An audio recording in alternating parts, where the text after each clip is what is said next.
world on the live feed right now. You're more than welcome to the coverage, and hopefully we're going to see some cars in action on this stage. It sometimes is a little bit of a slower start to a Sunday morning, gentlemen, isn't it? Tell us why, Tony. Well, there's that huge ball you were just talking about. I went to a lovely dinner up at Goodwood House on Friday night, and the great and good from Four Wheels, Two Wheels were all there. I was on a lovely table with people like Mr. McGuinness, TT Rider, and so on. So there's that going on. But then last night, Saturday night, there's a black tie dinner. But after that, there's a huge concert, fireworks, just an amazing entertainment for everybody. And it is the highlight of the weekend in terms of the entertainment for all these competitors. And a lot of people were getting changed in their motorhomes or their tents and putting their black tie on, and the ladies were still doing their mascaras or going down in little buggies down to the ball, trying to avoid the dust. Yeah, but a few of them, and I'll name some of them, definitely our friends from Holland, they do push the boat out, so they might be a little bit late on duty.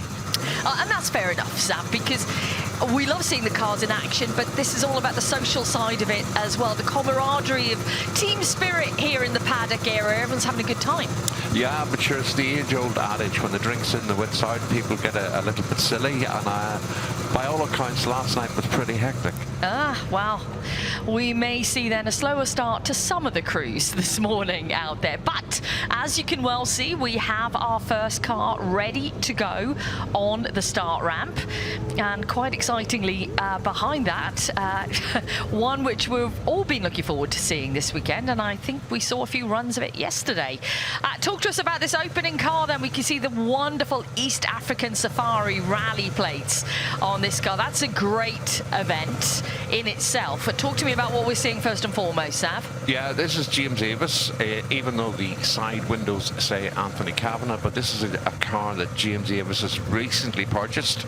James already here with his Ford RS200 Evo and ex-Works Ford Escort Cosworth Rally car. We've seen this run a couple of times, but it's as it would have done the East African Safari Rally. You can see there Shield of Africa, the rally plates, and you'll be the student amongst you will see the roll bars. It looked like they've been welded onto the front, but in fact they were an integral part of the shell for the Mark I Escort on the long distance endurance rallies. They made their way through the top of the roof inside the car, down across the windscreen and in under the wing. And what it did was provide strengthening to the turrets, because when they were testing these cars, Bex, particularly in backshot, which people that know the rallying history know, backshot was a tank proving ground. They discovered that the abuse the cars got meant that the inner wings in the car folded inwards up against the engine. So this was a design, it runs across the back of the sill. It's part, I suppose it's probably the very early efforts at shell rigidity and give strength to the whole shell, not just parts of it. The roo bars on the front and the spotlights, and you have another name for those roo bars, don't you? Yeah, it was Mr. Kedwood, wasn't it, that called them cow catchers? Yeah.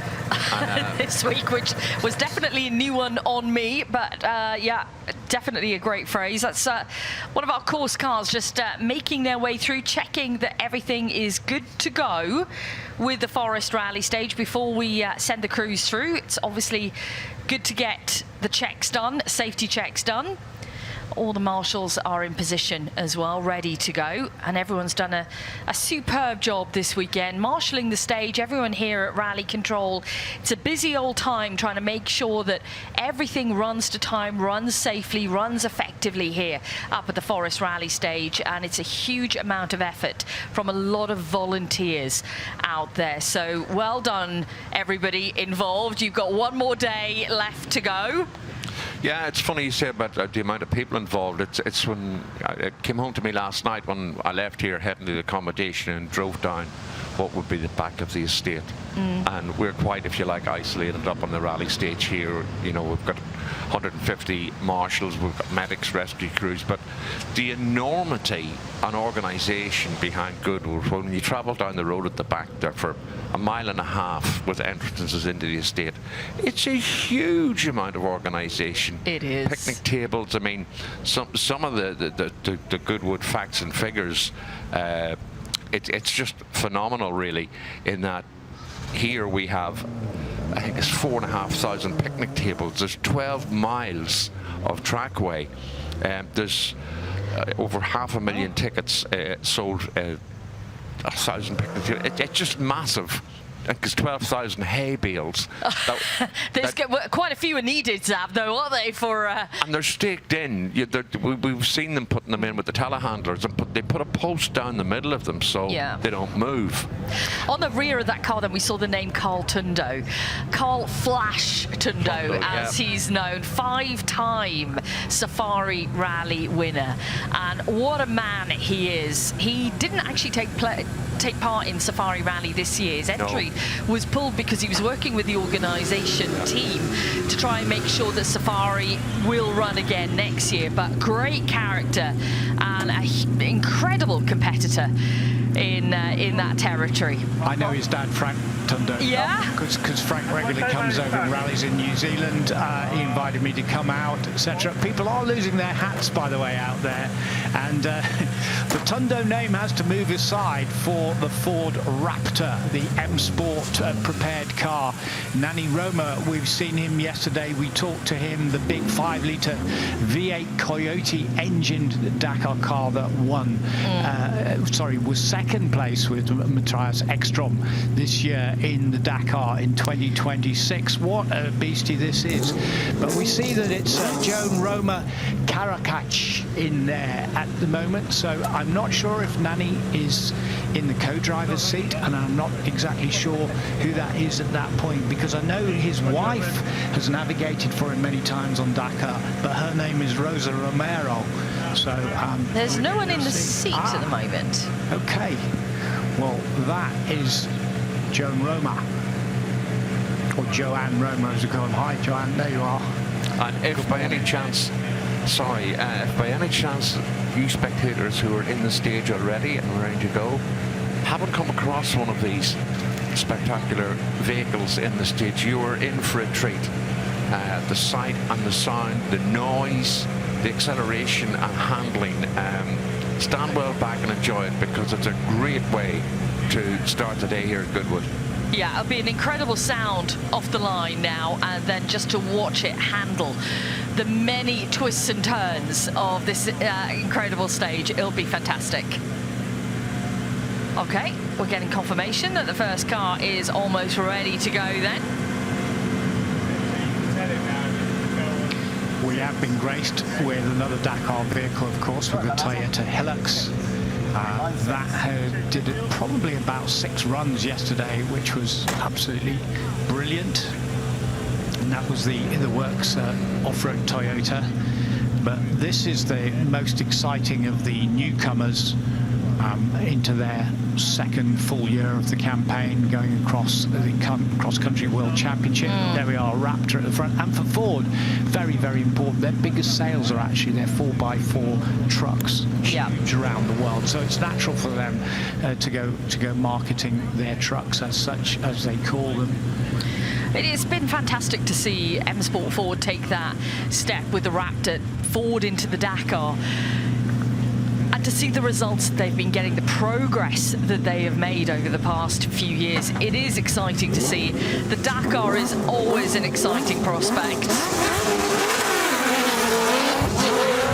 And that's your alarm call on a Sunday morning as the Ford Raptor heads into the Forest Rally Stage. What a sound to wake you up in the morning.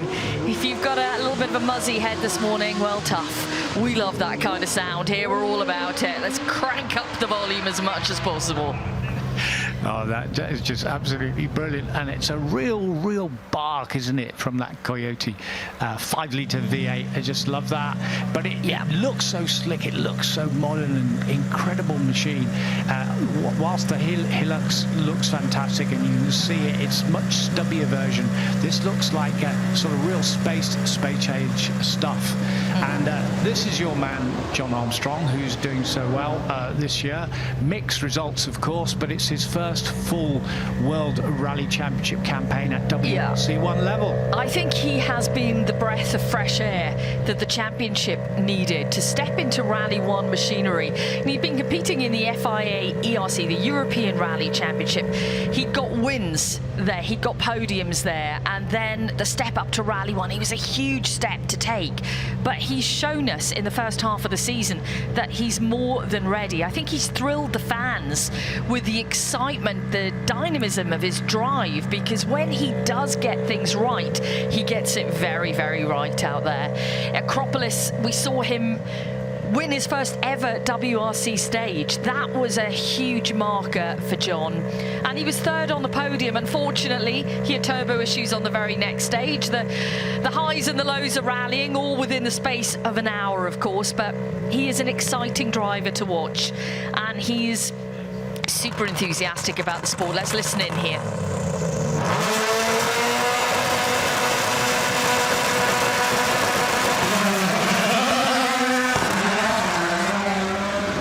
So we've got John Armstrong, we've got Nanny Roma in the stage right now. We've got both Fords first out this morning on the Sunday morning. I think what's most impressive for Nanny Roma, Zav and Tony, is the fact that he switched from 2 wheels to 4. And we were talking about crossovers, weren't we? Drivers who can do it all, and he's kind of one of them.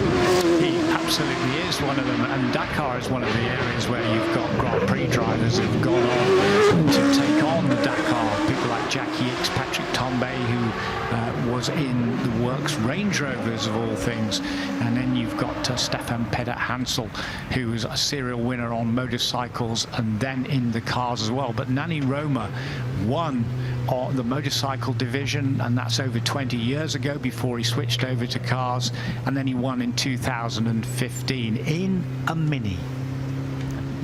Mini. We're talking about Minis a lot throughout the weekend. Back now with James Avis in the Mark 1 Escort. Obviously moved aside to let the M Sport Raptor and the Rally Puma head into the stage. Of course, those manufacturers tied up with promotional appearances and VIP rides, but James, a regular visitor here over many years, and has provided all of us with a lot of entertainment in some of the cars that he has brought down the years. Yeah, Zav, I mean, the RS200 being amongst them, as you've said, Ford Sierra RS Cosworth, and he's been to, you know, Slowly Sideways, Race Retro, and here at Goodwood Festival Speed on the rally stage many times, hasn't he? Yeah, and we were talking that we just see John Armstrong now, and James Bambrick, the lucky man, getting a ride here. So the target for this morning starts with 247.1, but I'm sure we're going to see that drop during the course of the day. It's been great to see the Rally 1 car of both M Sport Ford, the Puma, and of course the Toyota Yaris of TGR here this weekend. Nice little jump there from John Armstrong, who will be heading to Rally Estonia next week, the next round on the WRC calendar. Switch from the Acropolis's slower, more, well, let's say, strategic rallying, and it's flat out when we get to Estonia. No thinking about it, no strategy, foot to the floor everywhere. So is that it, Bex? Is it smooth and fast? It is smooth and fast, yeah. Okay.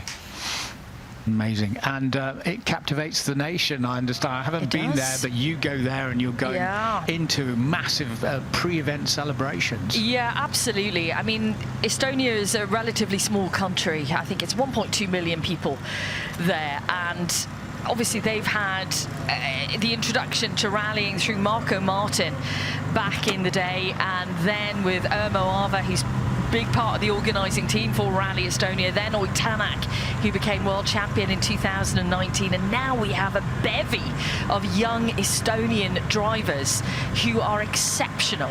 So they have no shortage of talent there, and the country is getting behind them. It's great to see. Yeah, you've got your ear to the ground in many places, and I've seen Oitanak doing some testing for Toyota recently. Yes. What's the rumour mill sort of suggesting for 2027? The rumour mill is suggesting all kinds of things, Zav, if you listen to them. But he was actually in Rome last weekend as part of the ERC. He was a 0B car in a Toyota Yaris, giving a lot of valuable feedback to the team if that rally does indeed step up to WRC level. So we move from Sardinia to the mainland and go to Rome. I think, you know, Oit loved being at Toyota. He won his championship with Toyota. He then went to Hyundai immediately after, which surprised a lot of people. And now he's kind of moving his way back towards the Toyota arena. And he is testing with the team. There's no secret about that. What will happen next year is anyone's guess at this point in time. Yeah, I know, but you're the woman to go to. He's putting me under pressure yes, here. Tony, it's only just gone 9 o'clock in the morning. Zav, I don't think you're going to prise that lid open. Very honest. It's in Pandora's box. Just keeping that very close to. Yeah, but there's a glint in her eye. Ah, yes. I may know some things which I can't reveal. She knows something. Okay. James Avis there, and out of Africa, as we say, because we love these Safari spec cars and the history that have one of the most exciting events in the World Rally Championship, East African Safari. Goodness me, it's been going on for a long time. And that epic event, and 1 year we'll get there and watch. I was just going to ask, have you done it? No, I haven't, and I'd love to drive. A classic Safari is on my list. It's a way off yet, but I'd love to go and watch the full WRC version. That'd be absolutely remarkable. Have you been, Zav? No, that'd be a great team outing, that would. I think maybe Team from outing. a research. Team outing. Are they getting the message in Africa? Are you listening? Hey, look, listening? we've already had an invitation to LA. That's happening. We're ticking that off the box. I'll already be at Safari Rally, so we'll just need to make sure that we get you guys there. Yeah, I mean, I think it would be fabulous research for next year. I definitely think it should be considered. Yeah, purely for research purposes for this job in particular, we need to travel to so many different rallies. On the start ramp is Gareth Kirkham and Neil Kirkham in the ex-Malcolm Wilson Mark 1 RS. It's a 1300 GT. Johan Fredericks leaves the start line in the fabulous Belga portion. Of course, Belga and Bastos pumped so much money into European rallying, particularly in the Benelux countries in the 70s and 80s. We saw his son Max drive this car with aplomb on Thursday and Friday, and I'm sure we're in for more of the same today. Fabulous sight as we cut back now to Charles Sincock and McRae Enduro, car that began its life around 2007. It was the McRae family's intention to maybe have a wee pop at Paris-Dakar, but Charles has been bringing this to Goodwood for many years, and of course from an environmental friendly point of view and the fuel research in reusable and biofuels, he has been a good example of how it can work. Just down into Coopers and Stratos towards the latter end of the 1.9 mile stage here, designed by the late great Hannu Mikkola.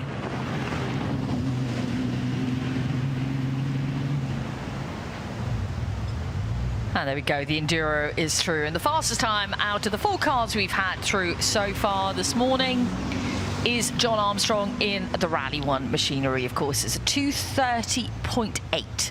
That's the time to beat this morning. 2:30.8. I have a feeling that might actually be the quickest we've had all week. I think it could be, yeah. Isn't it funny that we saw yesterday and on Friday the progression of times during the day? They were just a couple of seconds slower than the previous day, just with the condition. I just wonder now with the wind and the dust, you know, is there better grip? Is it cleaner? You know, with the swirls of winds we've seen, just could add a little bit of time machine. And also some of the repair work that was done last night, just helping fill in some of those bumps and some of those bigger ruts. Maybe, just maybe. That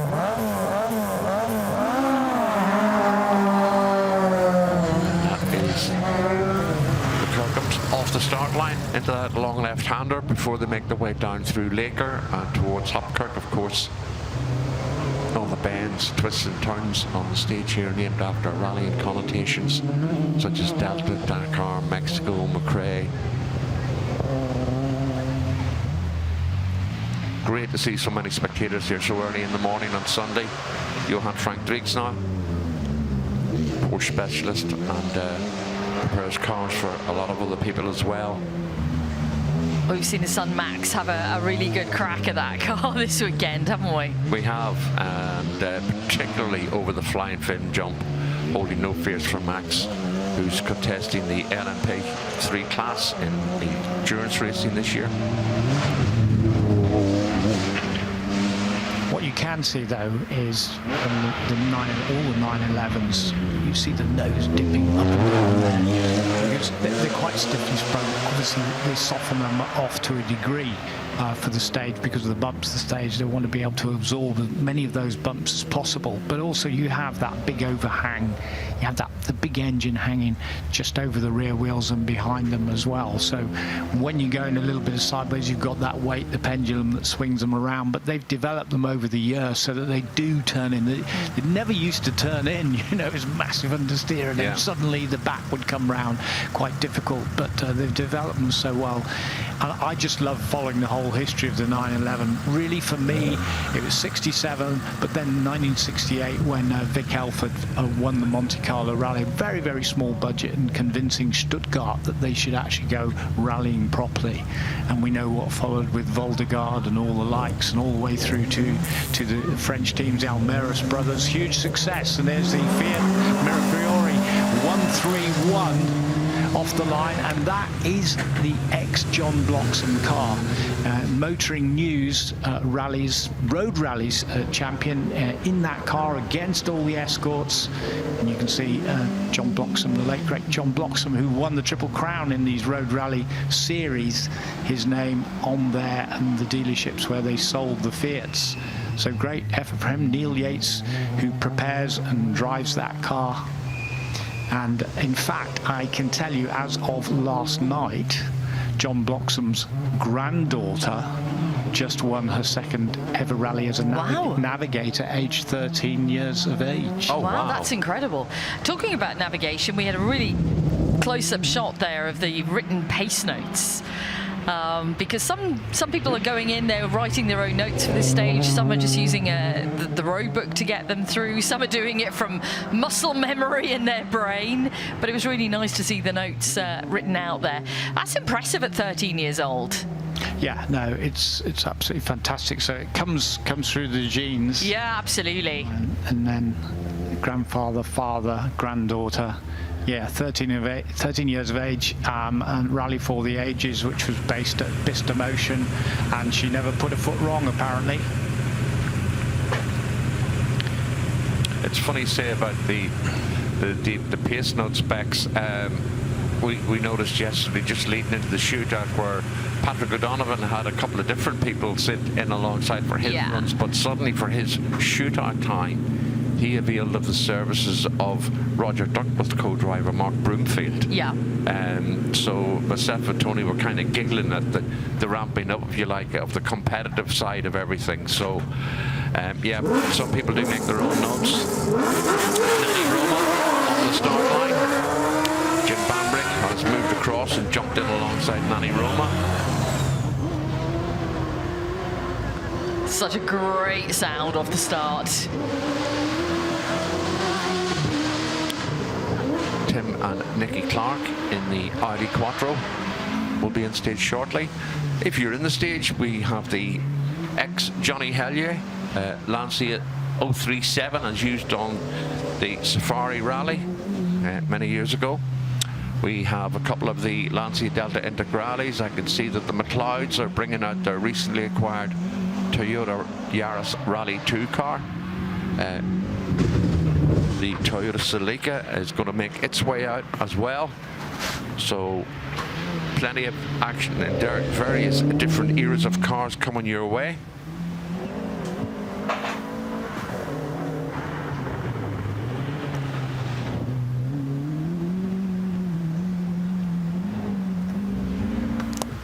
James Lepley and Lucinda Cockhill on the start ramp, and some of the more eagle-eyed in front of you would have noticed that James's dad was down to drive the Subaru, but apparently Jason hurt his back, and although he's here along with his wife, he's not really chancing it anymore, so he won't be driving, which is a pity, because the Lepleys have a name synonymous with Goodwood down the years as a family outing.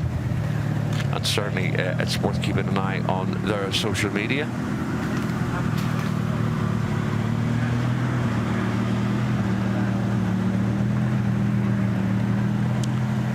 Great camera shot there of the crew inside the Audi Quattro. Looking pretty fresh this morning. Yeah, Tim, Nicky Clark, and Tim, who's an electronics. Aye. I love the way that they just, we saw this with the Hillocks as well, and we just, the bankings, they don't even matter to this car. So let's just go straight over the top of them. But that one was the front two wheels right up in the air instead of the inside wheels at all. It's just taking most of the bank and ignoring it. Fantastic. So Nani Roma, clearly he is fresh this morning and absolutely up for it as he tigers his way through the 1.9 mile stage in that big Ford Raptor and DXR. And Matthew Wilson, of course, runs this program. Yes, son right. of, and himself a rally driver, very, very fast rally driver, but he's taken over that section of the business and looked after it, and all working so hard with Ford. Look at that. That is a real leap into the air. Front two wheels, clear air, at least 6 foot underneath there of clear air. We need to get you behind the wheel of one of these things, Tony, I reckon. Oh my God, can you imagine? I'd love to see this happening, though. Well, actually, the last time I drove a Dakar vehicle up the hill, it was Alistair's Dakar vehicle, and he was navigating me, and all the way up the hill, the actual hill, he was yanking on the handbrake. It was a hairy ride. So the Raptor through there, Nani Roma's done 2 runs already this morning. Back now, James Lepley and Lucinda Cockhill in the Mitsubishi Evo, evoking memories of Mitsubishi Rally Art Europe and the likes of Tommy Mackinnon and Freddie Loix when the cars were run out of Rugby in the Midlands and run under the vast knowledge and experience of Andrew Cowan.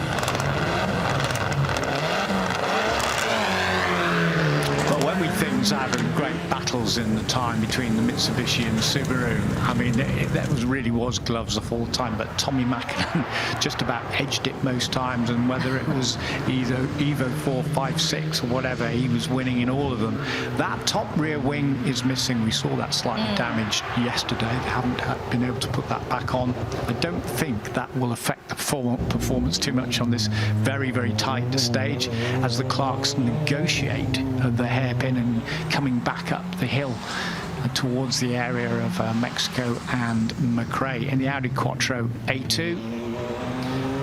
Tim Clark and Nicky Clark. What did we decide last year was the great collective noun for the amount of Audis that we had here? Because I was having a little look out in the paddock before everybody got here this morning, and there's just a steady line of Audis. Was it an avalanche? That's a good one, an avalanche of Audis, or an audacity of Audis. Quattrofolio. Sorry? Well, I like to be alternative. Yeah, well, you're very alternative, I something with quattro in it, you know. No, what was the word? I've never heard it before. It's a gag of quattros, quattrofolio. Oh, nice. He's got to be a little bit different, doesn't he? He does. Any suggestions out there for the amount of Audis we have here this weekend? Well, it is another supreme showing, and with the Lancers as well. You know, we really have been treated to an array of different cars from these brands. It's a bunch of concentric rings. It's a bunch of Olympic rings all together. Yes. I think you got up too early this morning. There goes the Mitsubishi off up the stage in the colours of Tommy Mackinnon when he was rallying. And the Philip Morris colours there, and I ran Mitsubishi 6 and then 9 for quite a while, and 7, just fantastic cars. Yeah, they're really strong, great durable handling, and strong, reliable, and just great. The thing is, if you don't do many rallies, you want to have that reliability so you can go and enjoy the whole event. Of course. Apart from putting it off, that's another matter, but you know, you get in there and you get the morning into Parc Ferme is always a nervous time. The cars are left overnight. Is it going to start? And I've had cars that won't start, but that was on the button every time. Just a fantastic car. Raymond Mason ran the Mitsubishi, which you helped with when I was rallying in Ireland in particular. yeah, and I mean, you've provided me with one of the challenges of my life, and I'm over 60 now, so that's quite a challenge. When I got the phone call, Sam, any chance you could get a bonnet and 2 wings in a hurry, please, for Mitsubishi? Yeah, it was a big crash, and you managed it. You absolutely managed it. Of course he did. He absolutely played. Sam McCartan, he can do anything. He went through the back door. Which works team was it? It was their recce cars. Citroen. I had a bonnet and 2 wings before, and 2 headlamps before he even got back to the service park. Peter Todd was furious because he hadn't been listened to her. Yeah. She was Why does that not surprise me? She was not a happy navigator. No, I think didn't you tell us that she'd kind of given you a double caution, but you needed a triple, quadruple caution maybe? Well, it was such an exciting part of the stage. I thought I could give it a little bit more. It was downhill, but then it tightens the bit that tightens where she said caution, caution, caution, and bang, we were off. And had you gone off in this area previously? Yes, I went. There we are then. Fabulous shot there of the engine bay of the Lancia 037. Lee Kenward. It's a great looking car, isn't it? And there should be a spare wheel on that roof. Yeah, there should be, shouldn't it? And then it would be in the full spec. Richard Barrow. And that is Group N specification of the Subaru ProDrive built car. And then Lane End Garage did a lot of work on that machine too.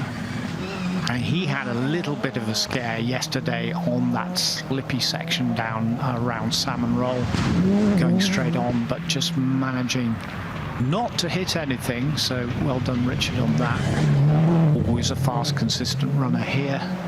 And he's well turned out Subaru, the Impreza. John Armstrong on the start ramp in the Ford Puma Rally 1, and alongside him for this run is Max McRae. And then we will have Dave and Paula Kedward in the Peugeot 205 T16. Of course, one of the fabulous cars in the Group B era, along with some of the Audis here.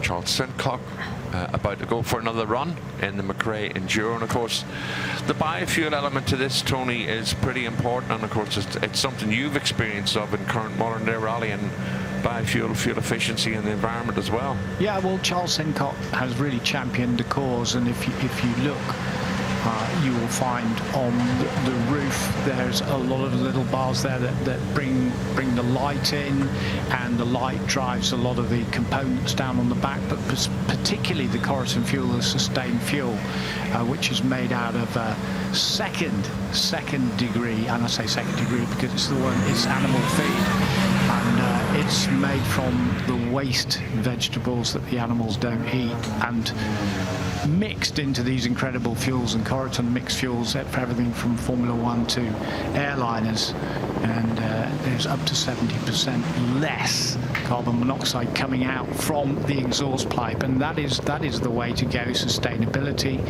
The campaign is being led by Goodwood. Goodwood Revival, Goodwood members meeting, where the cars have to use sustainable fuel, mainly biofuel, of course, and Charles Sincock is leading the way. I also use sustained fuel, and I'm going to use that in New Zealand for the first time in November and make quite a big campaign out of it down there. And you think about some of the beautiful places that we go through, Bex. It absolutely is the right thing to do. Of course it is, yeah. And most of the big teams, you know, talking to Nani Roma, they have, you know, this sustainable fuel that they use as well. And what came across from him yesterday is how passionate he is about the internal combustion engine and how we need to protect it as we are. Yeah, I think, you know, we all are, and if we are going to make an element sustainable, then the fuel is the natural choice. Just watching the Lancia 037 make its way towards the end of the stage. Now we've got on the start line the Rally 1 car of John Armstrong, the Ford Puma, about to head into the Forest Rally Stage. Huge good morning to you, everybody. If you're following around the world, or if you're here at the Forest Rally Stage, it is the final day of the Goodwood Festival of Speed today. I hope you all enjoy it out there. So Lee Kedward just coming home with the Lancia 037, which was the first of those.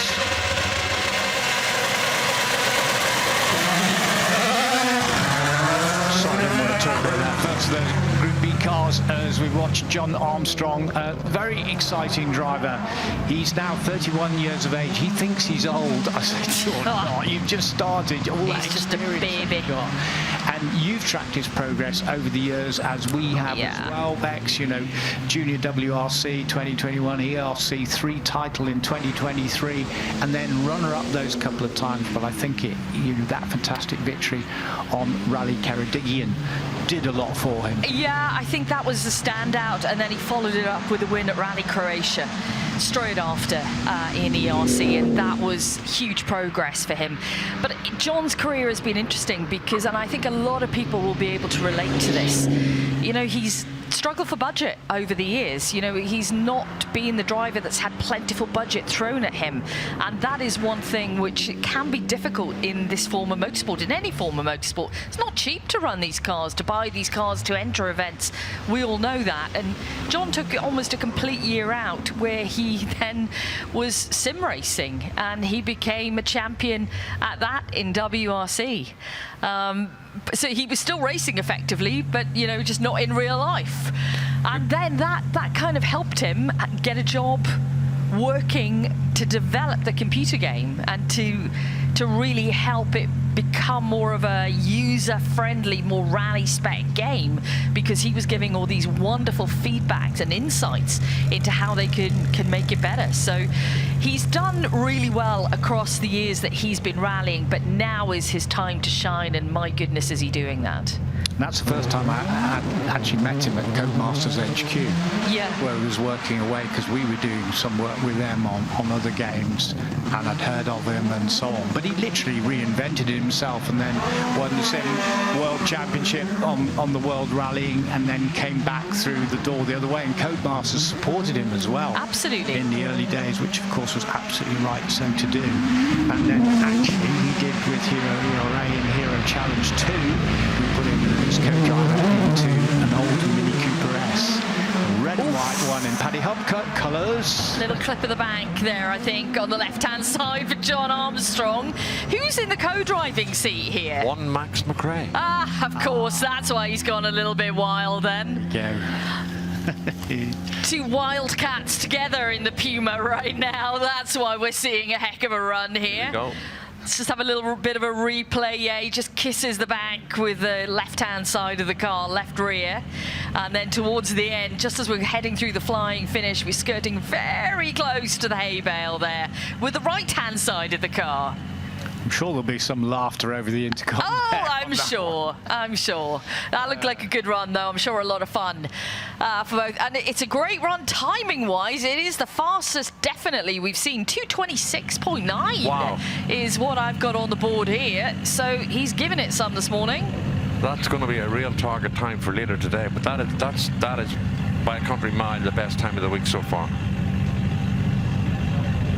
But just going back to John Armstrong for a second, I mean, I had a sim racing thing at home, and his input I could see the increased reaction from users that the game was better, the graphics were better, the coordination of it was better. But one of the things that intrigued me about it was he actually, on the sim racing, you have like a standardized, like computerized voice calling the pace notes.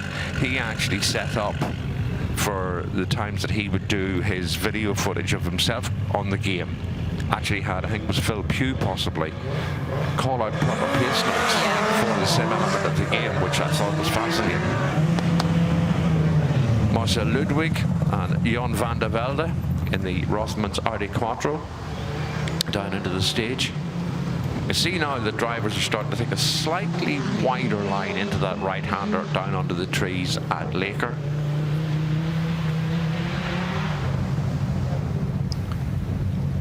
RS 200, look at that cluster of lights on the front, and what a great shape that car is. Tony Southgate, the Formula One designer, was involved in all the bodywork and the shape, and believe it or not, they went to Reliant to make the bodies. So the people that made Reliant Robin three-wheelers also made the bodywork for an RS 200. So they were the best at sort of fiberglass and plastic bodies at the time. And then John Wheeler, the engineer at Ford, got to work on the other side of the car, and that was the result. And it sadly, as they were very late to the Group B party, it only won once, and that was at the Swedish Rally when it was driven by Kalle Grundle with Terry Harriman co-driving, the great co-driver who co-drove with Ari Vatanen, and unfortunately was involved in that big accident with Ari, but then they both survived and went on to thrive. Yeah, and of course the names synonymous with the RS200 would have been Mark Lovell and Max Freeman, and it's an anniversary today of when we lost them way back in 2003. So we'll be thinking of Mark Lovell and Roger Freeman today. Here's the most successful car in Group B era, which was Peugeot 205 216, 15 victories. Jean Todt was the competition director of Peugeot, massive budgets, and just a fabulous car. Harry Vatanen drove that. There's the RS 200 off into action down the stage. There's still so much love out there for the T16. Yeah. You know, when you ask people your favourite rally car over the years, and that will come up time and time again. But you're rightly saying, Tony, that there was a huge amount of money behind that project. They could literally do anything they wanted. Is that where he got the nickname Napoleon? Yes. Oh my goodness me. I mean, and then when he went on to Ferrari, I mean, it's a typical, in my experience anyway, of a co-driver, because they're always so well organised. You know, they're normally very intelligent, very organised, and they go on to work in the competition world, organise rallies and so on. Jean Todt was just one of those people, which is why he went on to, you know, run Ferrari and put it through its most successful era with Michael Schumacher, because he made it international. But I said some things on the F1 broadcast with ITV because I knew something, and I just told everyone what they'd got and why they were so quick or whatever. And later that afternoon I was summoned by Jean Todt. Oh dear. Yeah, and legal letters went to ITV as well, because what I had said, and if I didn't rescind, if they didn't rescind, if I didn't go and apologise to him and Ross Brawn, which I had to, then they weren't going to cooperate with us in any way, shape or form in any more broadcasts.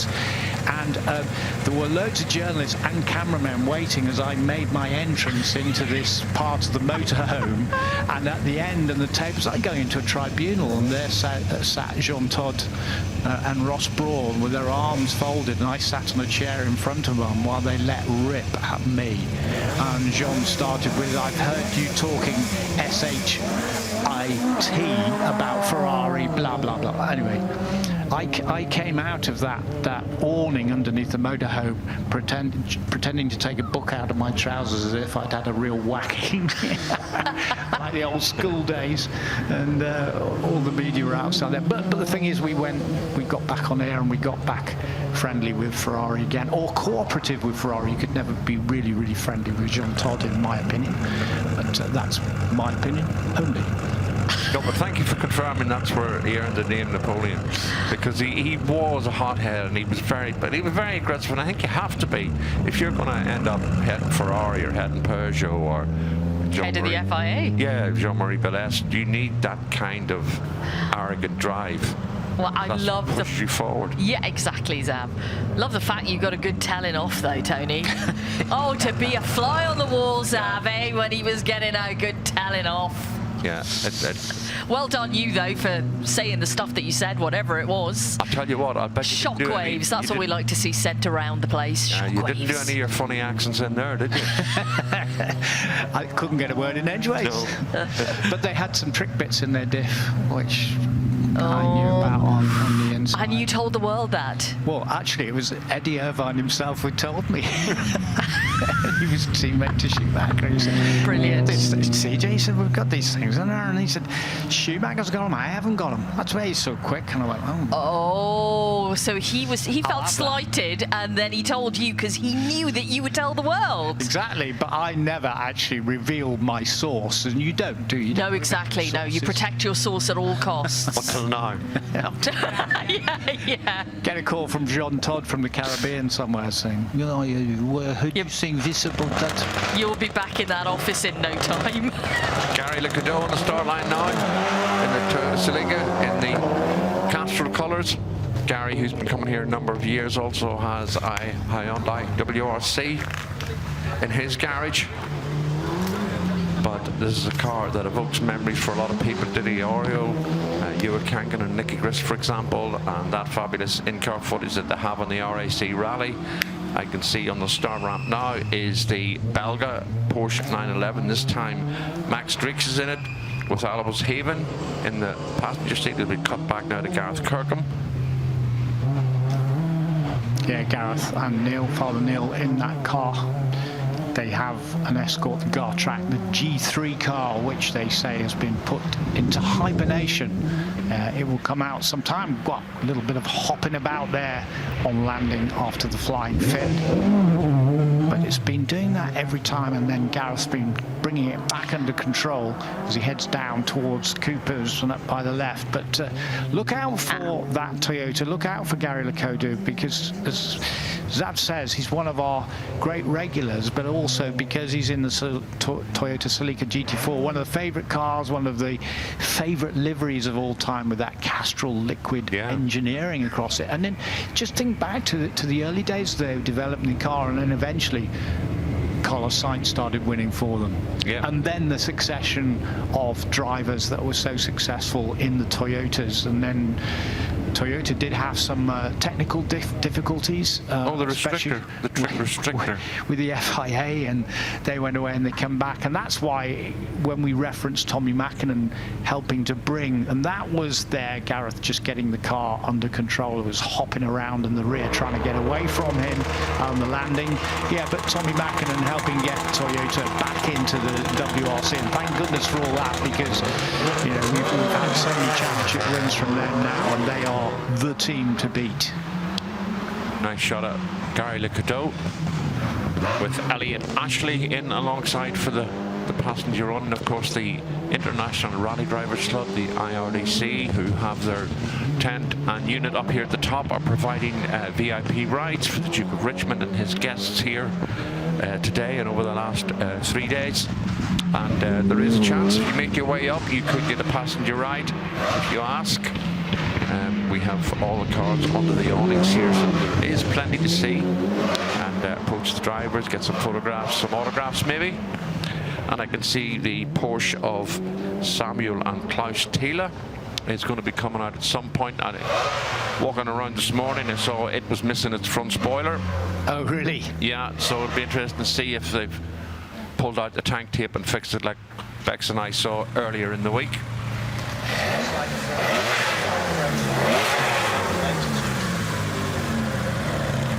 This is Max Dreeks in the Jean-Pierre Gabin Porsche car run by his father, and of course Max himself heavily involved in LMP3 this year. 2 wins, 2 podiums.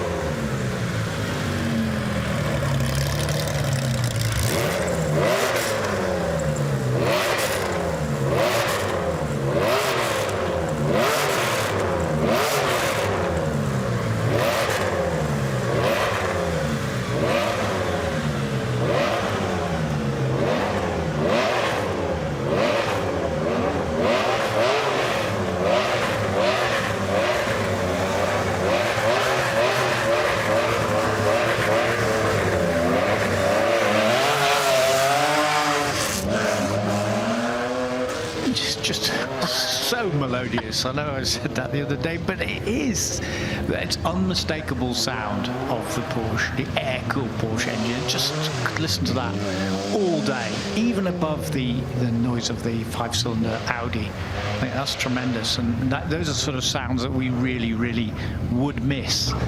But talking about the success of the 911, started by David Stone and Vic Elford in 1968, a very, very small budget, and that convincing Stuttgart for more motorsport for the 911 ended up with Pauli Toivonen himself winning the European Rally Championship in a Porsche 911. And they are still widely used in European Historic Rally Championship, in a lot of the British Historic Rally Championships as well, and in fact have, with a very good friend of ours, Ryan Champion, won the RAC Rally in a Porsche 911 3 years ago. And of course, you've got Tuthill that takes, I don't know, is it 15 to 20 Porsches out to the East African Safari? Yeah, and have a huge database of customers, providing backup support and on-event support. That's always worth keeping an eye on as we cut back now to Jeff Van Hooft. Sorry, I was just going to say, you're talking about Porsches. It's not just here. I've seen one of the most beautiful Porsches ever, and that was at Rally Barbados in the hands of Simon Jean-Joseph, who has been rallying the Porsche quite successfully there. The 991, Porsche 991 and 992, and I think, yeah, incredible to see it in modern day and in the RGT class. Yeah. It's really good. I mean, we had one in Donegal that caused a huge stir, and we had one in the Ulster a few years ago. That is the Audi Quattro Dakar version of Marcel Pronk and John Cock. You notice the high roof and the much wider wheelbase. This was a three-car team entered in Paris-Dakar, and the wheelbase ever so slightly different from the normal Quattro. We're back now with Maxime Drix. You've got to be honest, when you see Max behind the wheel here, and we saw him a number of times, Zap, haven't we, during the weekend, the attitude of the car, you know, there's always full commitment to every run that he does. And I know that he's very committed to his endurance racing, and I think, Tony, you'd asked him, rallying or racing, which is your favourite? And he was like, that's really hard to answer right now. You can't put me on the spot. He loves both. Yeah. But he's committed to endurance racing at the moment, but my goodness, he's shown some speed here this weekend. But more importantly, the commitment levels. He's not afraid to give it a really good push in here. If he ever turns, and he should come from the dark side onto the light side, into the come to the light, Max. Then he will be an incredible rally driver. He's got all the reactions, all the reflexes, all the right attitude. Very, very fit guy. But his goal, of course, is to compete at Le Mans, and he won't be deflected from that. As we look at the Corkhill Porsche in those colours, the Rothmans colours, which takes us back to drivers like Saeed Al-Hajri, and early days of Pro Drive too, when they were running Porsche 911s, and David Richards with his almost fledgling company there, which turned into running makes such as Subaru and turning them into world champions and world manufacturers champions. So Adrian Commode off the line with John McCahan alongside Adrian Commode, who lives in the Isle of Man and commutes over to Liverpool where the Porsche dealerships are, having just been talking all about the 911s, and Zav telling us all about the three-car team on Dakar. Marcel Pronk, who has been no slouch at all. I mean, this is a big car. It's a big, heavy car, but he's been throwing it around with gay abandon. And look at it, just absolutely loving what he's doing. And all of those Dutch that have come over with the brigade from Holland are just absolutely loving it. And we just love watching it. It's quite a hulk of a car, but you can still see its Quattro heritage. Yeah, the audacity of Audis that we have here this weekend. Ooh. It is quite impressive. That's good. It's better than my concentric ring of Audi, isn't it? Sav's hanging his head now. When you first said that, I thought you were talking personally. So, On the start line now, the Peugeot 205 T16 of Philip and Christelle Tollimer. It's in the colours of North State Pioneer, and that is the Manny Alamaki colours that he used when Group B was canned, and the likes of the Peugeot and the RS200 made their way into Rallycross when they were effectively banned immediately by Jean-Marie Balest. And what was rallying's loss was Rallycross's gain from about 1987 through to 1991, 92, and we Rallycross took these cars and increased the horsepower even more. And I've said before, anybody who would have been at the British Rallycross Grand Prix at Brands Hatch early December, always such a spectacle. Just want to say a big shout out to Matt Jelonic, who's watching in Australia right now. He's just sent me a message. Matt's a photographer, global photographer in motorsport and fashion, and he is watching the Goodwood stream and loving it. He had a co-drive with Hayden Paddon here a couple of years ago, and that memory is still very much front and centre in his mind. Good morning to you, Matt. what time is it for him? Yeah, it's probably evening time actually in Australia right now, isn't it? Yeah, no, it is. Yeah, they're way ahead of us. Yeah, he was here last year, wasn't he? In more ways than one. He was here last year, he popped in. Yes, yeah. Yeah, good photographer, Matt. So Adrian Commode, we've just been talking about him. He also has a Rally Mini Cooper S, which he uses a lot on the island and sometimes on the mainland, as the Manxmen call the United Kingdom. And he's a very, very proficient driver indeed, and was with this particular Porsche, which Matt Edwards drove, and Adrian kindly lent it to him for the launch of Rewind Tour Britain. And since then, Matt Edwards, who's 3 times British Rally champion, has been helping Adrian set this Porsche up. So that's been quite a good alliance between the champion and Adrian. And there is Warren Phillips-Kirk. That is the Metro 6R4. And like the Peugeot 205 in the Group B era, the design team were told, you've got to keep the looks of the Metro, the MG Metro that we are selling, because if you lose the looks, we've lost the marketing link. And that's what they did with the 205, and that's what they did with the Metro, and you can see the heritage there into this Group B supercar. Talking there about the Group B cars moving into Rallycross and being tuned even more, and of course the Metro made its way into Rallycross as well, and after about 18 months Will Gollop produced a bi-turbo version. I think Tiffany Dell drove that at the Rallycross Grand Prix, but the search for power and increased power was never ending. Philip Tollimer here in the 205 T16 Evo 2, seen recently at the Lytton Hill Festival. So Evo 2 then, Zav, what sort of brake horsepower did it have? How much more did it have than the Evo 1?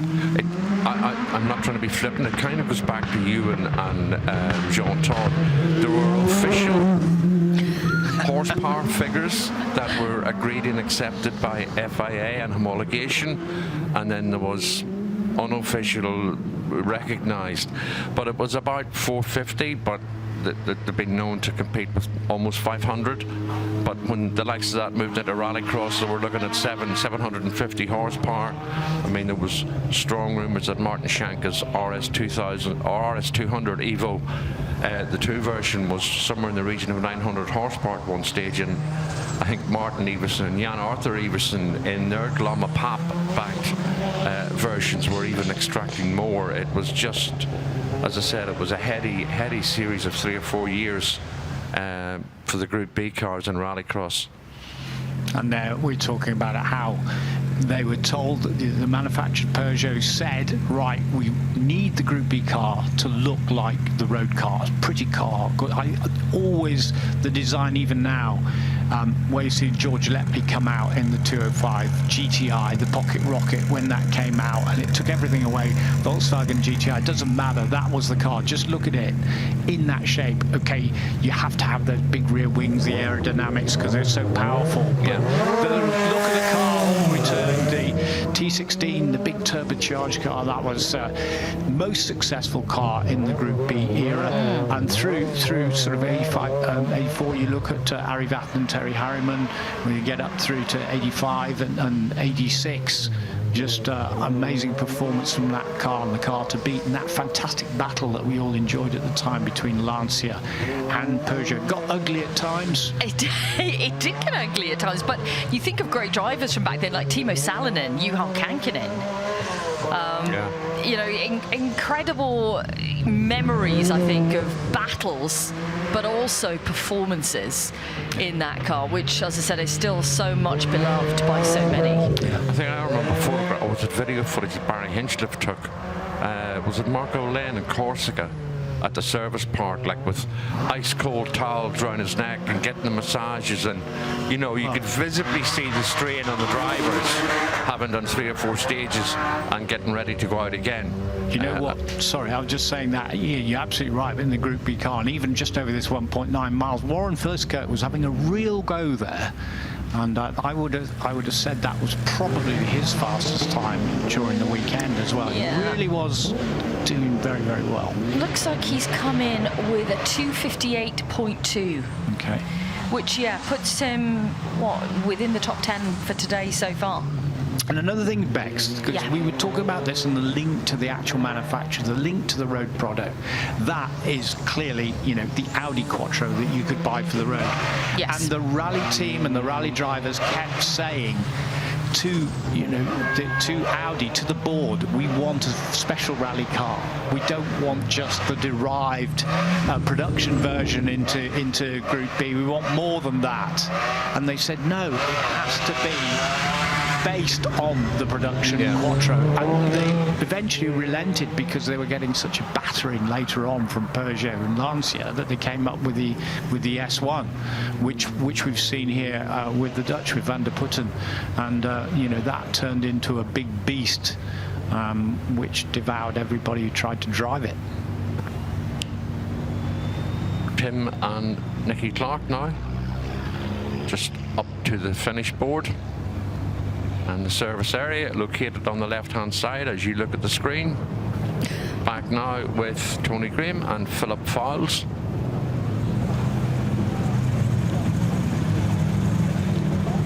I went and had a good look around this car this morning before everybody arrived, and up close and personal with a hamster on top of it. Yeah. Well, I mean, the scoop of that rear wing is just quite incredible on that Peugeot. Yeah, it is. It's like a huge snowplow, isn't it? Turned round and stuck on the top there. But this is, you know, Lancia had a brief foray into rallying, but they came back into rallying in a serious way with the Lancia Fulvia. And in fact, in one of the early forays, they were 8th on the Tour de Corse. And then it got into the hands of the likes of Sandro Minari, but Harry Kallstrom I'd forgotten as well. Yeah. Won lots of rallies, including the RAC Rally and the Lancia Fulvia, and I believe Zav, the encyclopedia, will tell me if I'm wrong. I think Harry won the European Championship in the Lancia Fulvia. He did. Just cutting back to Samuel and Klaus Thiel there, you can see, or this time it's Sandra Peterson, but you can actually see where the front spoiler isn't there, because you can see the oil cooler just sitting where it says Porsche Almiras on the 911. Of course, the Almiras brothers, synonymous with Porsche both in rally and racing form, and ran Porsches in European and World Championship rally in the late 70s, early 90s, and had a very successful long distance racing campaign as well. They were the brothers that brought, I don't know if you remember them, the big Burlow truck. It was like a furniture removal truck, but they were one of the very first ones to use such a big lorry as a service vehicle. And they also came up with the 2-car trailer, which was a car and the trailer like you normally see, and then the fabrication had another car on top of it, so they could take 2 cars at once to an event rather than having to needing extra vehicles. Groundbreaking in terms of transport. Yeah. And the way forward, of course. So Max out there in next to this very exciting prospect, both in the sports car world and into his brief forays into the rally world with his dad looking on. and encouraging him. But I don't think he's missed a year here in the last 14 or 15 of the Forest Rally Stage. No. Goodwood Festival of Speed, very, very, very loyal. Colin McLeod and Emily Flippins in the Toyota Yaris GRLA2, and this is a car that the McLeods have recently acquired, and it must have been very recent because it's still in the livery of Melvin Evans Motorsport and the livery of William Crichton with the likes of the Motorsport Ireland logos. So been run by BGM Sport, who have previously run Callum's MG S2000 and his ex-Colin McRae Subaru Impreza as well.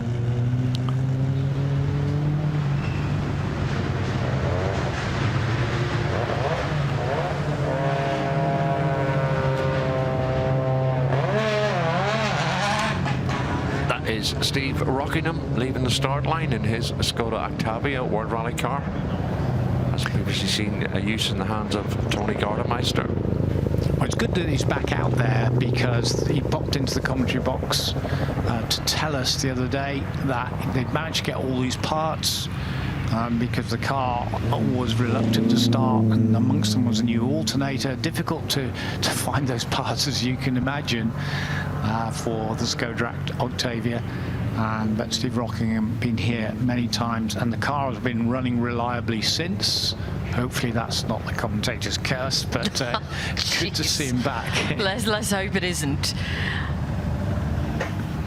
So Steve Graham and Tony Graham, Monte Carlo Classique, RAC Rally. They've done every RAC rally, Roger Albert Clark Rally, since it's come back in its various iterations. RS200 off the line, James Avis.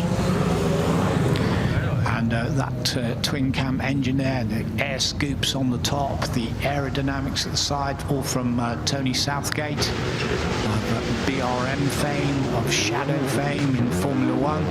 It was interesting because that link between Formula One and the Group B supercars in design was exceptional. Sir Patrick Head, for example, with the 6R4 getting involved for Austin Rover with the aerodynamics of the car. See the pip spoilers and the rear spoilers, just as the modern cars have now. The WRC2 car, Callum McLeod in the driving seat, and you can see that spoiler just over the rear window. And the aerodynamics, and particularly I think Beck's more in the hybrid era, they really need those wings to keep them on the deck. Yeah, in the Rally 1 era, we saw a lot more aero on the car because the hybrid would give a huge amount of boost, especially on the tarmac events. You'd need to, and the high-speed gravel events, you needed all of that aero to keep it as close to the ground as possible. And if you did lose a vital piece of aero, you really did feel it. It was acute. Now the Octavia, the Skoda Octavia, we've talked at length, haven't we, this year and last year, about memories of many drivers who competed in the Octavia in its time in the WRC. Before they moved on, Armin Schwartz being one of them, yeah. We've talked about Tony Gardemeister because his name is on in the rear window there. Before they moved on to what has become, the super successful Skoda Fabia. What was the other ones after? It was Roman Cresta. No? Yeah. Yeah. Okay. You were so quick there. You impressed me. Sorry. That was a great. Yeah, Roman Cresta was one of the drivers, and I'm sure you'll remember this, Rally Monte Carlo. We're probably talking 2004, 2005. He almost, the boys are making hand signals at me here as if to say, No, we're not. We're not making hand signals. Precarious. He almost went off the road, but his car was saved by a telegraph pole. So there's some incredible images of the car just teetering on the side of a sheer drop down a mountainside. Yeah, but a telegraph pole saved him. Yeah. And we still use that image to this day when we're talking about Rally Monte Carlo on TV and some of the classic images we've seen over the years. That's still one that always pops up because he was so lucky that was there to stop him plummeting down the mountainside. Yeah, and one of those many iconic photographs that stands the test of time. There was another great one, Zav, and I think you'll remember this. It was in the European Rally Championship, not the WRC, but it was Juho Hänninen who managed to park his car on a roof. On a roof. Yeah. On a flat roof, just at the side of the stage. I remember that photo. And you know, it was something he was actually quite proud of when you asked him. He thought it was a great job. Precision parking. Yeah, I mean, you couldn't get better. I'm not sure the homeowner was that impressed by it, but I mean, there are some just photography, you know, whether it's Formula 1, Formula 2, World Rally or whatever, there are some just absolutely epic photos which will live on and live on. Yeah. And then Reinhard Klein is probably the best rally photographer of all time. Now, was it Reinhard Klein? Maybe I've got this wrong, but Mount Kilimanjaro in the background. Yes. And the Toyota's up like that, and the Maasai warriors are just watching this car go past 20 foot in the air. You could look at that picture, which tells you a story all day. Ollie O'Donovan's at the window, tapping on the window like a little bird with his beak. But I think that was the key to McLean's photography, because it was Reinhard Klein and Colin McMaster together that made the McLean Photographic Agency, which became world famous in rallying. They told a story. It wasn't just about the cars themselves, it was a story of the whole rally within one shot. It really was a beautiful thing to witness. I remember interviewing Colin McMaster many years ago about the whole process of the photography, you know, back in the day when they had to develop film. Good grief, remember that? Now it's all digital, of course, and you know, you have pictures within seconds, but back in the day it was a lot more difficult, and you know, you said you didn't know when you were taking the shot whether it was going to be good or not until it was actually developed, and having to wait for those pictures to come through. Different era. Those days of going into the darkroom and seeing all the negatives hanging on pegs, waiting for them to dry, and all the different processes they would wait to. I was, where's my pictures? Hurry up! Oh, be another 4 hours yet. You see them soon. Whoa! Big flight from Sjoerd van der Putten there in the Pikes Peak Audi. That was a great leap. Look at that from the front shot. Wow. He's not messing about. I don't think he would have touched that brake. I think he was just flat chat there, wasn't he? I agree. Absolutely agree. That's a near 400 brake horsepower and four-wheel drive, because that's the Quattro S1 and then the S2 version, which was developed and used in Pikes Peak. And 1987, Walter Röhrl smashed the outright record in an S1 just like that. And that was a great leap from Sjoerd van der Putten. But also we have Peter van der Putten out there now as well. Just finishing off with Erwin Neighbor sitting alongside him. So that was really great. The long shot was fantastic, and the car was slightly sideways in the air as well. But obviously very key when your car takes the air and you're up there is to try and keep the wheels turning and try and match the engine speed with the road speed, so that when you land, you know, you don't do damage to the transmission. Sure. And it becomes instinctive in the end. You can just feel it, and then off as it lands, you're back on that throttle. But in a good case, Bex, as we were talking about the other day, is, you know, when you're really on that sort of speed and you know there's a big jump coming up, you should really either have a little dab of the brake, come off the throttle a little bit, just try and settle the car before you know you're going to get big air. And particularly the one that always scared me was going over Collins Crest in Sweden. Yes. Because the first time I went over there in action on the stage, a guy called Tom Carey, who was a sports journalist from the Daily Telegraph, and we were there.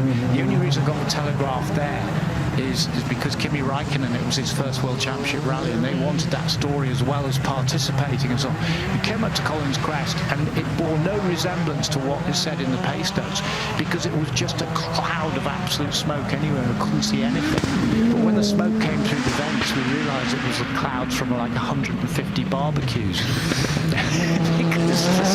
Barbecues and flares, probably. And then we hit the jump, and off we jumped, and actually, the photographer from the Daily Telegraph was on the other side, got a nice air shot of us, and it became a back page lead colour picture. And most importantly for me, you could read all the sponsors' names. Oh, look at you.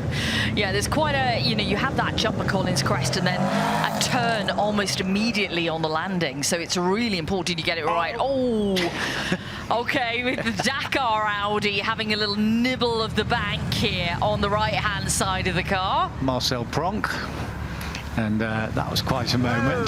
The right rear up in the air. A little bit of the right rear haunch there, climbing up on the bank, but all four wheels driving. And gets back onto the ground, away it goes. There's a nice shot of the bodywork of the RS200, and you see Roger Freeman's name on the side. Yeah. Mark Lovell, and you were talking about them, two great guys, sadly lost to us and lost their lives in the United States of America. 037 Lancia. That's my favourite. Bex has taken my favourite away from me. I went to say a fond farewell to the Alpine this morning. It was just me, the Alpine, no one else. We had a nice little chat. I said, hopefully we'll see you next year. I could just see you with your hand on the front of it, bowing down and just communicating through with the Alpine. Just looking at it, wondering how 6'2" Steve Ward actually gets into it. I don't know, he must pour himself in, I think. It's all the yoga he's doing and the Pilates. He's keeping himself very limber. And keeping these cars going, the T16 Peugeot of his dad and Lee Kedwood, the son, in the Lancia 037, the first of the Group B iterations of the car, a real supercar, which of course won the World Manufacturers Championship as well for Lancia, so it had a lot of success, the 037. Before you really then came into the domination of Peugeot and Lancia, and of course trying to battle against the Audis. So Steve Chamberlain in the Mitsubishi Evo, and that's the Charisma. Making his way out towards the end of the stage. 1.9 miles here, chalk-based surface, and we've seen over the last couple of days it has sort of been very dusty and very slippy. Some of the drivers that Tony interviewed yesterday relayed back that it had started to polish in places, which means in certain parts of it was very, very slippy. Particularly we noticed at Salmon Roll, where we were getting cars sort of overshooting under braking. The 205 T16 of Philip Tullimer on the start line. And we've got the Subaru Legacy in the stage here. It's being driven by Josie Rimmer. Now, we saw this car. I mean, this is a beautiful car. We've talked about it throughout the weekend. The McRae Subaru Legacy. It's so great to have that here this weekend. It's great to see Josie at the wheel. Josie Rimmer from Dirtfish in America, of course, who's doing such wonderful strides with women in motorsport and the program that they have there. We saw Travis Pastrana drive this car earlier in the weekend. Was it yesterday Aoife drove it? Aoife Rafferty got a run of it yesterday, which was amazing with Josie. Because Aoife was co-driving for Travis, wasn't she? Then they swapped round, and Aoife drove her Rally 3 car, and Travis was co-driving for her. It was great scenes here on Friday, at the end of Friday, with all of that happening with that incredible car. And as soon as Travis Pastrana gets out of the car, there's immediately a sort of major press posse, media posse right round him, with all the cameras whirring and so on. Yeah. But he's such a professional. The thing is, he just can't hide his excitement. And by the way, he got quite emotional because we were up close with him with the cameras, and he was getting quite emotional about Colin McRae, as they would as such great mates, X Games together, etc. Yeah. And the McRae, part of the McRae dynasty is here in terms of Alistair, and certainly in terms of Max. And Max McRae is here. And he's not just been driving, he's also been co-driving. that's what you were saying, Bex, about Travis Pastrana. When he was interviewed, he was bigging up Leah Block, he was bigging up how Aoife was beating him in America. Yeah. And as Tony says, the media circus, when he gets out of the car, his enthusiasm just explodes. He's such an effervescent character. You know, you can't help but not like him and admire the way he conducts himself. I mean, down on the hill, for example, in his Brataroo, when he was here last year, as you saw, he was just stunning. Himself and Rhiannon were so, you could see crowds of people following them when they were heading back to the car. I mean, and that's so good for the sport. He was like a Pied Piper, wasn't he? Because people were following him, but he's got such a good energy. You know, people love that. He wears his heart on his sleeve, and I love the words he said to you, Tony, when you interviewed him. You know, that McRae had kind of, you know, recognised a little bit of himself in Travis and kind of taken him under his wing a little, and he really appreciated the friendship that they had, the battles they had together in the X Games. Yeah, special time, special memories for Travis, and wonderful that he got to drive McRae's legacy. And I'm just looking now, Bex, John Armstrong on the start line with Arvid Lindblad in alongside. Oh my goodness. So that is going to be a run and a half. And then that'll be followed by Hal Ridge in the Ford 4x4, running a YB Cosworth, putting out about 500 horsepower.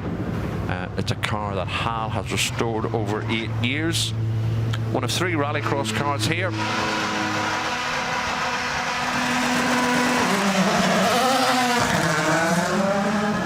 Goodness me. You were pointing out that left hand is the little dip that, you know, just unsettles the car. Yeah. Not the Puma. It just sits to the road. Tila all over the place. And back swinging out one way, then the other way. Just getting it back. Arms full of opposite lock in Porsche. Great to watch. Every time he comes down the special stage, that's it is, just hanging it out. You'd nearly think they'd lowered the back of it. But yeah, the pair of them have had a great 3 or 4 days here. Up the bank again. Yeah. So tremendous. Great to watch. Very, very entertaining indeed. Every run is flat out. That's Hal Ridge leaving the start line in the Rallycross Fiesta. We also will have Rob Gibson's Metro 6R4. That's an ex-Will Gollop car. And I can see Martin Overton's bringing his 6R4. The Legacy RS is coming out again. Peugeot 306 Maxi and the Lancia Fulba. I can see James Williams' Toyota Yaris Rally 2 car is going to be heading out shortly. Excellent stuff. So plenty to keep us occupied this morning. So we have quite a big morning already here. It's good to see that we've had plenty of cars out there this morning. We thought it might have been a little bit of a slow start. It's been quite the reverse, actually. Yeah, I actually thought it'd be really quiet. I mean, I was pleasantly surprised and interrupted there to see Ollie and Mara O'Donovan at 10 o'clock in the morning, and them having been to the ball last night, but then they let slip that they had to get back because Patrick was still in bed. So some people have had a rather late night. We've had a busy start to Sunday, which is lovely because it can be a bit quiet on Sunday here. But no, we've had a good array of cars out there, and yeah, it's all looking good so far. John Armstrong now throwing the Rally 1 Puma around. We've talked a little bit about his career past and such a bright future, I feel, for John. I'm really keen to see what he's going to do in the second half of the season in the WRC. The fans have been really excited by his progress because no one knew what to expect with him behind the wheel. And it's a young team with both him and Josh McAlean, and a young team in the sense that they haven't had as much experience as some of the other guys out there. And I think it's been really good to see him, get his first WRC stage win. Josh did that a few years ago, but he did it in a Rally 2 car. Yeah. An outright stage win on Rally Portugal Super Special stage for Josh McAlean. So he already had that in the bag. But for John Armstrong to pick that up in Acropolis and to be in podium position before an unfortunate turbo failure was really exciting. And it's not just good for the fans out there, it's also a massive morale boost for the team, who are putting in so much hard work behind the scenes, and they take all the small wins that they can get. And right now it's exciting to see these drivers really starting to progress. I think M-Sport themselves deserve a lot of credit, Alex Richie Mender, in how they've helped lead them and guide them on every event they've done, with the different degrees and demands, the different surfaces. So you can see from the outside it's a real team effort. The two drivers working well together. And certainly when you look at social media, they're working very, very hard together in recce and testing. But M-Sport themselves, I think, are help guiding them in the right direction and help guide and get the experience they need as soon as they can. So, I mean, it's a great team effort all around. It is a great team effort. And yeah, Josh had a great result in Acropolis. Would have been his best ever result, Josh McAlean, 4th overall. Unfortunately, a penalty dropped him down the standings, but still, it doesn't take away the performance that he put on at that event. Okay, we're looking at the Mitsubishi Lancer now of Tim Mangum, that's heading around the Forest Rally Stage. Hal Ridge has just completed. So you've got one car into the rally stage at the moment. On the start line, Bex is a car that, on the start ramp rather, is a car that provided loads of entertainment yesterday. George Clark and David Vardy, and that was the car Tony was telling you about earlier on, that rolled very early in the morning. This is it yesterday, Bex, on screen. You can see. Oh, look at the look.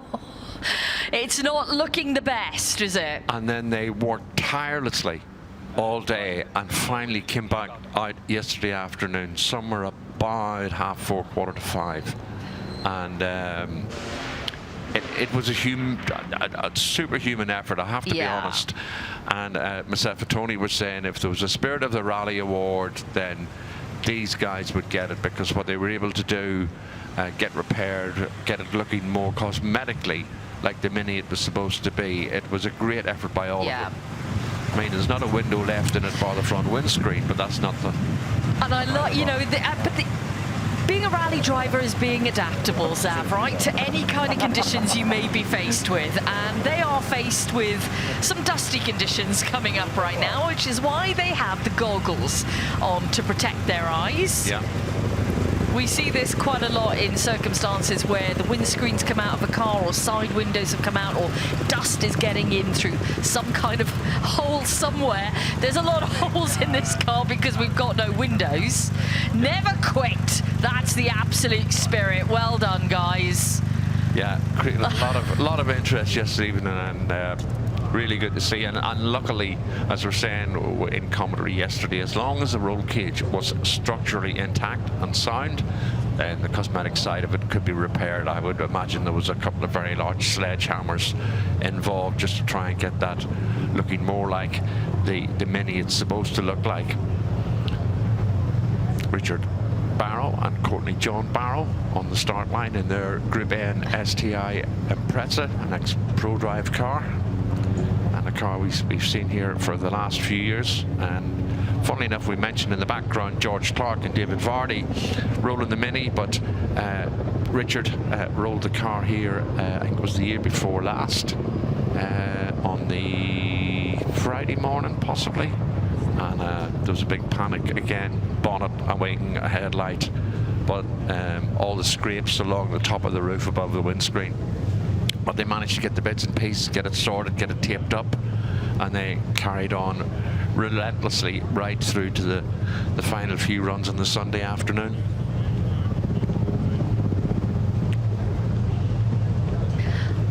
Now we do have a little bit of a pause here, so let's get a bit more detail on the Mini then. Tony caught up with the guys yesterday.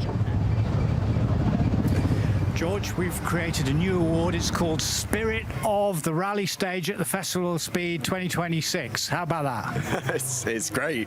I mean, everything with this team has to go to these guys all around it. I mean, I'm just the driver who made the mistake, ultimately. So, you know, the reality is these guys have put in a tremendous job of putting this back together. We have a motto of never quit in this team, and it's something that we stand by massively, and this team does never quit. Okay, what happened? Driver error, ultimately. I came into a long hairpin right, and ultimately I got a little bit of understeer, so I pulled the handbrake, and the back end, which it hasn't done all weekend, just switched round on me. So the front right tyre clipped the inside of the bank, and that was it. It's rolled over, landed on its wheels, and we managed to drive it out. Yeah, well, we saw that, and everything was pointing relatively straight, and you came straight back here and got on with the work. Yeah, some would say it was skill, but you know, others would say it was very lucky. I'll let you guys decide. Who was sitting alongside you? That man there, Matthew. Matthew, where's Matthew? Matthew, come on in.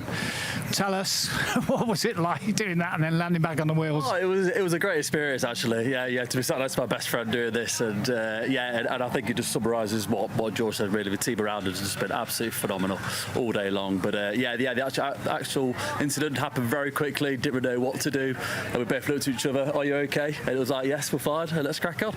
So, but this is a hell of an effort, and never give up. That's the slogan on the back. Is the shell okay? It's probably going to need reshelling next week, but for now it's completely safe. It's fine. It doesn't look the prettiest in the world, but you know, again, the team have done a great job to put it. I mean, we've even got red tape matching, so I think the team kind of knew something might happen. But no, I think the shell's going to be fine for the rest of the weekend, and at the end of the day, it's rally, and we keep pushing, so we're not going to slow down now. Now, this mini challenge championship on the special stages is great. Something like 6 rounds, 20 odd cars. This just proves with the mini one, it's a 2004 car, what a great series you've got going. It's absolutely fantastic, you know, and it's grassroots rally, budget rallying as well, and just kind of encourages people to pick up, get in the car, have a good time, and just and that whole perspective of you've got to have loads of money, blah, blah, blah. I think it just gives people a real good indicator of what rallying is all about. And then you come back to earth, back on the wheels, and all is fine again, George. Absolutely, and just to echo what Matt said, you know, the Mini Rally Challenge is something where Goodwood Festival of Speed is for everybody. It's such an amazing event. I've been coming here for a very, very long time, love every bit of it, and for everybody to be able to see, look at these cars, I'd love to be able to do this. You know, come to the Mini Rally Challenge because you can. It's amazing. Well done, both of you. Well done to the whole team for a massive effort in getting the car back into the Festival of Speed Rally Stage, and we'll see you out there on the final day. Indeed. Thank you very much. Thank you, Tony. Cheers. There we go. What a great pair. We've got George and Matthew there taking us through exactly what happened yesterday. I love that quip from George about, you know, we've even got red race tape to match the colours. The team thought something was going to happen, so they came prepared. But this is, you know, tenacity, isn't it, to take that car back out there. They could have just said, all right, game over, you know, we've lost some windows here. The thing that made me laugh was Tony saying, Matthew, you were the co-driver, how was it for you? And he goes, it was wonderful. Yeah, they enjoyed it. Yeah. Okay, we've got a bit of a pause here, so we're going to take a short break. We'll be back with you in a few moments. Everyone's in vintage clothes, and there's cars, you're going to absolutely love it. The whole atmosphere is amazing, and people really do throw their heart and soul into dressing the part. Absolutely amazing. Everybody's made such an effort. Celebration of motor racing, the cars, the noise, the sound, and everyone's really in the spirit of it. It is the best event in the world. I think it brings that excitement in people when they see these different types of cars racing on the limit. It's the shopping, it's the fanfare, it's the look, it's the period aspect, and that is what the Goodwood Revival is. It's just a fantastic day out. A celebration of the eras and people kind of showing their true selves through the way they're dressing. It's incredible. We walked in and I was like giggling, screaming, like it's so exciting. It's just a place to come together and really celebrate the style. Kind of see where Goodwood Revival is going to take me. What a day to be wearing vintage. I love the fashion the most, but the racing is also really cool. I like hearing all the cars. But I've got like an eye on a million things. Like I'll get distracted the second I walk anywhere. Like they have their own style when it comes to vintage fashion. Like, I feel that Goodwood has everything for everyone.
Arvid Lindblad, great to see you here at Goodwood Festival of Speed, especially on the rally stage. How was that? You've been a co-driver for the first time in a world rally car alongside John Armstrong. Yeah, it was amazing. So thank you to John and the guys here for the opportunity for starters, because it's my first time doing anything like that. And honestly, we drive pretty quick. But I've never been, I wouldn't say scared, but yeah, I was definitely I was very much outside my comfort zone, let's say. I was very taken aback, so it was just amazing to experience. It's so different to what we're used to, so just to get an appreciation for these guys, it's completely different. It's so different, and it's just it was so much fun. Arvid, you've had a fantastic career so far, brilliant start in Australia and onwards in Formula One. It's superb.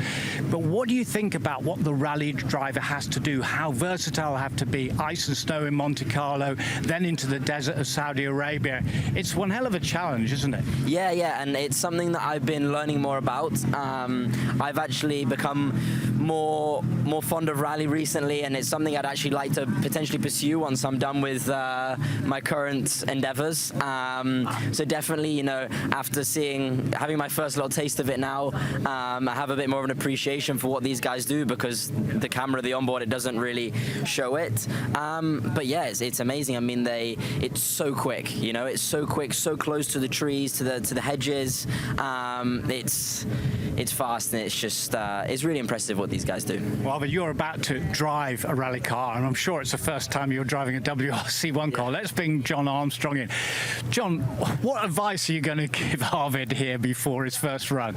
Yeah, we already spoke a little bit about the track and where the more slippy corners are and stuff like that. But I guess it's just to try and enjoy the experience. And he's done some ice driving and stuff in the past to prepare for all kinds of weather in F1 too. So yeah, he's I'm sure he'll be able to get to grips with it really fast, and I'll just be giving him a little bit of guidance whilst I'm in the co-driver seat. But yeah, I really enjoyed taking him for the spin, and it was nice to see how much he enjoyed the experience from an adrenaline point of view as well. You were very quick on your first run this morning, but I'm sure you told Arvid 1.9 miles.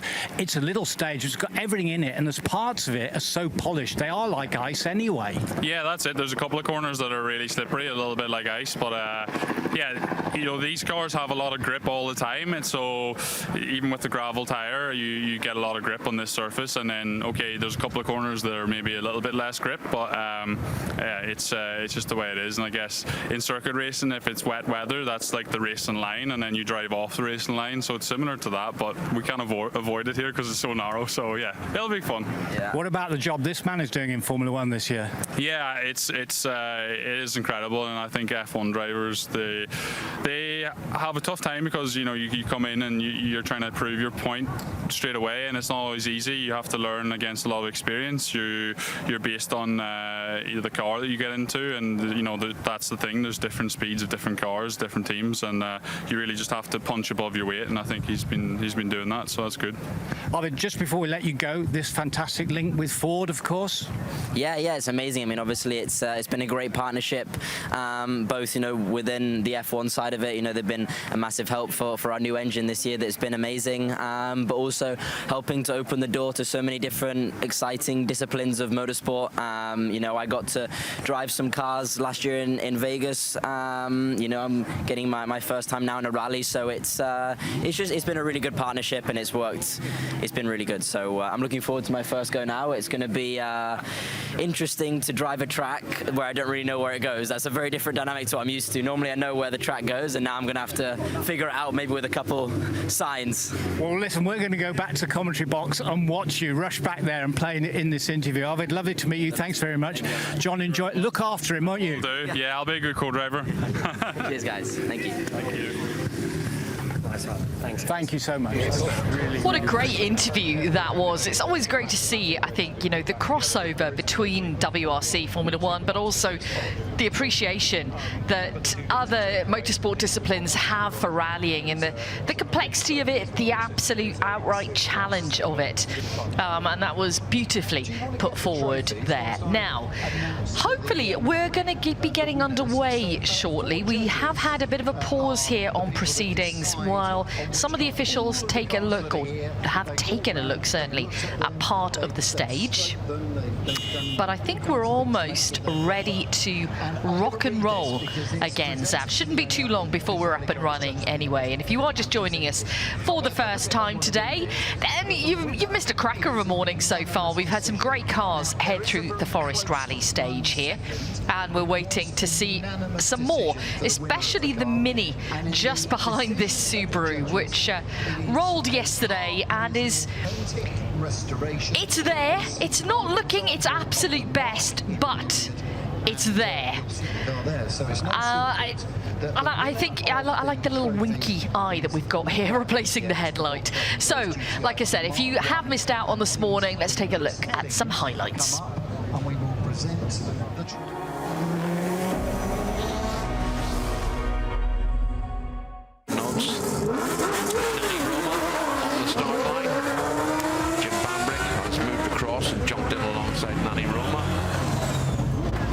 Such a great sound off the start.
And you're back with us live at the Goodwood Festival of Speed Rally Stage. As Bex was saying, we've had a slight delay while the team here look at part of the surface just after the start, on the start line.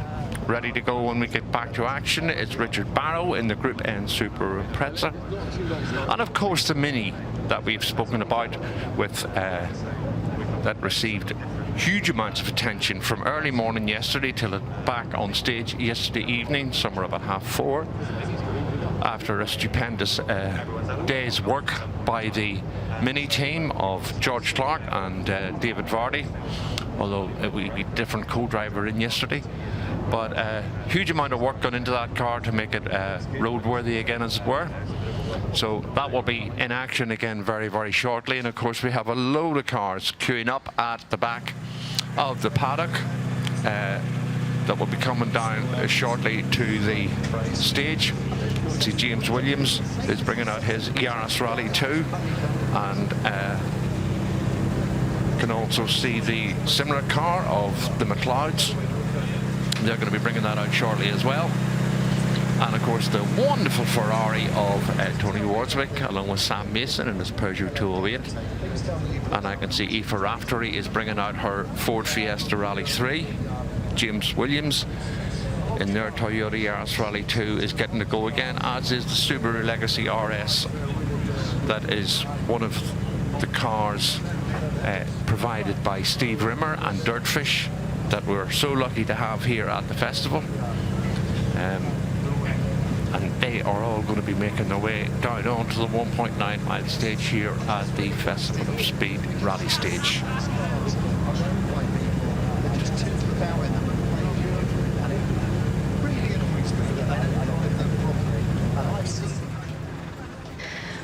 Well, Zav, seeing as we are on still a bit of a pause here, I'm delighted to say we have a guest to have a chat to. Perfectly timed, Richard Alone has made his way in. Lovely to have you here this morning. Well, it's an absolute privilege to be here. I'm sorry my voice is a bit croaky, but that will blame the after party last night. Oh, you were at the ball? Yeah, we're going to blame Travis for that one and his gang. Well, if there's anyone to blame, I think it's pretty cool to blame Travis Pastrana, right? Yeah. I tell you what, from all the guys that have been here this weekend, he takes so much time with all his crew and with all the people and his fans. He just takes so much time. Yeah. He's never in a rush, and he gets time to speak to everyone. So, no, brilliant. This weekend for me has been a bucket list item. I mean, A, to be in a rally car, number one. B, to be here. And look, this weekend for me, I didn't think it was ever possible. Yeah. But here we are, and and we've seen you do multiple runs. I couldn't do enough. It felt like Zav was constantly saying, and on the start line now is Richard Alone, back at it again. Well, I have a little bit of a theory, you see, so I kind of invited myself, and I got a letter at very last moment, and you'll notice I was car number one.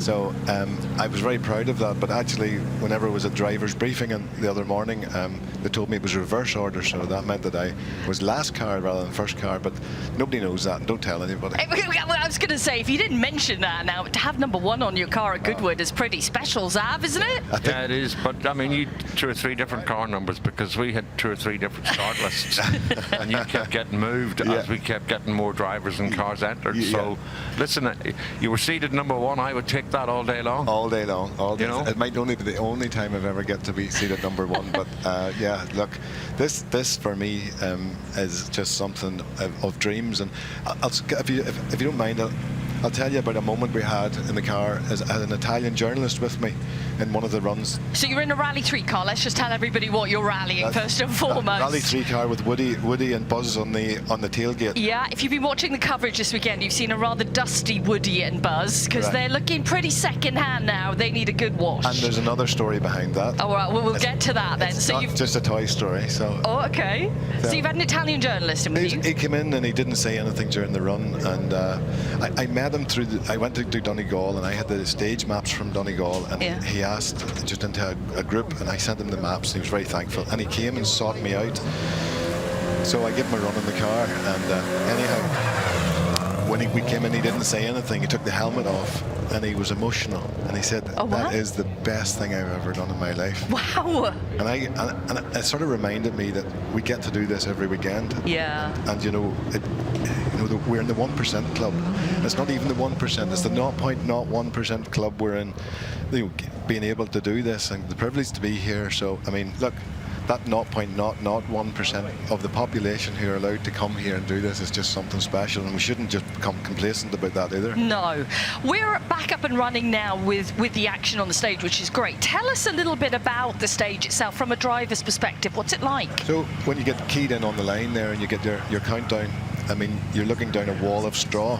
And it might look soft, but as the car on the line, you can see. I mean, look at this car right now. I know you can see a visual right in front of you. We've got the Mini, which is back up and running, but in a little bit of a battered state. So that driver will be now seeing straw bales both sides of his windscreen, and it will just, the corner now will open up, and it'll change surface from tarmac into loose gravel, and immediately into like a 5 right. It's a very, very heavy and deep rut here, and you need to be in the rut to keep the car carrying around the corner. And then it comes into a section that was so polished. It's like the top of a grand piano. It's so polished. And you just have to, in places you need such large inputs in your steering wheel, and other places you just need so fine inputs, no inputs whatsoever, and let the car just float and do whatever it has to do. So look, yeah, it's 3 kilometers that has just about everything you could imagine in a rally stage could be. So yeah, it's all there, every bit of it. Yeah, and I think that's the great part about this stage. You know, coming here and you say someone else 2.5 kilometers. Oh, it's pretty short. Yeah, but it's got, like you said, it's got everything in it. Everything, absolutely everything. So look, these guys are mental. It's great to hear these cars off the line, though, isn't it? Yeah, it is. It's absolutely great. I mean, you're in a more modern day rally car, obviously coming here in the R3 car. If you were to take your pick, Richard, though, of any car out there right now? Very, very easy, the Legacy. There we go. For me, I don't even have to think about that. And I mean, it's not because it was McRae's car or anything like that. It's just the Legacy for me. As a kid watching, you know, Circuit of Ireland and all older, you know, when the Legacy went past, you didn't just smell it and you'd see it, you felt it, you know, and that's what rallying's about. And we had this discussion with some of the electric guys, you know, how do we make electric rallying, you know, possible or attractive? I'm not sure you actually can, because you know, you have to smell it, feel it, touch it, and if you're not feeling it in your chest, I mean, that's, you know, it's only. It's kind of fake, you know. Yeah. Yeah. So, yeah. When you're standing there, the windows are vibrating because there's a combustion engine in there trying to get out. We're vibrating, yeah, definitely up here with some of the bigger cars, and it's a great sound, which Sav absolutely loves. Yeah, I mean, you can't beat it. Just open the door for like the Raptor, like the Hilux, or Helix, as some people call it. But I mean, the Legacy thing there, I mean, you're like yourself, you've grown up with Kenny McKinstry, Bertie Fisher and the Legacies, and we were talking yesterday about, you know, when Audi brought the Quattro Sport and Walter Roll in 1984. Now, you might be younger than me, but I'm totally in tune with what you're saying about the smell, the sight, the sound, the glowing brake disc at night out in the Tyrone stages. So you mean, you have to buy into that, and I think that's what feeds the addiction as a kid. I mean, we've said about our first memory in motorsport. Me, it was the 1968 Circuit of Ireland. What was your first memory in motorsport? Any first memory? Plum Tyndall on RPM on a Wednesday night, and lying in front of an open fire watching this and being told to get to bed. That's my earliest. So that's where it all started. You know, really. You know, that's a great memory to have. Plum's a wonderful ambassador for the sport, and still going to this day. Recently, good friends of mine, Barry, Chris, and Sidney Meek, are great friends of mine, and we recently were at an event in KES in the Donegal Rally, where a lot of Cathal Curley and all these guys were together, and I was saying to Kevin Clendenning, could we not get a large table on a stage and a bottle of, half a dozen bottles of beer and just let them at it, and just dangle a microphone. Yeah, exactly. Don't encourage them. Just don't ask questions. Just let them talk. Let them chat. The stories you would have. Wow. Talk to me about the story about Buzz and Woody then hanging out the back of the car. Why have you done this to these poor lovely toys? So Buzz and Woody are a Christmas present some time ago from my kids, and they said it was my lucky mascot, and I didn't realise, and I'm not going to tell you how to Google it or do it, but there is another story about Buzz and Woody and the characters from Toy Story. I'm not going to say it's like an adult version, but there's another story there, and it's more than a Toy Story. And so there's you know, look, it's just a lucky mascot, and We hadn't got them on in the Ulster Rally last year, and we ended up causing quite a significant mess in the middle of the road. So they must go on, and they have to be carried. So how many runs are you going to be doing out there today? So unfortunately, we're catching a ferry at 10:30 tonight. So Ronan O'Kane, who's our team mechanic there, he's a great guy. He runs IFA Raftery and ourselves, and he was over yesterday at the Nicky Grist. So he's running about like a headless chicken there. He's trying to get load trucks there. So we're going to take Joe. Joe's been with me. He's my best friend as a kid. We've only recently sort of found each other again, and this is one of his kids. So okay, oh nice. And Joe has kindly, the guys caught a flight home, but Joe has kindly said, look, I'll stay behind and give the guys a hand to load the truck. So 17 years of age, there's not many guys volunteer to do some manual work, but here he is. He's living the dream. He is going to be living the dream, absolutely. Well done. I just want to quickly jump in. You mentioned Cathal Curley. Yeah. Spoke to Cathal a couple of years ago. 1972, there's a famous German rally driver brought a BMW 2002 over to the Donegal International. They went testing before the rally, and he wrote it off. And he was in tears because it wasn't his rally car. Yeah. And Cathal says, I'll tell you what you do. Put it in a trailer, take it to the bog side, dump it, then phone the police and tell them it's been stolen. And that's exactly what they did. Very good, very good. Richard, before I let you go, we've got John Armstrong on the line here. Yeah. John's been doing wonderful things, obviously, in the WRC, in the European Championship before that as well. Yeah. And he's been around a while, but now he's getting his real opportunity to shine, isn't he? Yeah, so John, for me, I've watched through, and this is one of the reasons why I've Rally 3. I'm a 53-year-old man, so like I'm not 17 or 18, but John started his career in Rally 3, or and he was one of the guys who could throw a Rally 3 car about, and I think that, and there's loads of guys in Rally 2 cars out there that can afford them but can't drive them, so those are guys that should be in Rally 3. And John has a testament to that, where he served his apprenticeship. He's done it really well and moved straight through to Rally 2, went to the top of that and straight into Rally 1. Showing the absolute progression. And that's what the triangle's there for. Yeah, exactly. That's what it's there for. Richard, it's been an absolute pleasure having you in here to chat. Thank you so much for coming in. It's been a real pleasure. What an honour. And I could tell you a short story what happened last night. Very short if you've got time. No, go on. Last night, Aoife and ourselves went down to the ball, and we went to the back door because that was where we were directed, and we read out our ticket, and we were wagged into the room, and we were met by His Grace and his wife.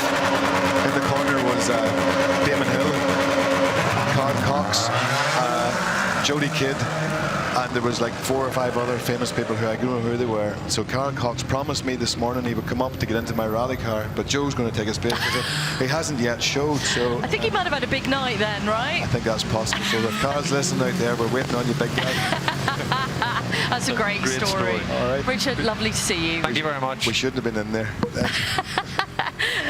There we go. That is Richard alone there.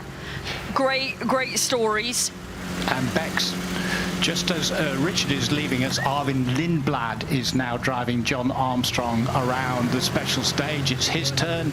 He's been the co-driver, he's been the navigator for John Armstrong this morning in the Ford Puma WRC1 car, and now it's the young Formula One star, and it's great parallel because they're both in their first full seasons. John in WRC, Arvin Lindblad in his first full Formula One season. Now the pair are together, and it's Arvin Lindblad's turn to sample WRC1 for the first time. Obviously, I spoke to them earlier, and it's just so exciting that the two of them together. They're getting on really well. Let's see how Arvin gets on through the special stage. I mean, I loved watching that interview because his passion for all motorsport really shone through, but his respect for rallying really shone through, and now he's getting the opportunity to give it a go here, and he's got John alongside him. He's going to guide him through, and I'm sure he's going to thoroughly enjoy the experience. Yeah, all motorsport, you're right. He's pretty much in awe of what the rally drivers do, and John Armstrong couldn't have a better driver there alongside him. And we're looking at the Subaru Legacy, and that's Jess Rimmer who's driving that car, Paul Howarth, alongside that engineer, the famous engineer stroke driver who's developed so many cars over the years, and Jess behind the wheel of history, really, Colin McRae's car, where he really made his mark. And there's a little bit of damage on the front right, on the wing there. Arvid might have just clipped something, as he's bound to do in this short, tight stage. But let's see how he's getting on. It's John giving him the instructions. He said he would help him as much as he could through the stage. Well, I mean, if they want to advance body repairs, they could always have a quick chat with George Clark and the Mini Boys. Yeah. I'd love to know what it was like. They had the goggles on, obviously going through the stage without the windows in that car. But you can see we're unfairly comparing the target times here because it's his first crack behind the wheel. But the target time was, of course, the fastest route for John Armstrong, which was 2:26.9 earlier. But I'm sure Arvid has had a wonderful time behind the wheel here. Yeah.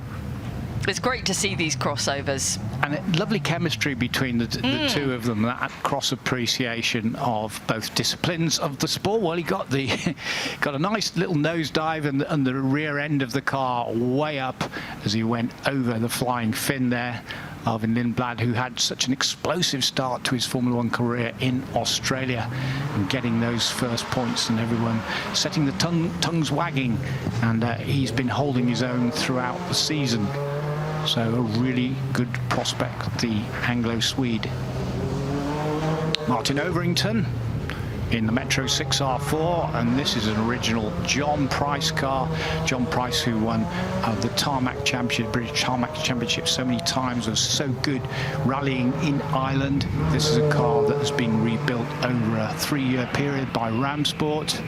Martin Overington, predominantly a single-seater driver, historic Formula One and other great cars, passionate about his motorsport, passionate also about bringing young engineers and apprentices into the industry, into the sport.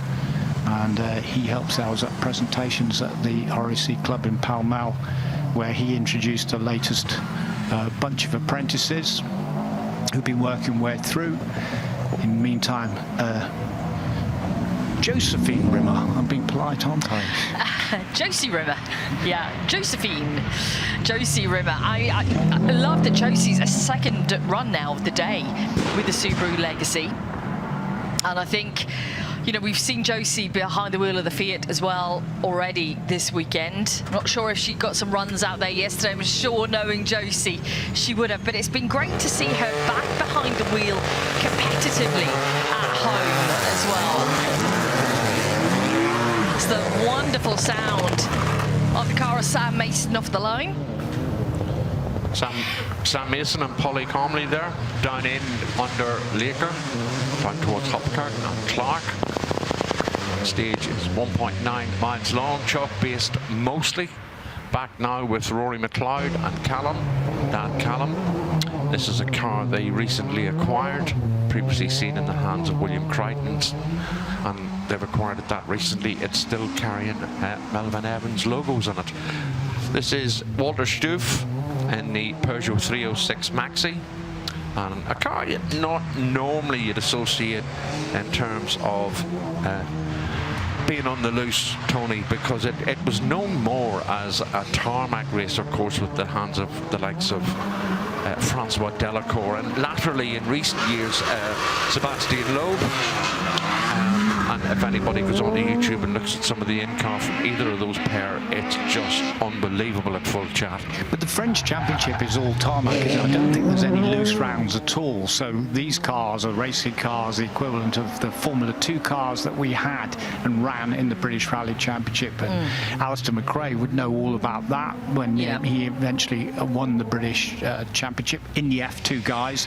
But it's so low, and with the wings and that sequential box, as you say, buzzing through the gears and on tarmac in France, just a sight to behold. Yeah, it really is. I mean, it's interesting, in France you have your French tarmac championship, you have your gravel championship as well. They keep them both obviously separate, and we've seen some fantastic drivers come through these championships. When you look at the World Championship now, it's been the training ground for a lot of tarmac drivers, and in the European Championship as well. Johan Bernardo, Johan Rossell, who's currently competing in WRC2. his brother Leo Rossell. You know, they're all cutting their teeth on French Tarmac Championship. Yeah, I mean, and in the past, you know, whenever the Citroen DS3s were flavour de rigueur as they were in the BRC, I mean, I remember Oisin Price, Tom Cave, Marty McCormick in particular went and took part in some of those French national championships because the competition level was so high. You know, when they went and practiced the pace notes got better, the competitive edge got better because it was so intense. And yeah, it's a great battleground both on tarmac and on the loose. Didier Auriol, there's another one who ended up winning the World Championship but winning the national French title, and in fact was one of the only ones to win something decent with a Metro 6R4. So Yakko sponsorship there. Look at those big tyres that you would see, the big beefy tyres with the strengthened sidewall, a lot of carbon fibre walls in those. You're going through the desert. And depending on what the stage is like during the day, and they know how soft the sand is going to be, they will use those tyre pressures and sometimes take them quite low to get through the softer sand. As we're looking at the Toyota Yaris Rally 2, Rory McLeod driving this time, and not Callum, father and son, over the jump, and they've just had a brilliant time. We get some damage on the right rear valance there, just hanging off a little bit. I don't know whether that happened before or during this run. He might have just clipped the bank on the right-hand side, but that will be easily fixed as they just cool down now coming in off the stage. A lot of wind up here, so the dust is swirling around. Not quite as badly under the trees because the wind can't get all its way through, but on top of hill here, although the wind is not as strong as it was earlier this morning. Warren Philliskirk off the line in the MG Metro 6R4. I was just talking about Didier Auriol winning the national championship, and that was for the RED prepared car, the Metro 6R4 RED from underneath the arches. The witness, Rally Engineering Development. I knew you'd give it the full title, but it was Witness, wasn't it? Yeah, and MCD, can you remember what that stood for? Who ran Ari Vatanen in the Privateer in the 1982? You got ran Black Beauty. Go for it. It was also Midland Car Deliveries. Oh no, I didn't know that. That was, and you know what?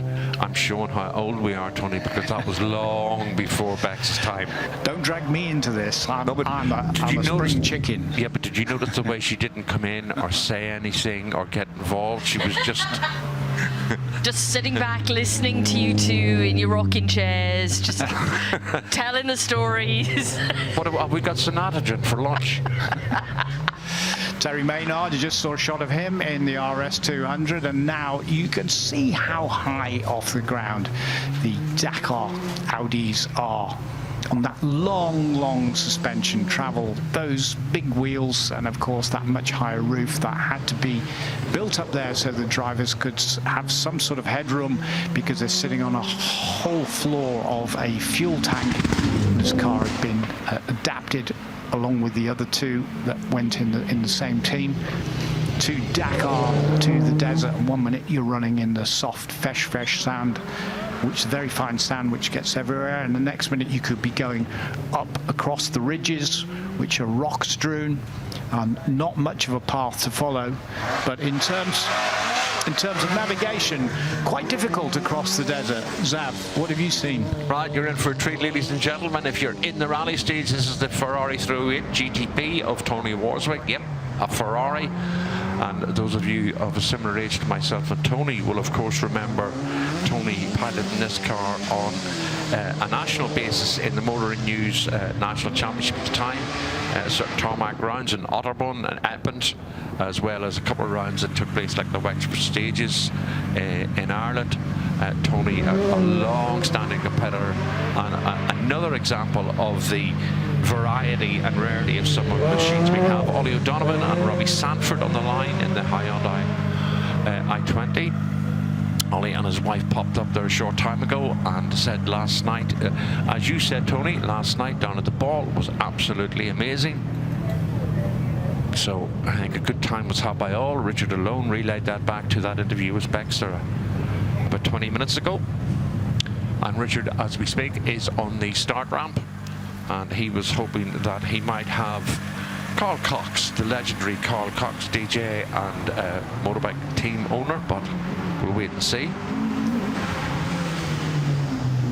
Meanwhile, there is the Fiat Mirafiori, the 131, and a huge amount of history because that was John Bloxham's car. It's the original car driven by Neil Yates, and it's really, it goes back to road rallying and night rallying, where, for example, you know, from about 11 o'clock at night through to maybe 3 in the morning, a lot of selective, or what they call whites, on the very small remote roads up in the hills, up in the mountains, where road rallying would take place, and spectators would appear out of nowhere as they come down the hill towards some incredible hairpin or 90 left. As Ollie O'Donovan is off the line, and he's in fine fettle this morning, looking as fresh as a daisy, and perhaps tuning himself up, ready for the shootout later on, because he wants to beat his son. And he'll have to go some to catch Patrick. Yeah, you were having a brief chat with him this morning, Zav, weren't you? What was the vibe? What was the feeling? The vibe, I have to be honest, the vibe was they were in great form. I haven't seen his wife Myra for probably 3 or 4 years. I mean, I've known Ollie for 30 years, and I worked for him for about 6 or 7 years, but I hadn't seen Myra, and she's looking well, and they had a wonderful time at the ball, and she's staying on till this evening. But they did make me giggle because Myra nudged him and says, come on, we need to go back and get Patrick out of bed, and that was at 10 o'clock this morning. So they had a late night, was really good at, but Ollie's lost a lot of weight. He's taken his championship campaign in the European Rallycross very seriously. I think I said to you, Bex, he told me he does Tai Chi in the shower every morning for 15 minutes. So, but they're both looking well, and he's looking forward to the day. And his parents are looking and hoping Patrick will do really well. Shootout is going to be fantastic later. The final, obviously, shootout on the weekend, which decides who is the fastest through on the Forest Rally Stage for 2026, as we watch the Ferrari make its way through the flying finish of the stage. And we've just seen, or just heard rather, from our commentary position, Richard Alone head into the stage in what he described as the wall of hay bales that you have to head through off the start line into the first corner. A wall of dust as well. It's been a very dry, warm, dusty weekend here at Goodwood. On the start line is car number 64, which is the Rothmans Audi Quattro. Of course, reminiscent of the colour scheme that was used by John Bosch and Steve Bond in the European Rally Championship, at the time when ex-works cars would slowly make their way into privateer hands, well-funded privateers, and run a European campaign. Ollie O'Donovan showing well on screen at the moment. And flying over the flying fin. The Irishman going well. Cars really well prepared. Rallycross to rally. No difference to them. They're just having at it. Not just enjoying themselves, but, you know, really taking it to the edge. And that's lovely to see. And those of you that are watching the Fiat as it comes through the stage are just talking about that, the John Bloxham car, and talking about history.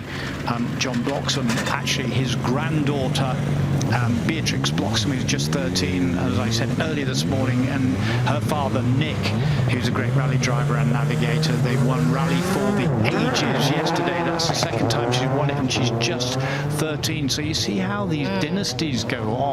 Yeah. That's particularly in rallying and regularity rallying, and it's very difficult navigation, that, because it's average speeds, it's maps, it's all sorts of things. It's not just calling out pace notes and going from, you know, control to control. Very, very difficult. Incredible for a 13-year-old to win like that. So I'm guessing it's Joe in alongside Richard Alone here then. Joe, who'd come up to commentary. Yeah, it looked like who's going to be helping her out with the pack up and everything later. Yeah, and Bruno Thierry and William Feldon had just left the line in the Ford Focus WRC, another one of the fabulous cars that Steve Rimmer delights rally fans alike every year that he comes to Goodwood, part of his collection. Peter van der Putten on the start line in his Audi Quattro S1. This version version of the Quattro was the pinnacle really of the Group B era, and Audi had brought the Audi Sport Quattro along to replace the A1 and A2 versions, and very quickly realized that it was almost behind in development when they brought it out, and they moved on with the bigger rear wings and front spoilers. Back now with the Rothmans Audi Quattro. Of course, David Sutton here in the UK ran a fleet of privateer Quattros as well. It's also part of the Audi Sport UK campaign, and I think when you're coming into London along the Chiswick Road, along the Chiswick flyover, Volkswagen or Audi UK, there's a couple of the X-Works rally cars that are on display in that wonderful elevator car park that they have on the left.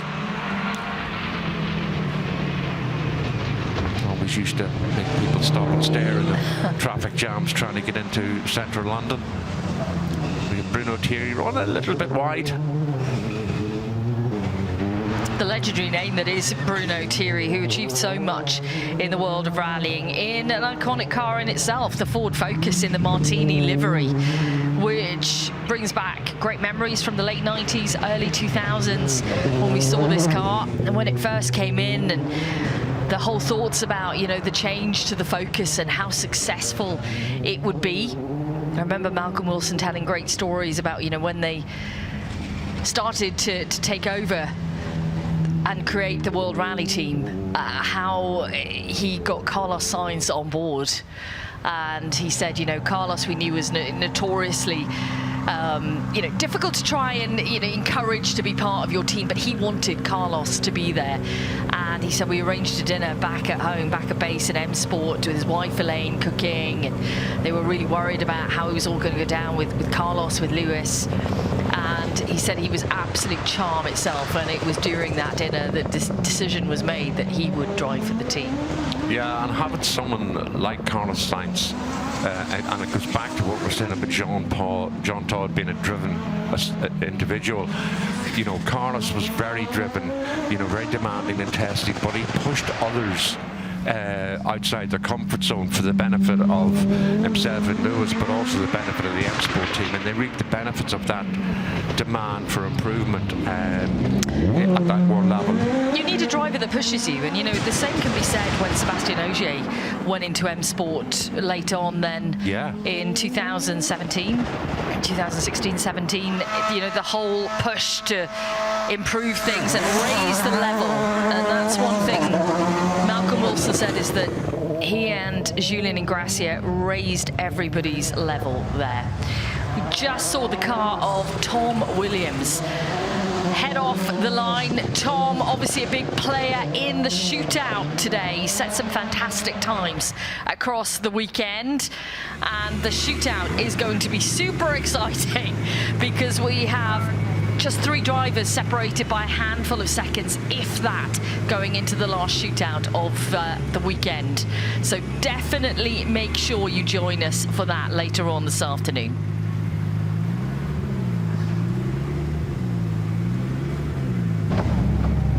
There's the Mini, and that is the oldest car that we have on the rally stage.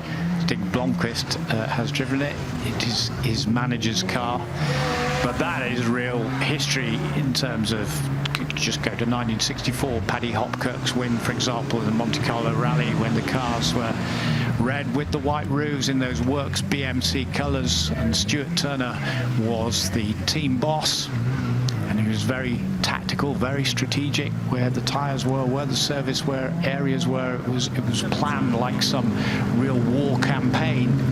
And in fact, it was Stuart Turner who arranged on the night that they won at Monte Carlo, the car was shipped straight back and put on the stage at the London Palladium.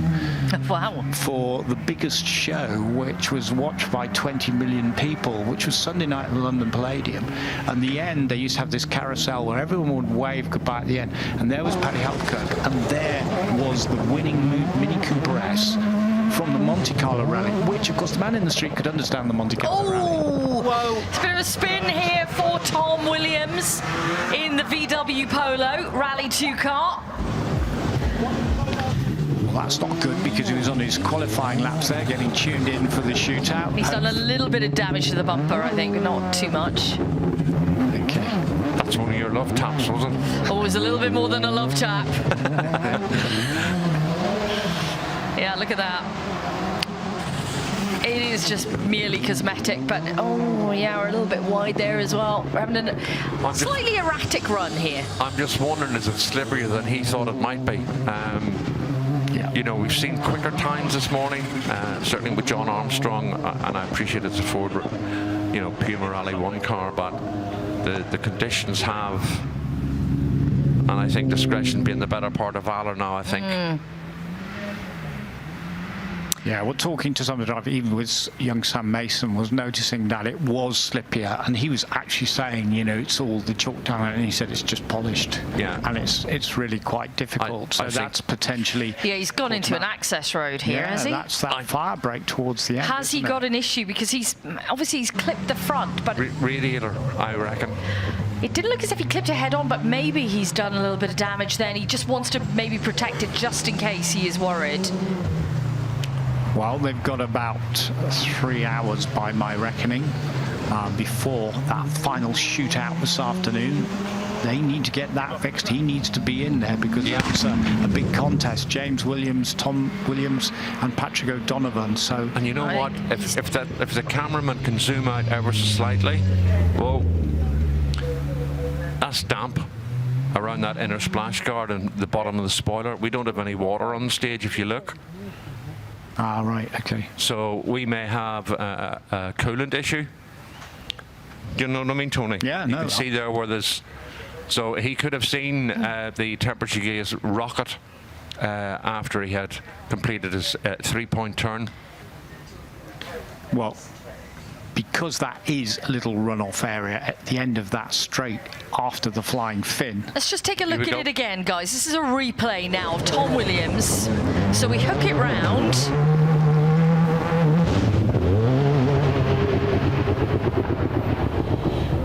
Yeah. And it's pretty much all the way around because he clips the bank on the inside first of all and then gets it wrong on the outside, which spins him all the way round. And then I think on the second hit is where he tears that bodywork, that front balance there, and does potentially whatever damage it was to the radiator or one of the pipes in that second knock when the car goes round. There's the Ferrari 308 GTB. Tony Worswick, single-seater champion in Euroboss, and Formula 1 Jordan as well, which he raced very successfully. But he's rallied that car in big tarmac events like Madeira, a lot of European tarmac events very successfully. He said, we've had this car for over 40 years. Unbelievable machine. So let's hope Ross Whittock and Tom Williams can get the car back and get it fixed, because we need them in the shootout. We definitely do, yeah. So they have pulled over into an access road, and they're still having a look into the engine bay in the access road right now. And then you see the 25 years on the car emblazoned on the side, and that's 25 years since Richard Burns, his godfather, had won the World Championship, and Robert Reed. You just see that 25 there on the bonnet. So on the phone, Tom, to the team, trying to explain what's... I mean, he's done the best thing here. He's pulled over and he's stopped, because if they have damaged something at the front, if they have got any coolant leaking, anything at all, then they just need to stop, power that down, don't do any damage. Yeah. So they're doing the right thing here. And even if they need recovery to get that car out, we want to see that car, of course, in the shootout later, because he's had such a terrific run so far this weekend. Yeah, I might nip up and see if I can get him booked in George Clark Car and Body Repairs, see if we can get him fixed. But it should be reasonably okay. Get it back out, get it up. The car is run by RSC, which is Don Buckley, and as long as they have a few bits and pieces and spares, it should be okay. Fingers crossed it is.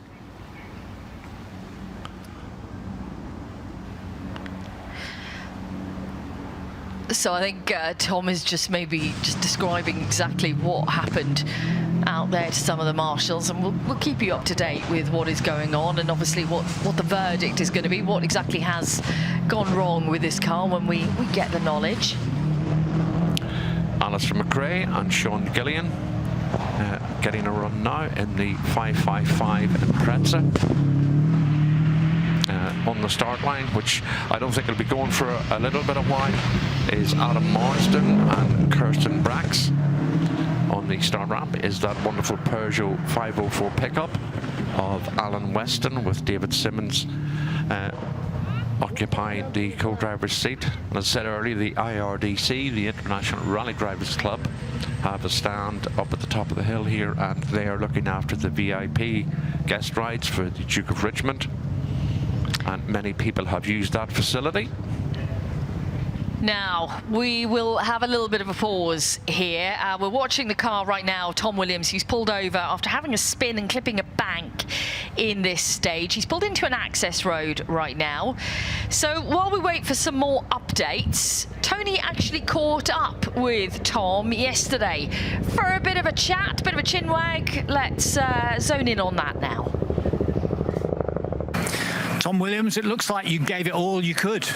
Yeah, it was a good one. We were definitely throwing the car around. As Patrick said, it's a bit like the snowbanks in Sweden. You're kind of bouncing off side to side, and it's definitely slippery out there. And we're just kind of managing the gap, actually. It's getting closer towards me, and it's going to make it exciting for tomorrow. I think it's about a second, isn't it? So on the aggregate, I think you're still ahead. Yeah, overall we're leading, and Patrick's coming in fast, and James is close. I think everyone's close, to be honest. But yeah, it's going to be really good tomorrow. It's definitely chopping up in the first few corners, but yeah, it's going to be exciting. We know what to do. Patrick was actually talking about the section of the stage that we kept watching, and cars were sliding quite a bit around the hairpin down towards Salmon's Roll area, where it seems to be quite polished. Tell us what it's like actually through there. Yeah, it's just it is an incredible stage, this. I've never seen a stage that changes so much throughout a whole weekend, because of course everyone gets faster and faster and learns the stage, but of course it keeps on changing your braking points. You think that's your braking point, and suddenly you're locking up going towards these hay bales, and yeah, trying to not lose the bumper or do anything like that. So yeah, it's a really tricky stage, but it keeps everyone on their toes, and tomorrow's going to be really good. So as a driver, what can you do? And you feel sort of helpless that it's sliding away from you. Do you have to get back on the throttle a bit, or a bit of handbrake? What are you doing? Yeah, you definitely want to just set the car up and get the body roll right. Of course, you can get the handbrake in just to bring it round, because it's easy to understeer here, and you're just kind of shuffling it around the corner. And yeah, it's being up a gear and just kind of get a bit of traction, because you can basically spend the whole stage lighting up all four wheels if you really want to. We're getting through tyres quite quickly as well, but yeah, you got to be up a gear, using the clutch, and kind of just working around, using all the tools in the chest here. So how many tyres have you used so far? There's a mixture. Can't give everything away.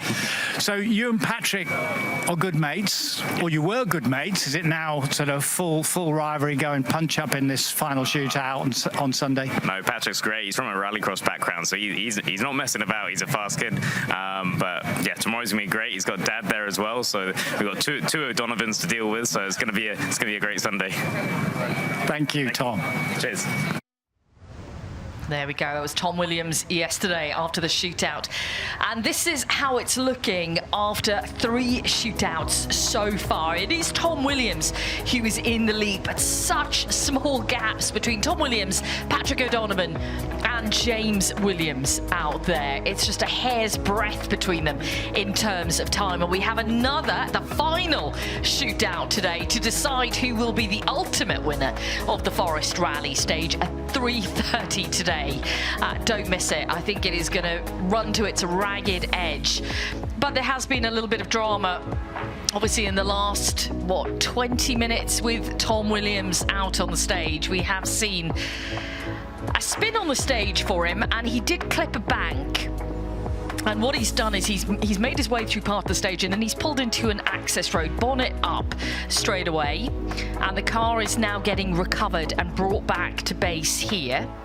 So whether he has done a bit of damage to the front, we're not sure. We're going to find out from the team exactly what has gone on, but we are keeping our fingers crossed that whatever may well be the problem is that it's fixable and he is ready to go for the shootout later this afternoon, because he's had a stellar drive here so far this weekend, and we really want to see that continue. So we wait for that car then to be towed back here to the paddock. We're going to take a short break before we get back underway with the action.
Everyone's in vintage clothes and there's cars, you're going to absolutely love it. The whole atmosphere is amazing, and people really do throw their heart and soul into dressing the part. Absolutely amazing. Everybody made such an effort. Celebration of motor racing, the cars, the noise, the sound, and everyone's really in the spirit of it. It is the best event in the world. I think it brings out the excitement in people when they see these different types of cars racing on the limit. It's the shopping, it's the fanfare, it's the look, it's the period aspect, and that is what the good revival is. It's just a fantastic day out.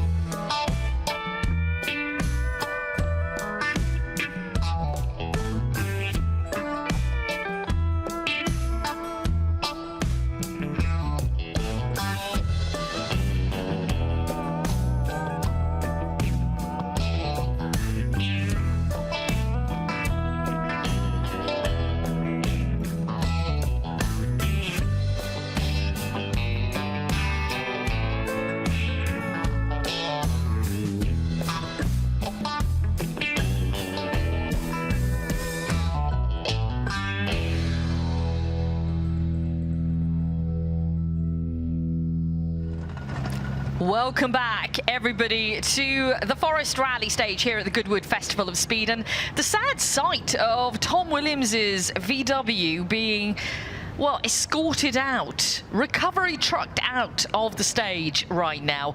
We're going to try and keep you as updated as we can on what the situation is with his car, but basically he spun in the stage, he clipped a bank, and then he eventually pulled into an access road and has now been recovered. So don't worry, we've got our eager beaver reporters on this one, so we should find out exactly what is going on, but we should be back up and running as well on the stage very shortly. If you are just joining us for the first time today, welcome along to what is now the final day of the Goodwood Festival of Speed, the final day of the Forest Rally Stage, and I'm sure continued days of great weather here in the UK, because it's been an absolute baker this weekend in terms of the heat out there, which has been great for everybody to have some sunshine.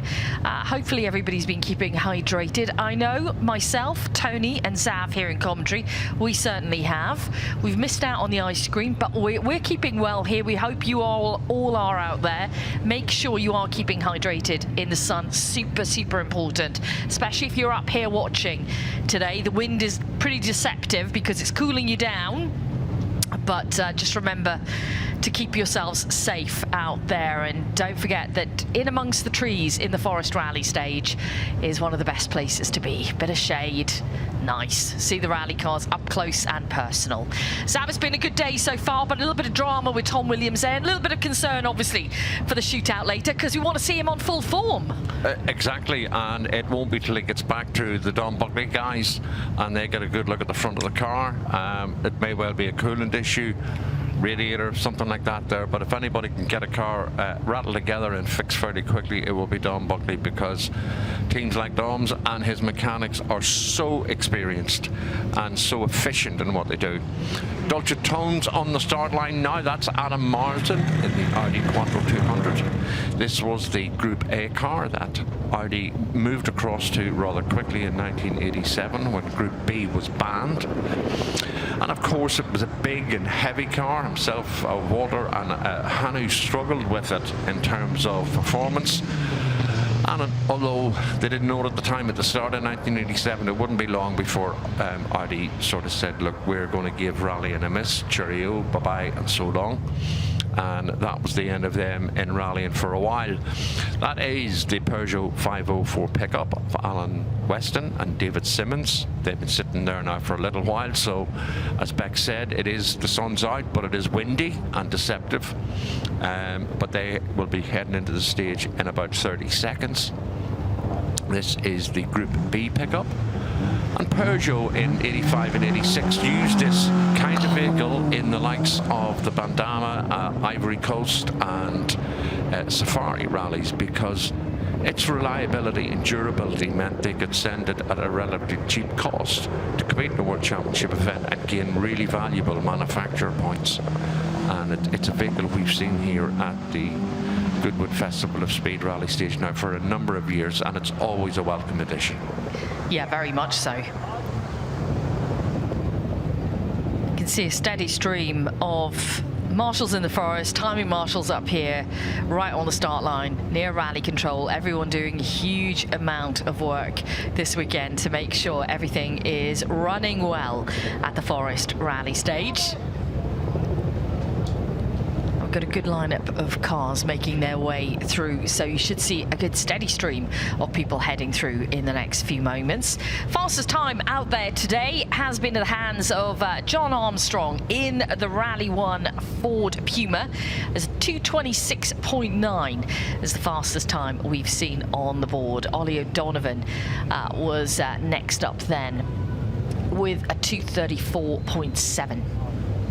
Yeah, and I think one of Tony's interviews being shown on the bigger screen, that is Richard Barrow with Jack Barrow in the passenger seat. On the start ramp is him and Nicky Clark, and we have a couple more quadros coming your way. The Ford Focus, the Steve Rimmer Ford Focus, is going to be making its way to you shortly. Roy Gillingham in the Vauxhall Chevette HSR will be out as well. I can see the Subaru Legacy is going to be coming down shortly, and action well underway. And just to give you a little heads up, ladies and gentlemen, in the corner of my eye I can see the M Sport Ford Raptor has made its way up off the hill and alongside the little track beside us here at the Forest Rally Stage start. So I would guess we're going to be seeing that at some point in the not too distant future.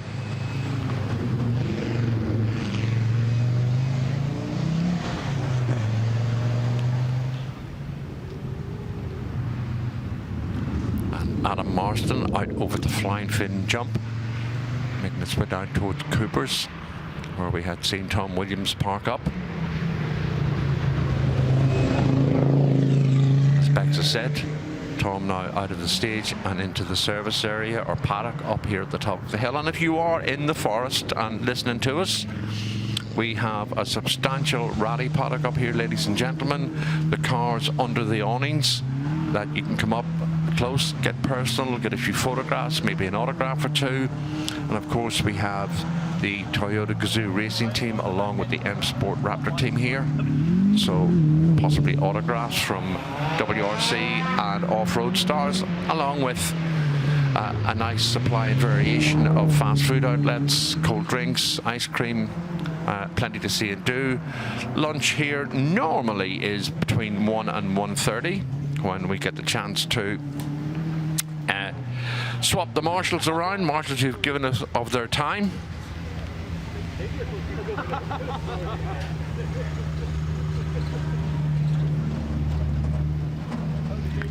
And there we go, that is the Peugeot now completing. Chris Hellings, the car of Chris Hellings, the Volkswagen, on the line right now.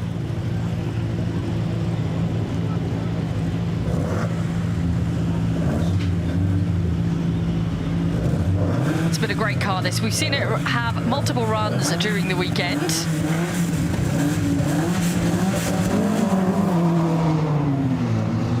And Chris Hellings heads into the stage through the wall of hay bales, the tunnel of hay bales that greets them at the start. It was a great description earlier by Richard Alone, who was in here chatting with us about what it's like to go off the line here. The first things you're seeing is just the hay bales right to the side of you. You're very much aware of them before you head into the first corner. Yeah, back with Richard Barrow there, out over the jump. And Chris Hellings on stage as well in his VW GTI Group 2 car.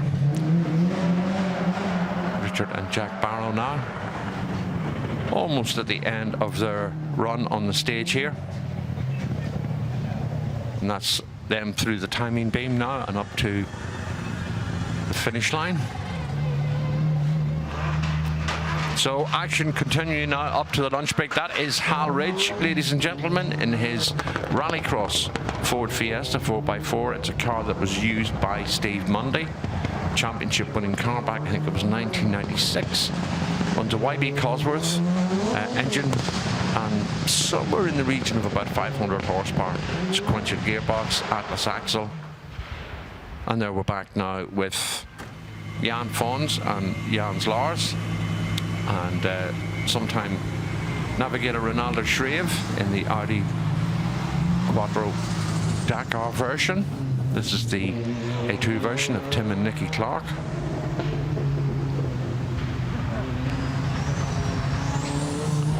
This was a car that arrived here completely rebuilt last year by AM Cars, and Tim and Nicky, along with a lot of the AM Cars regular visitors here now over the years.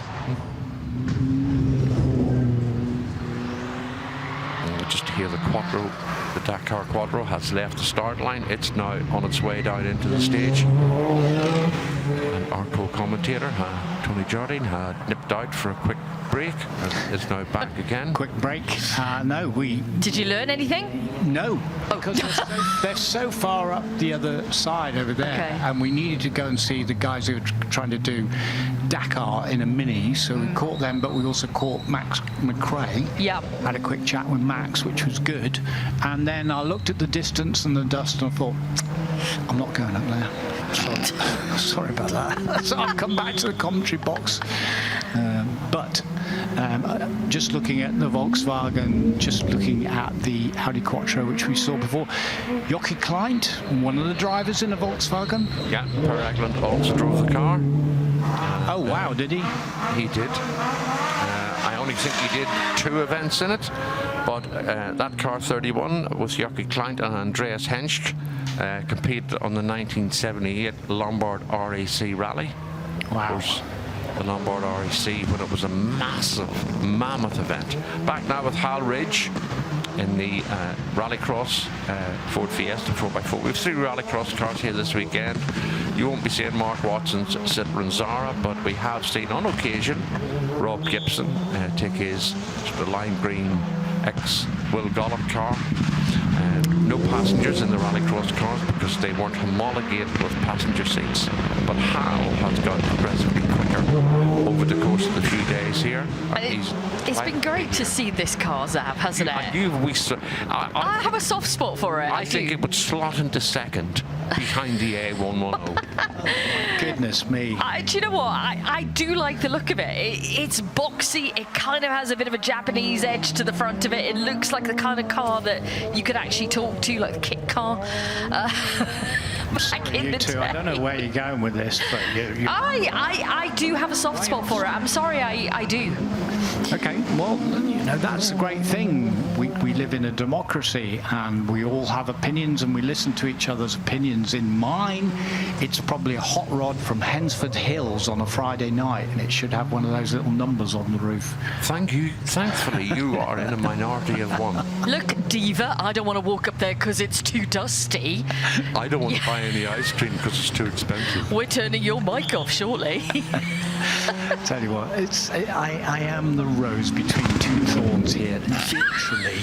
And it's a pincer movement, but I can take it. It's not. Is there like a poisonous form of rose? I think there could be. You know what? I think we don't realise we're dealing with commentaries equivalent of Alan Partridge.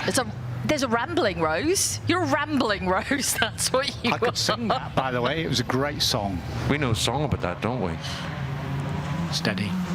Right, there's the Audi Quattro. That's the S1. That's the car with all that brute power and the 4-wheel drive and all the suspension and transmission to cope with 550 brake horsepower, nearly 600 brake horsepower by the time it got up onto Pikes Peak.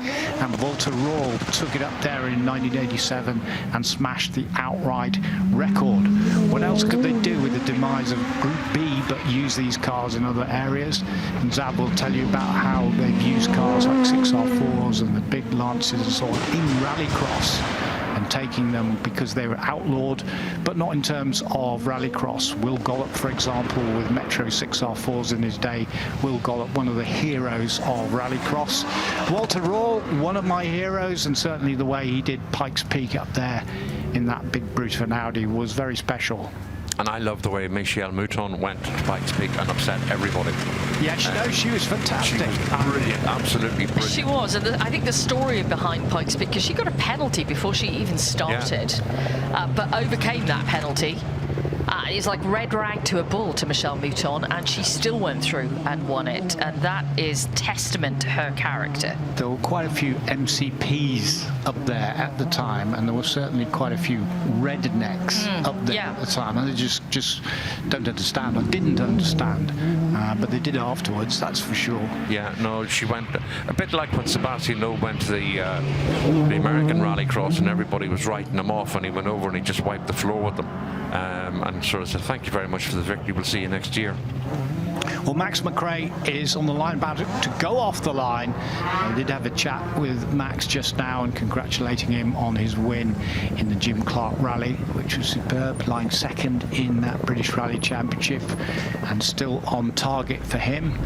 But he has to beat the MEM, the Melbourne Evans Motorsport cars, which are the Toyota Yaris 2s in that British Rally Championship, and they've taken the title for the last 3 years. So it's going to be tough, but it's impressive because it's going to be tough for Max, but he'll have a good go, he was just saying, in the Grampian Rally in August, the next round, and that's the candidate event for Scotland WRC. if everything goes right on the Grampian and all the observers are happy with what they see from the FIA, then hopefully we will get confirmation of WRC Rally Scotland for next year. And then Bex is going to look after us, and we'll get VIP hospitality up in Scotland. Well, Zav will, yeah. Flipping heck. I'm booked, you see. I'm booked to carry Bex's bags to the accommodation. I'm feeling that I'm in the middle of this sandwich, and the sandwiches get more and more squished. Yeah. Get squished. You are, definitely. Now, if you are just joining us today, we've had quite a bit of action out there in terms of the amount of cars we've had through, but also we've had a little bit of drama with Tom Williams having a spin in the stage. He's clipped a bank and he went into an access road. He drove a little bit, went into an access road, and then the car got recovered. I'm trying my best to find out exactly what the verdict is there, and I'll get back to you as soon as I've got that. And I have a plan if he has an issue, but I won't tell you what it is yet. Oh, okay. So on the stage now, we're looking at Karsten Lock in the Lancia Delta Integrale, the 16-valve version. And Karsten, one of the many group of sort of Belgian, Dutch, German competitors that we have, along with the Audis that have graced the stages here at Goodwood over the years. Always a welcome addition and adds to the variation in the manufacturers and model cars that we have. Back now with Max McRae, John Lawrence, and alongside him in the X-Works Ford Focus WRC. One of the number of cars that BGM Sport have brought here that are owned by American legend Steve Rimmer. So we have a bit of an update. Just messaged Tom Williams to find out exactly what had happened, and it was the water pipe was off. You saw some water, Zav, you'd spotted that, hadn't you? We thought that was the case, and he did exactly the right thing, pulling into the access road. They're fixing it now, so we should be good to go for the shootout later, guys. That's which is good. what Well we all done. want to hear, because we've seen superb performances from Tom Williams, James Williams, and Patrick O'Donovan in the shootout, and we want to see the absolute gargantuan battle continue today. It is good news, because Zav did whisper in my ear, I'm not sure, he said, whether they would have another radiator if it had been the rad. So if it's just the pipe, and he switched it off quickly before it boiled, then great. Then we should be back in action. But look, and Richard Barrow's left-hand front wing there is pretty battle-scarred. That's the rear haunches, and you come up to the front left there, and you'll see the dents in the Group M Subaru. So he did have a few little slides yesterday on those very, very slippy sections, and you can see there the dents in the wing. There has been a few moments over the course of the weekend, and indeed this morning. Let's take a little look back at some of the highlights so far today.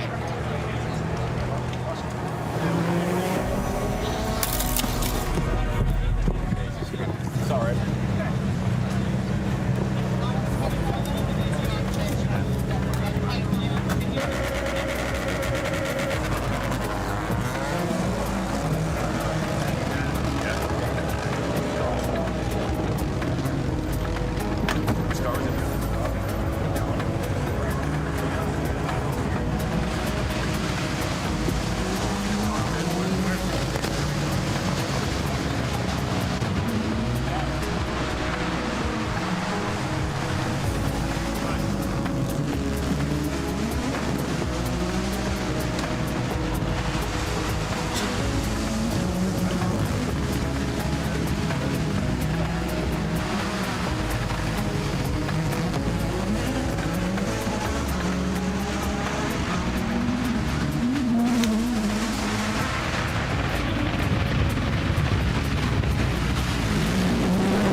Good? Yeah,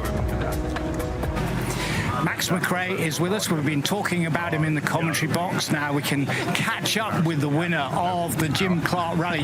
Huge congratulations. What a win. Yeah, thank you. It was probably the best and most dominant event we've had so far to date. So it's a good feeling, and now we're second in the championship by about two or 3 points, so can't complain. I think you pummeled them all on the Friday night, didn't you? I'll stay humble and I say it was a good fight. Good way of doing it. Congratulations, that's really, really good, Max. And then Grampian Rally next, and hopefully that Grampian Rally will turn eventually into WRC Scotland. Yeah, it will do, definitely. So it's good we've got some past experience, and hopefully we'll be on the start line of the WRC next year. But already there's some international guys. We've got Elfyn Evans and John Armstrong, 2 Rally 1 drivers coming over to drive against us. So already for me that's nice, because then I get a proper benchmark against these quick guys. But I think we'll be able to give it to them. Must have been a great feeling back on Scottish turf. Granddad was there, Dad was there. Were they all there to support you? Yeah, the whole family was there, really. Minus my mum, because she was in the heat in Australia, and don't blame her. But no, they were all there, so it was nice to get that first proper win in Scotland under my belt with them all there, so it was quite special. And that was with the Skoda? Yeah, Skoda RS Rally 2. It's run by Dom Buckley, so it's the car was faultless. It's such a pleasure to drive. How's Goodwood Festival of Speed 2026 been for you so far? It's been brilliant. It's amazing every year. There's always such cool cars here. You look around everywhere and there's cars that you wouldn't see barely on social media, let alone sitting in front of you on a start line, especially the one I'm sitting in here. So it's pretty special, and obviously the weather's been great, so can't complain at all. Yeah, this McRae dynasty is everywhere, isn't it? And you're sitting in it. I don't, literally, yeah, I'm pretty lucky. Very lucky boy. Great to talk to you, Max. Well done, and keep going in the British Rally Championship. We'll be watching your progress in the Grampian. Thank you very much.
Everyone's in vintage clothes, and there's cars. You're going to absolutely love it. The whole atmosphere is amazing, and people really do throw their heart and soul into dressing the part. Absolutely amazing. Everybody made such an effort. Celebration of motor racing, cars, the noise, the sound, and everyone's really in the spirit of it. It is the best event in the world. I think it brings out the excitement in people when they see these different types of cars racing on the limit. It's the shopping, it's the fanfare, it's the look, it's the period aspect, and that is what the good revival is. It's just a fantastic day out.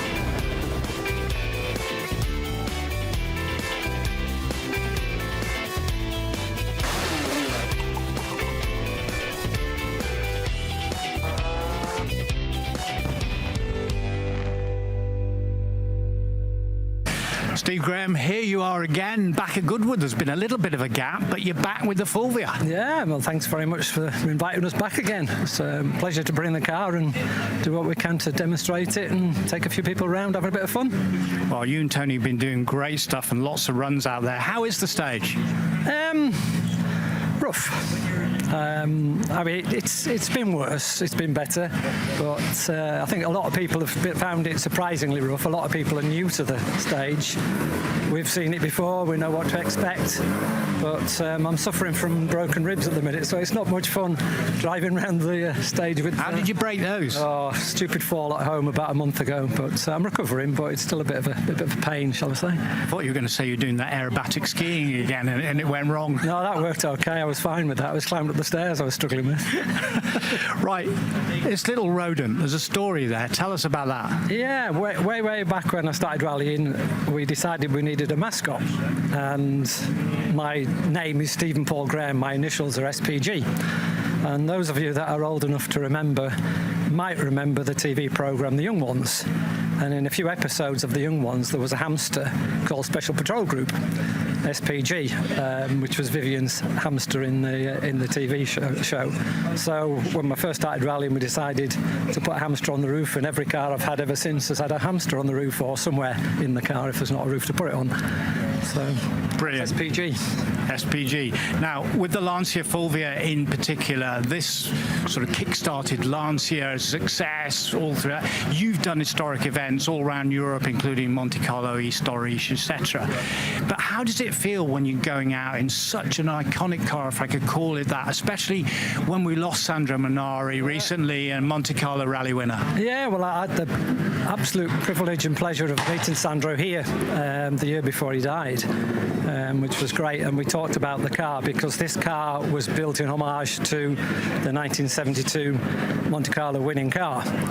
I decided when we were moving into historic cars that I wanted a front-wheel drive car.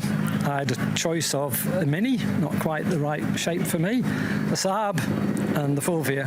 So we decided on the Fulvia, and then Ian Chamberlain built this one for me, predominantly to do the Roger Albert Clark rally in it, and we've done every RAC since it was built in 2006. Well, it's great to have you back at the Festival of Speed on the rally stage. Great to see the Fulvia again, and enjoy the rest of the weekend. Yeah, thank you very much, and I hope everybody survives in the heat. Thanks, Nick. Thank you. There we go, another great interview there from Tony Jardine. He's been doing some pretty good work out there this weekend in the heat of the sun. Tell you what, a lovely ice cream would cool him down nicely. Now, we are on a little bit of a delay here. We are waiting for some cars to be recovered from the stage. As soon as that happens, we will be back underway. So let's get back into the flow with Tony Jardine's work. He caught up with John Armstrong earlier on this weekend. John Armstrong, great to have you with us in your full World Championship season at WRC1 level with the M Sport team. It's going well.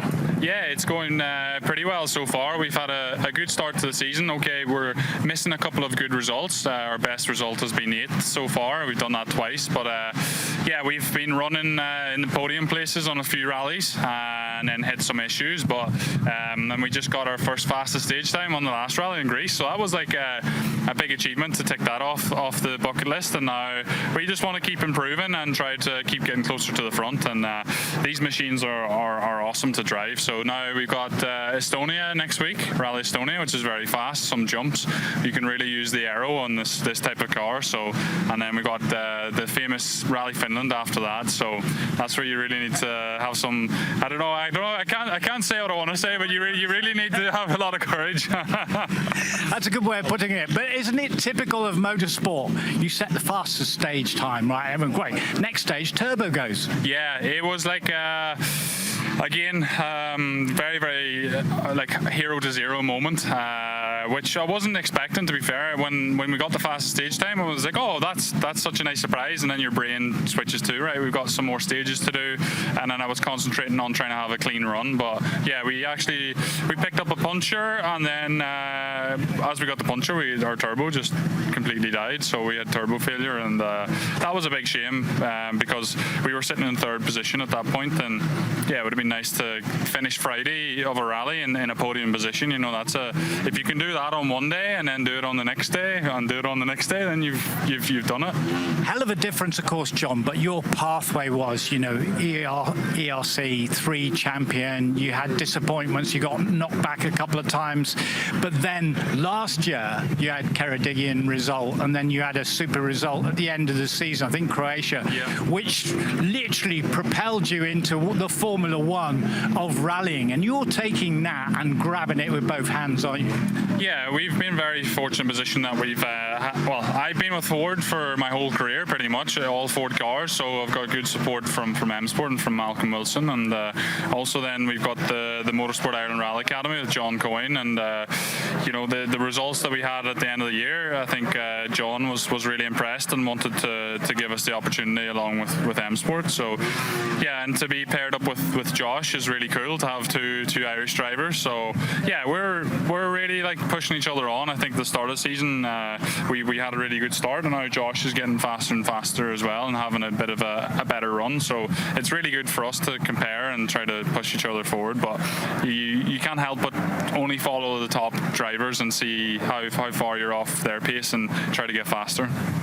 Yeah, but as they pointed out, you're both young, you know, inexperienced relative to all those competitors around you. Josh has now got his 6th place best. Yeah. Could have been 4th, but we know why. Yeah. The penalty.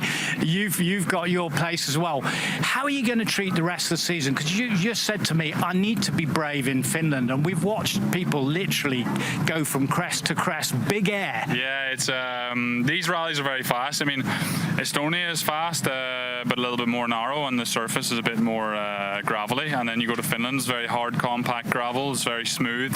The car slides a bit more over all the crests, as you were saying. So, and the average speed is crazy. You know, you're talking about 80 mile an hour average speed on the rally, so it's quite a lot.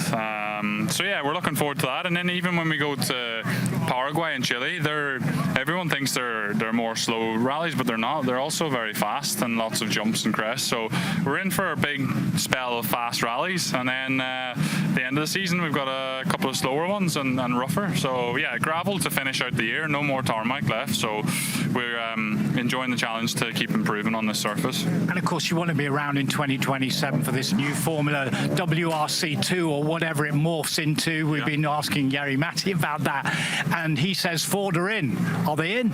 Well, we have designed with M Sport, or they have designed a Rally 2 Plus kit. So their new regulations allow current Rally 2 manufacturers to homologate a kit for their car. So M Sport will be coming with the Fiesta and a Rally 2 kit for next year. So or the Plus kit. So yeah, it's good that they've committed to that, and I think it's important for the new structure to the championship that there's some manufacturers that are right in there from the start. Obviously Toyota are building a new car, so it'll be interesting to see how fast that they are. But yeah, it's nice that M Sport are committed, and let's see where we end up. We don't know yet at the moment, but we'll keep trying hard and try to impress. Well, on a personal level, it's great to see that the progress you've made, fabulous. From the time then you drove a little Mini with us on the rally. Do you remember that? Fun. I remember that. It was good fun. And actually, the discipline of hero events is really difficult, especially for the co-driver. I actually think you have to work so hard as a pair in those style of events, and it's a little bit like Dakar, I guess. You know, it's more about the navigation and being really, really precise. So yeah, it was good fun to drive your Mini. You were doing your Paddy Hobcoat, weren't you? I was trying to. Anyway, I was fastest on the trials, I remember. And on another personal note, if I may, everything going well, you and Holly as a pair?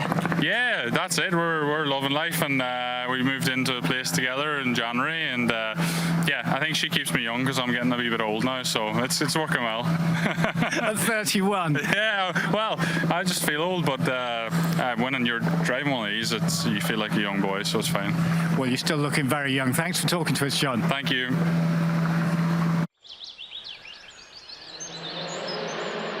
He wasn't just a rally driver.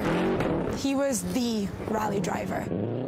Fearless, uncompromising, electric to watch.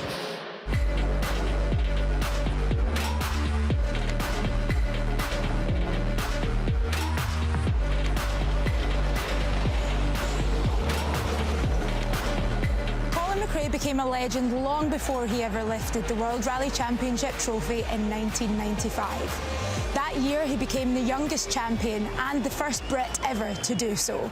His win didn't only make headlines, it made history.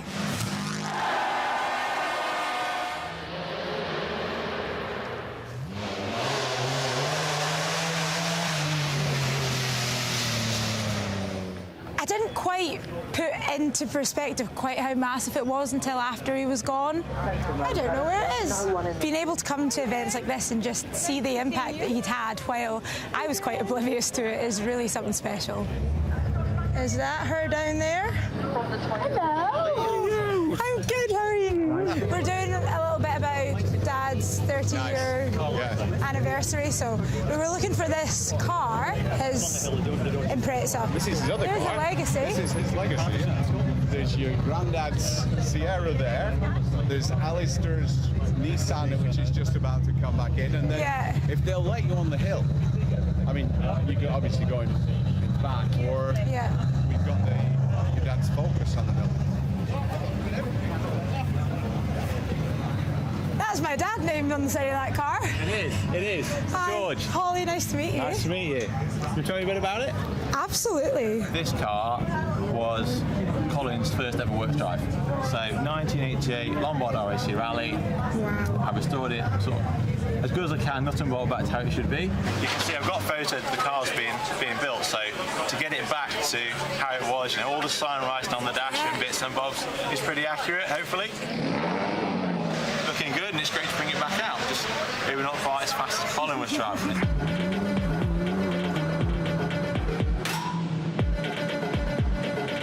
This is the car that my dad won the 1995 World Rally Championship in.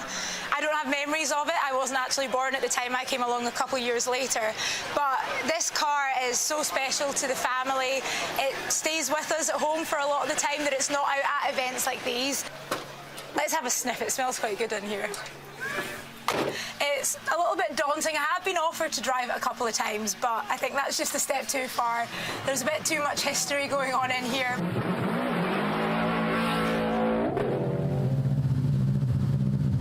This is such a special moment. Look at those smiles. On the left in the passenger seat is Holly McRae, daughter of Colin. On the right, her boyfriend, John Armstrong, at the wheel.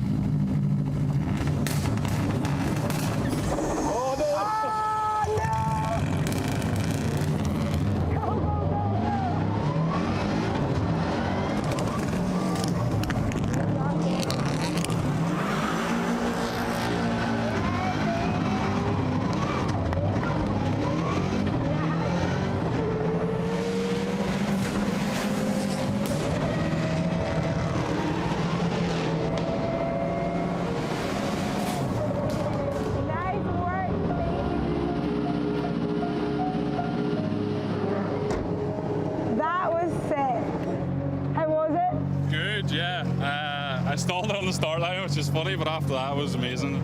Oh. You stalled in the lane? Did you? No. John. John did. John.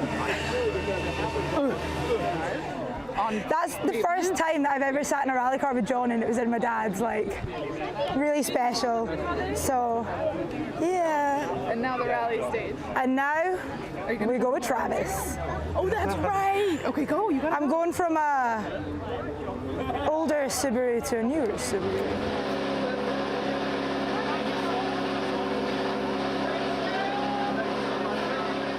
Let me go back to the beginning. I started rallying and found my love for rallying because of Colin McRae.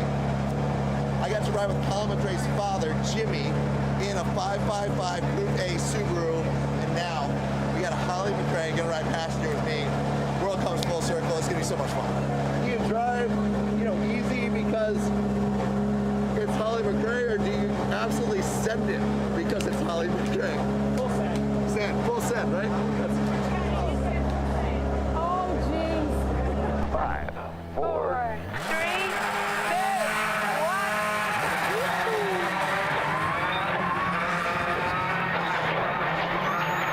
Oh, they moved that bailout on me. Sorry.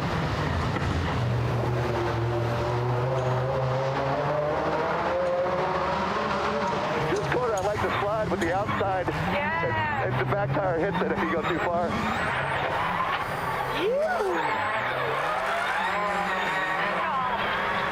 Oh yeah.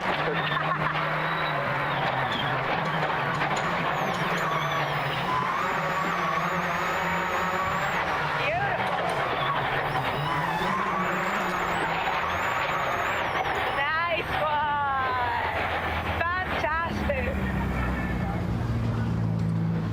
What a stage, man. We used a couple of the sides. Yeah, he just does that. keeping us in place, but no, it was good. That was so fun. Dude, awesome. Thanks for coming with. Yeah, that was great. Thank you. What a great experience. You gotta go rally. You got a license. Let's go. Colin McRae wasn't just fast. He was formidable. Always on the edge, always entertaining, always rallying flat. He gave us 25 WRC victories, 42 podiums and countless unforgettable memories. An MBE, a video game that still bears his name. To the world, he was a hero. To fans, he was a legend. To many in the rallying world, he was the greatest to ever do it. To me, he was just Dad.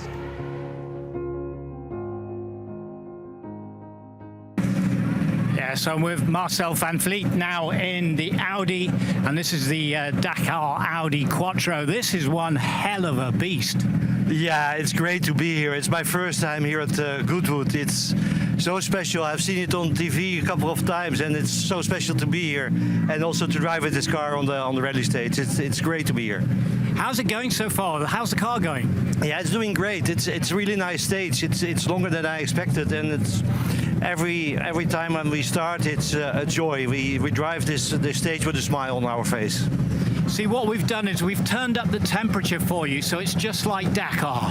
Well, it feels like it. It's quite hot, but it's okay. I mean, the atmosphere is quite nice, and the sun is here, and people are enjoying. We are enjoying, so cannot be better.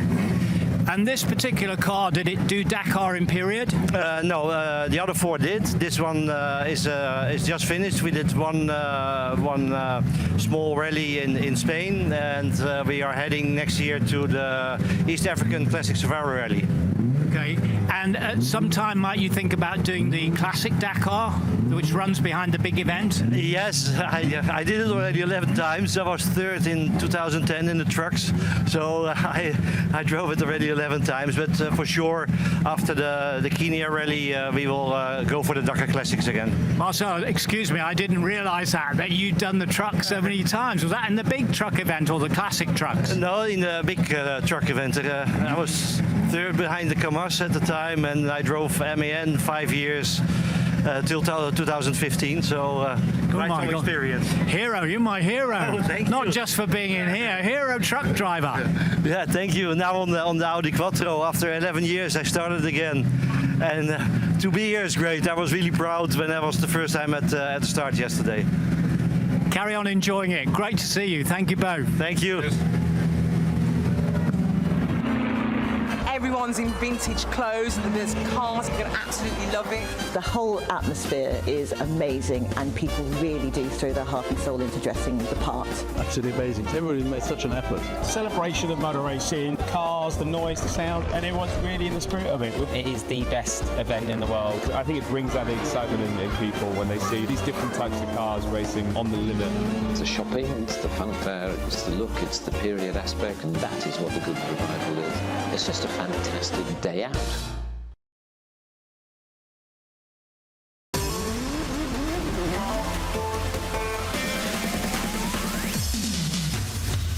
There's no better place on the planet where you can see great cars, great people. You get to meet your heroes. It's a big social for motorsport as much as a celebration of motorsport.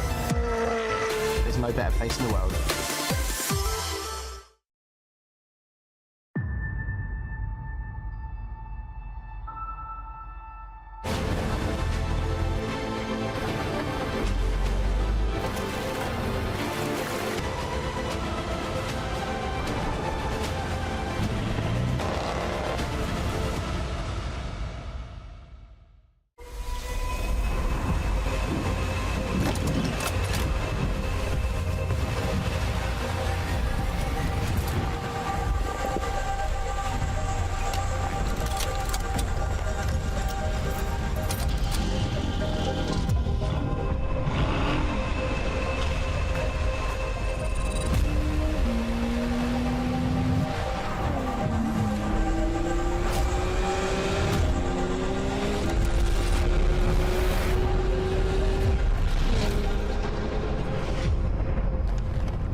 Racing now down towards the final 2.5 furlongs. Racing up towards the line, it is Scandinavia who takes the Goodwood Cup. You try your best and a bit of luck on your side is good.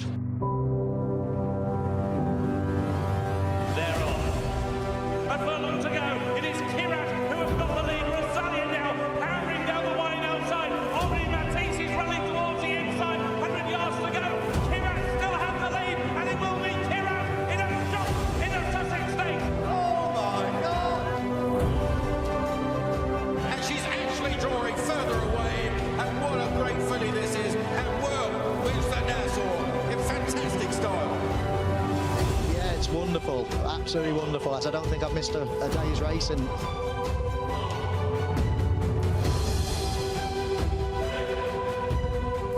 Woodcote Girl is getting up from Doha. Oh, unbelievable. One of the best things I think I've ever done.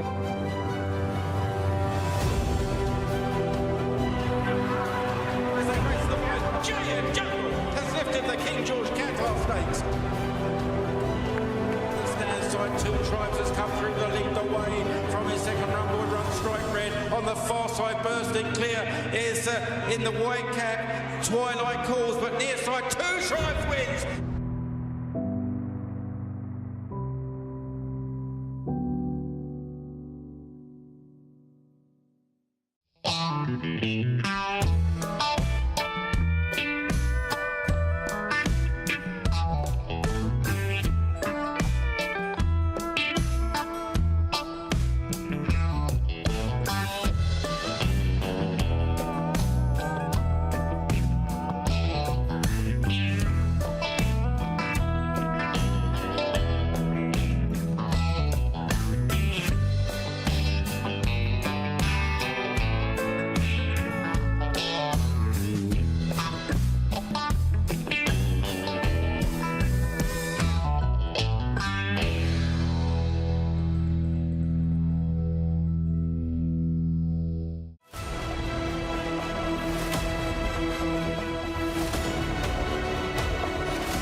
celebration of the eras and people kind of showing their true selves through the way they're dressing. It's incredible. We walked in and I was like giggling, screaming, like it's so exciting. It's just a place to come together and really celebrate the style. Kind of see where Goodwood Revival is going to take me. What a day to be wearing vintage.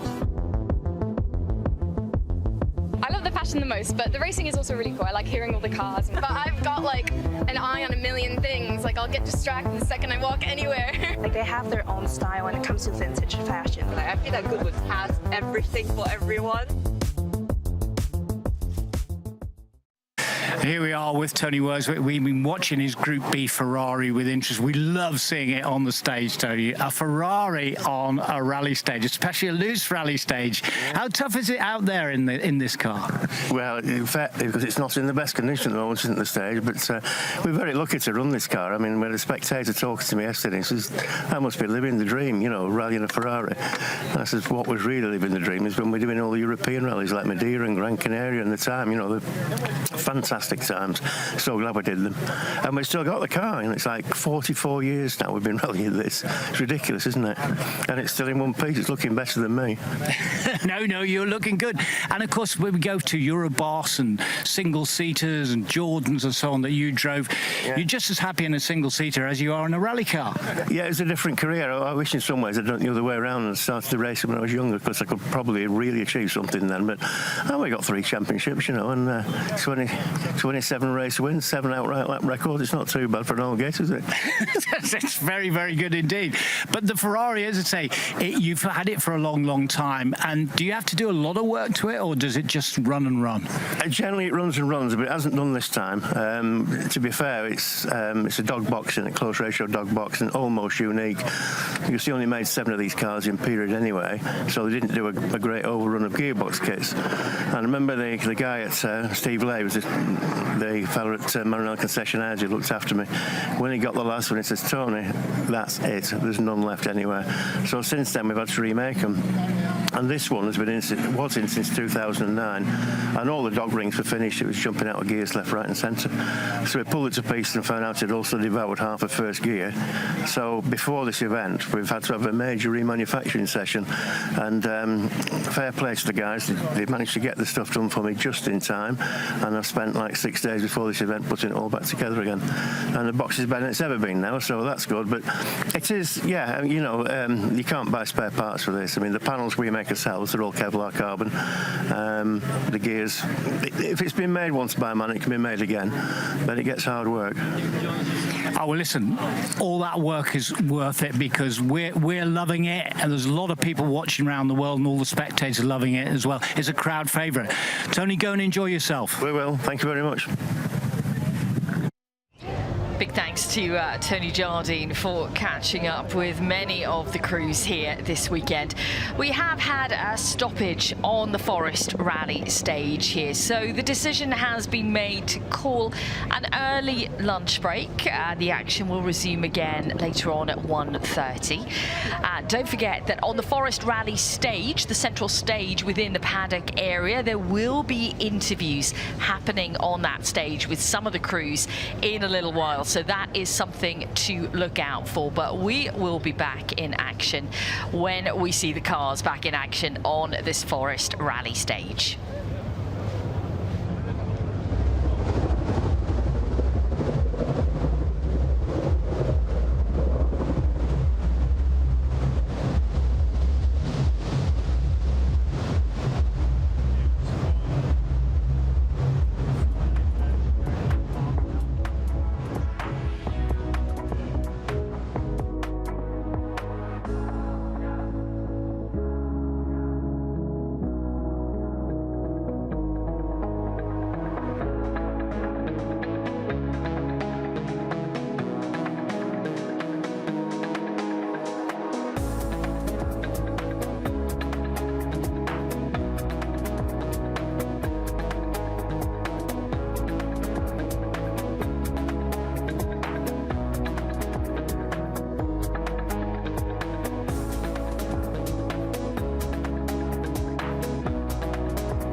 How are we getting on the stage, and what have we driven? I've been in the Legacy, the Impreza and the Focus, and the Yaris Rally Tour. I got the chance to drive that, which was good, just to compare the older cars and the modern. But all really good. As always, a great crowd here. A bit hot and dusty, but apart from that, we've no complaints. And the stage is actually, everyone thinks, oh, it's a bit Mickey Mouse. It's actually quite testing, isn't it? It's very testing, especially on the car. On day 4, it does start to get a bit chopped up, but it's a very technical stage, quite slow, but with the banks at the side, it'd be easy to make a mistake, but good fun.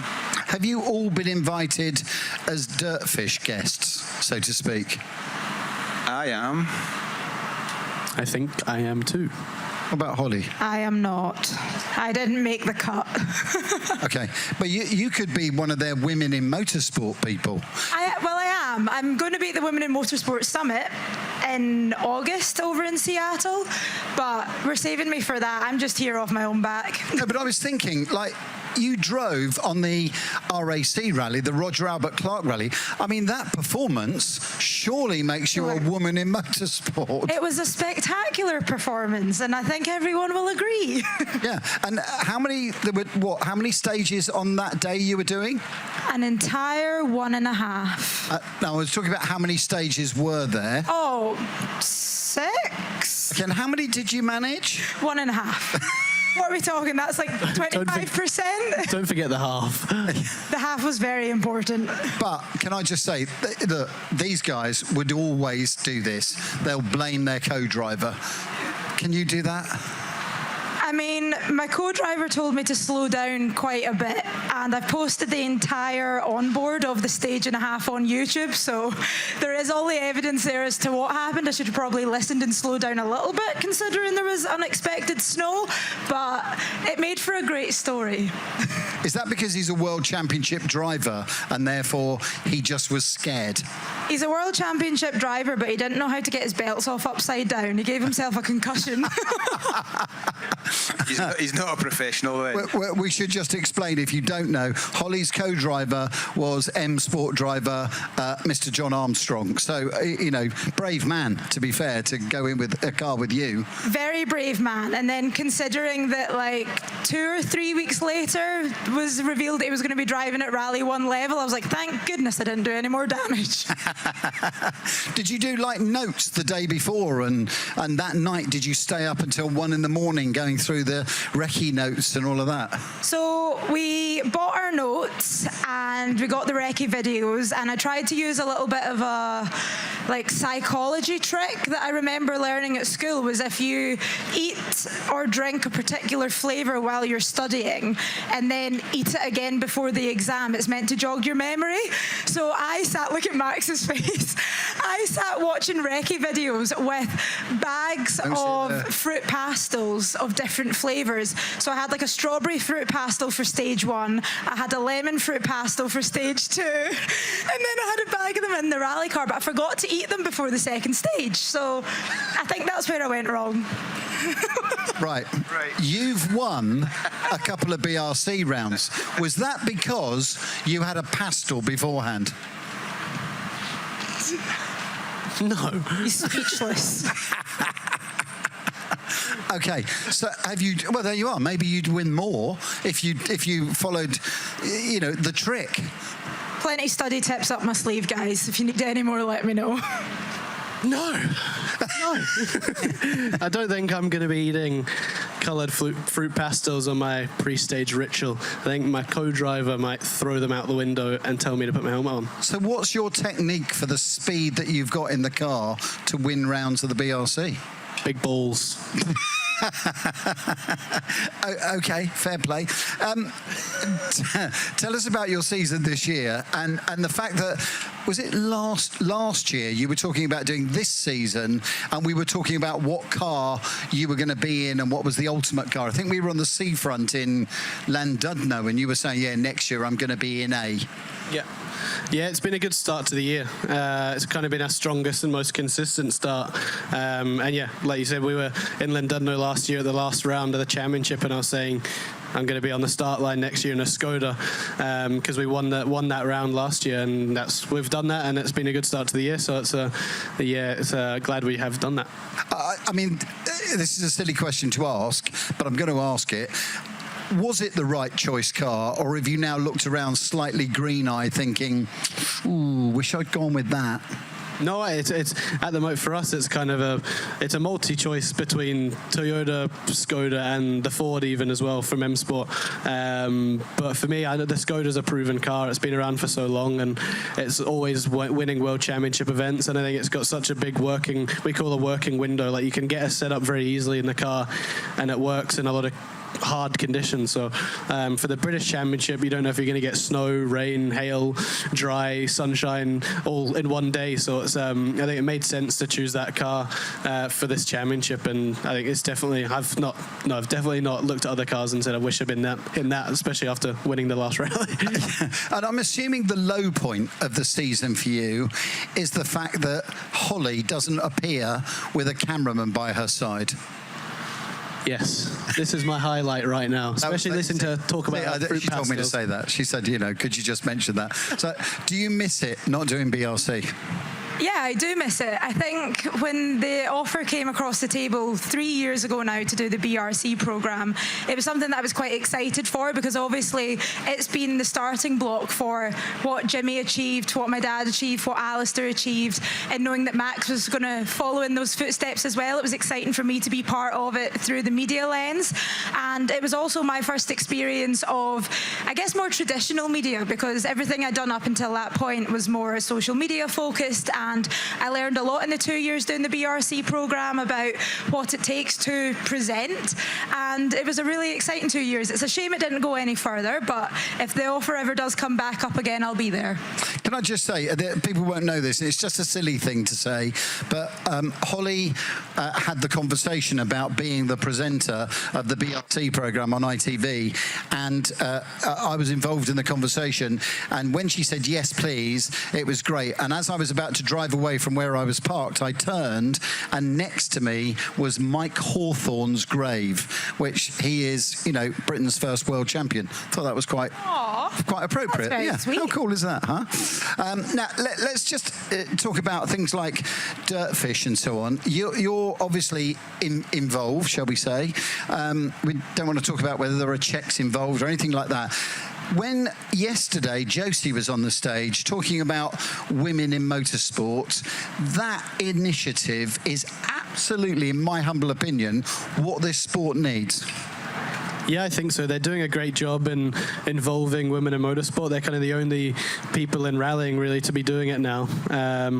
Obviously, it's not very accessible for anyone, but I think for women it's even more difficult. So for them to do that and include drivers like Aoife Raftery, she's a very quick up-and-coming women driver.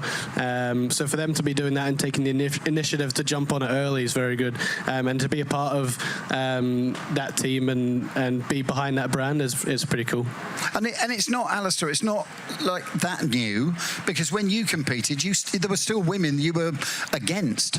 Yeah, I mean, when I was doing the British Championship, Louise Aiken-Walker, obviously women's world champion, and she was doing the British Championship at that time as well. So, and then if you look further back, you've got Michelle Mouton, who was winning world championship rallies. So it is possible. And as Max says, with motorsport, you need to start early, and I think it starts earlier and earlier than it did when we did it. So it's a great thing, and Dirtfish are behind that, which is great. I guess one issue you've got with rallying and encouraging females into the sport, if it's racetrack stuff, you could at the age of 4 or whatever go karting. You can't quite do that with rallying. Yeah, but I mean, that's where Max started, was in go-karts, and that was from kind of 7 years old up to 15 in Australia before he jumped into the rally cars. I think any competing, whether it's go-karts, motorbikes, anywhere where you're competing and learning balance, throttle, brakes, it doesn't really matter whether it's a rally car or a race car you're going to, but starting early and learning these skills early on is what you want to do. Does it translate, karts into rallying?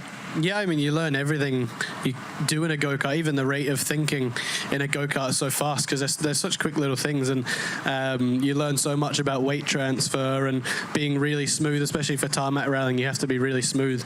And a go-kart, as soon as you have a slide in a go-kart, that's your lap time's gone. Well, obviously rallying, you slide around a little bit more, but it's the same concept. If you're not smooth, you're not fast. So obviously that translates a little bit more to circuit racing and Formula cars or Formula One, but it's still, you've got a steering wheel, you've got two pedals, and it actually teaches you a lot of left foot braking, which if you don't do go-karting, it's a lot harder to learn, where a go-kart, you don't have a choice but to left foot brake, so it teaches you that very quickly.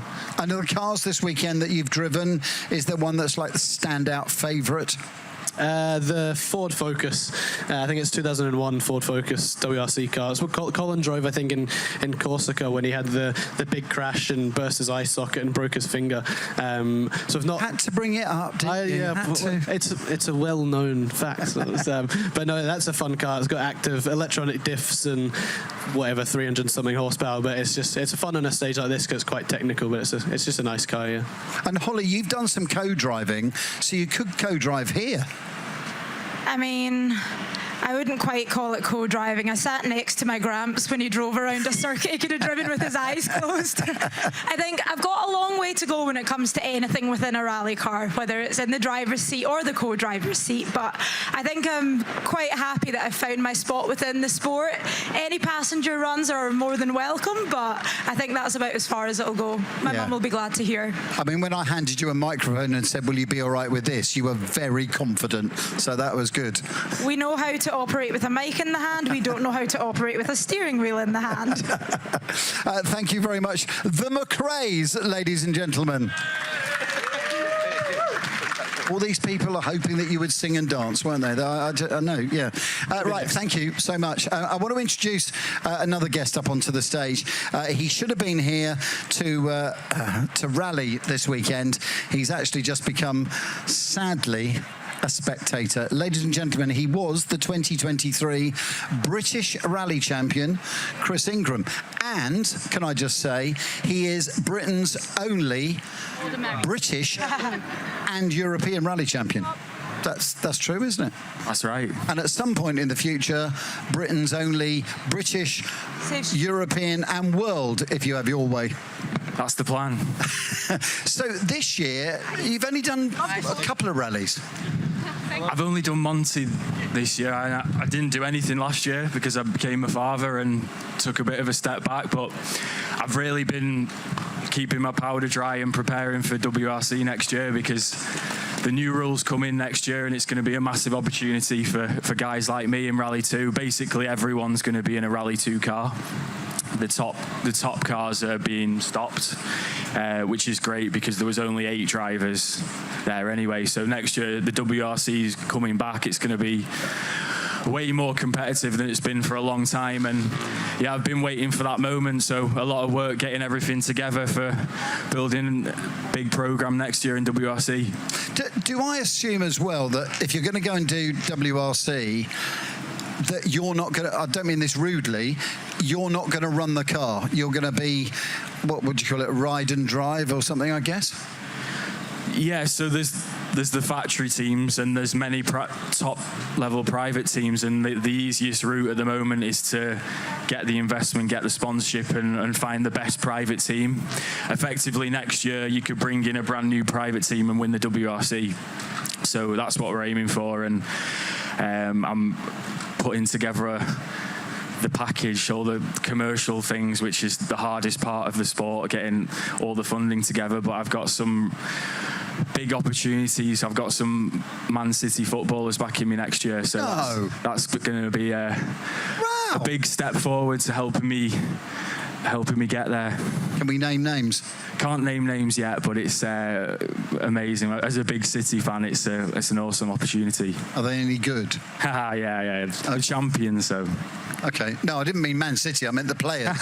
Yeah. As champion tries to weasel the information out of him. Okay. And so so what have you done then? Like got a consortium together with footballers in it? Well, the plan is to get together a title sponsor, but I'm also getting investors on board. So 2 players have invested in me that love the sport, and the whole families love rallying. And I'm working on more. That we've still got 6 months to go to get everything ready, but it's going really well. And I've got a few rallies coming up soon to get myself back up to speed as well, because I've been a bit. Yeah, even the interviews are a bit rusty. I've not done anything lately. Natural. So I was talking there with Max about choice of car. So he went Skoda this year for BRC. He doesn't regret it. Is that a difficult decision, what car you go with for next year? To be honest, they're all very equal. The Skoda, the Toyota, the Ford. So it's all driver preference. And what's your preference? It's been Toyota, but the Skoda's really strong on tarmac, so I'm on the fence a bit, but we've still got time to decide. When you won BRC, you started the season off in the Polo, and the VW I thought was the bee's knees and would be the car, but you then almost couldn't wait to get into that Toyota. Yeah, I mean, the Polo's an old car now. It's like 6, 7, 8 years old. And the Toyota's latest. Yeah, it's latest spec. Obviously, what they've done is unbelievable. But I still think the Polo was the best tarmac car. But yeah, you've got to move with the times, and the Yaris was so strong. We won every gravel rally we did, so we just need to make the right choice for next year.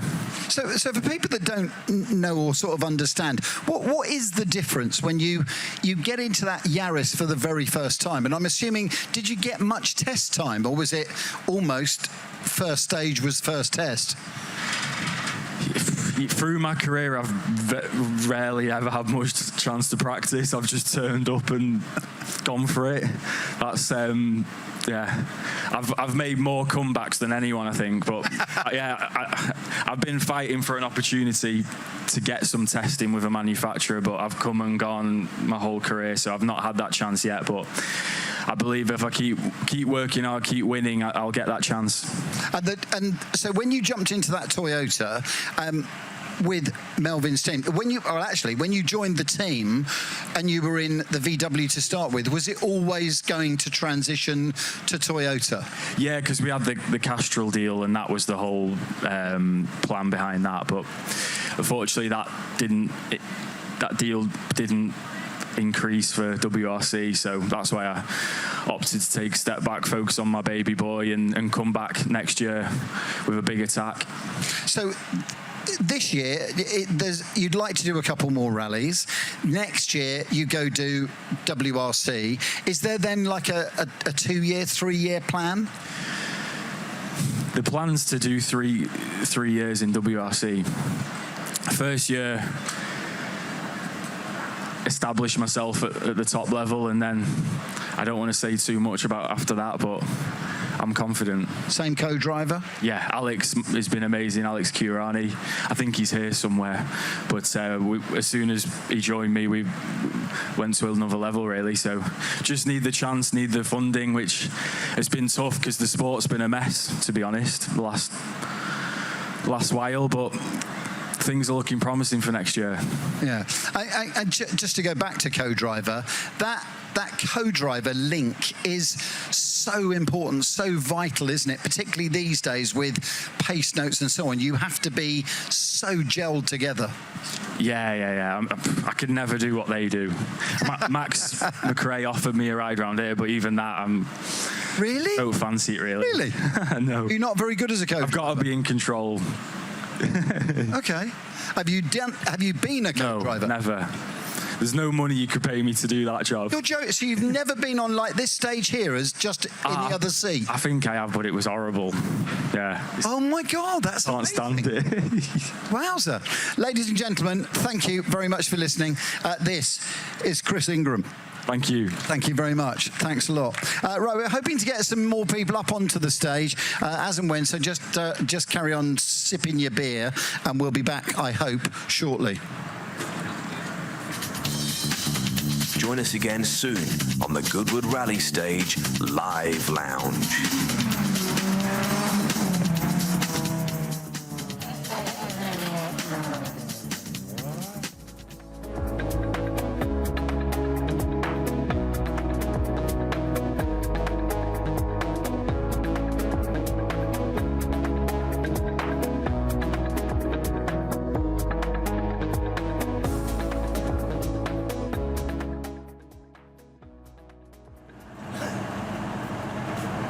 Two. Told you it wouldn't take too long. Right, so we wanted to get a couple of the clubmen up, so to speak. So I thought we'd get a father and son double act.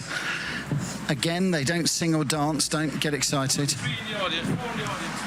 There's people over there, Ollie. They're all poised, ready for this. So I want to ask Patrick first of all. So Patrick, first time I came across you, you were thrashing a buggy around in Rallycross. It seems to have picked up and gone quite well since then. And what have you got now? 5 Rallycross titles or something? And something like that. I've had a very fortunate career. You know, I started in a Suzuki Swift in a junior category, which is kind of the entry level when I was 14. And I'd always been driving when I was younger. I learned how to drive in like a field. So I grew up with that kind of that experience. Went into it, stepped straight from the Suzuki Swift up into the buggy category where we met, and then from there, every year I've been very fortunate. I've near enough stepped up another level every year into a different championship. And when I was 17, I tested my supercar for the first time in Rallycross, which is 600 horsepower, four-wheel drive, 0 to 60 in just under 2 seconds, which is absolutely mental as a 17-year-old to be able to drive. I barely passed my driving test, let alone anything else. But no, so that was pretty awesome. And then the year following that, I won my first British title. I've won 3 since. And a European as well. He's quite good, isn't he? So you must be, as a dad, proud as punch with him. Yeah, absolutely. Why wouldn't we be? Because as a family, I've been putting so much into motorsport. Not just Rallycross. I mean, I was rallying, gave up rallying, took up Rallycross. Now we're doing a bit of both. And just to see a kid progress his way up into juniors, into the buggies, win the British Championship in the buggies. Then when he stepped into the supercar, I mean, he had 3 wins back to back, which was really, really good in supercars. And chucked him into his first gravel rally. He can tell you what I've been done. So, well, let's talk about that transition, the difference between Rallycross and rallying. When I spoke to Dad earlier this week, I said to him, if you cut him in half, does it say Rallycross or does it say rally? What happens if I saw you in half? I think Rallycross takes the biscuit in. Wow. I mean, it kind of has to. I've done so much of it, and I've been so lucky to have a very successful career so far in it. But I love rallying. I just need to do some more of it before you start seeing anything else when you cut me in half. It's brilliant. I love what I like about it. Rallycross is brilliant, and racing against other cars is brilliant. You're in the car on your own, but if something goes wrong, or you have a near moment or a near miss, you get out and you're like, oh, sorry to the team, whatever, and then you're like, okay, fine, look at data and get going. Whereas if something happens in a stage with a co-driver, usually you have either the road section afterwards or you have something after, but you have that shared special experience, which I think is really, really unique to rallying, that you don't actually have, of course, rally raid, but unless you're sharing the car physically with somebody else in there with you, you don't have that shared experience of when you have a moment and you nearly hit a tree and you're like, oh God, that was close, and you keep going. But I think that's what makes it super special to me. And when you're rallying with a co-driver, when you first started to do that, was it difficult to sort of, without being funny, to listen to him, because you've done Rallycross and it's all those decisions are 100% yours? I wish I could say they were, but to be honest, in Rallycross you have your spotter, and some people like their spotter to not say too much, just tell them when to take the joker lap and tell them very basic information, but I like mine to talk the entire time. I don't look in the mirrors once. The second the lights go green, I'm just looking forward. Dave, who usually spots for me, he'll be telling me where the cars are around me, if they're on my left, my right, car distances, like 1 car length, 2 car length, 3 car length, and they're tightening up, but constantly going. So it's an open channel from when the race starts to finishes. So I was used to having somebody talking to me, but not quite used to telling me where to go. But no, it was really good. I had a guy called Jack Morton in with me, and he had a lot of experience. He's been around the block, and I was very fortunate, and he navigated for Dad in Barbados, and that's how it came about. And Dad said he's a really good guy, and you should sit in with Patrick, kind of rein him back a little bit, because in Rallycross, of course, you drive at 98% the entire time, trying to be absolutely on the limit. Whereas in rallying, I think the best drivers tend to be, of course, you can be very, very quick and be over that limit, but I think that the best drivers tend to always drive at about 95% and just be quick, but get the car across the finish line to finish the stage. So, Ollie, is it Rallycross? Is it the thrill of it? Is that battle against other people? There's that slight bargy bit that's, as opposed to on a rally stage, it's a bit lonely? I wouldn't say it's lonely. you're sitting on a start line with 5 cars in a straight line. You got 600 horsepower.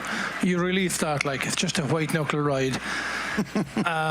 It's short, but there's no rally car will ever give you that buzz. You know, it's a 3-4 minute buzz, and there is no.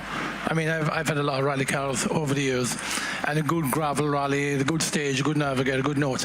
It's a different excitement. It's good, and it lasts a while, but that short, fixed buzz comes from a rallycross car. I've never experienced it in anything else. And in terms of car, your choice of a car for rallycross compared to a choice of a car for rallying, I'm assuming different? Yeah, it'd be different chassis. Obviously, there's different strengths, different chassis, and where you want a chassis to flex and where you want a chassis to be rigid. At the moment, we are running Peugeots. Patrick's been in them 3 years. It's my first year in the Peugeot, and I'm actually finding it quite difficult to adapt to that chassis.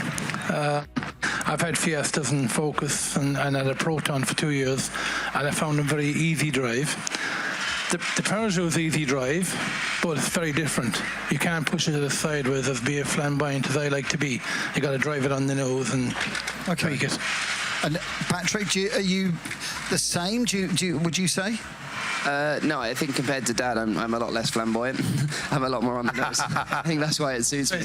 But no, I agree. The car, it's a very easy car to get a lot out of, but to maximise the full potential and get that last little bit, the last couple of tenths in a lap inside that car are extremely difficult to find. It's got a very narrow operating window, but that's I think where a lot of people, because the Peugeot is quite a popular car in France, a lot of people run them, and there's a lot of quick drivers because you can be very quick, but yeah, it's just that last little bit. So we're working with Dad, and to be fair, he's basically got the hang of it. He's done an amazing job in only 1 year of, not even a full year of driving the car to get there. It's taken me 3 years to get to where I am, so he's doing an amazing job. And in terms of car for rallying, what's your ultimate car? What would you really like to be sat in a rally?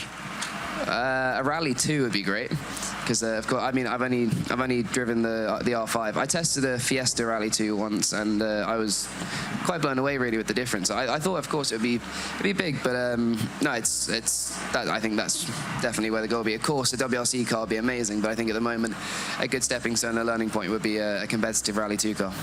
Have you had a birthday this year, or is it still to come? I think I've used up all my birthdays in my entire life. I think you've used up for the next 40 years of birthdays.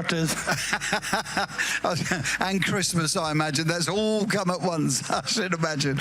Because, yeah, I mean, it's not a cheap sport either way, is it? Rallycross or rallying. People may think, oh, rallycross must be cheap because it's turn up, do a bit of racing, go home. It's not like that, particularly at the level that you guys are at. But having said that, rallycross, turn up at a rallycross meeting, there are cheaper ways of going out on track and competing, aren't there? Yeah, no, definitely. I think it does always. It is kind of crazy the costs that are involved in the sport, and like you have to. Yeah. I mean, a tyre now is £400, I think, on a rallycross car, which is just mental, and it lasts about 10 minutes. So trying to keep that going financially it's an absolute nightmare. I mean, it's costs that make you feel sick. So without having, I mean, my he's done very well in business. He's a very successful man, and we're lucky to have a few very special partners on board as well. So without all of that, neither of us, I mean, he would still be racing at gentleman level, but I definitely wouldn't be where I am. So, I mean, yeah, just... It's a very expensive sport, no matter which way you look at it. But definitely, there's some pretty cool grassroots ways into the sport. Dad was up with Charlie Dukes, who runs Rally Ceredigion, and they went up and they were looking at, I think it was a Targa rally that was local to Charlie at the time, and it was a cool way. People were turning up with the cars. They drove there from their house. You can enter into it. You can do the rally. You can go. It's a few bits on road, a few bits off through fields and stuff, and then you can finish and you can drive home and grab a kebab on the way home. And it's just. It's a cheap day out for motorsport, so it's definitely accessible in a lot of ways as well. And in terms of, tell us both of you the difference. If you're doing BRC, then you go to European Championship, then you go to World Championship. What is the step up like? I'm assuming it's not just a gentle curve. I'm imagining it's quite a step up each time. Yeah, I mean, you can do it in British Rallycross. You got a level, you got an entry, and you're dealing with. Sadly, in Britain now we've only got 2 tracks left. When you step up to a European Championship or the World Championship, you're brought into different tracks. A lot more professionalism about the whole organisation. Obviously, bigger fees, bigger show, bigger circus. And you're dealing with competition from the world. You know, in Britain we know there's 6 good guys in the same class. You know, when you go to the world of the European, it's very open. And, you know, last week in Sweden, there was 11 cars in the same second on the first qualifying. Wow. So that's, you know, that's so close. Wowza, yeah. Thank you both for coming up onto the stage. Ollie O'Donovan and his son Patrick O'Donovan as well. Thank you very much indeed. Now we're going to do a presentation, which I'm hoping some people are going to help us organise. So we did the presentation earlier, ladies and gents, for the concours. Now I'm hoping...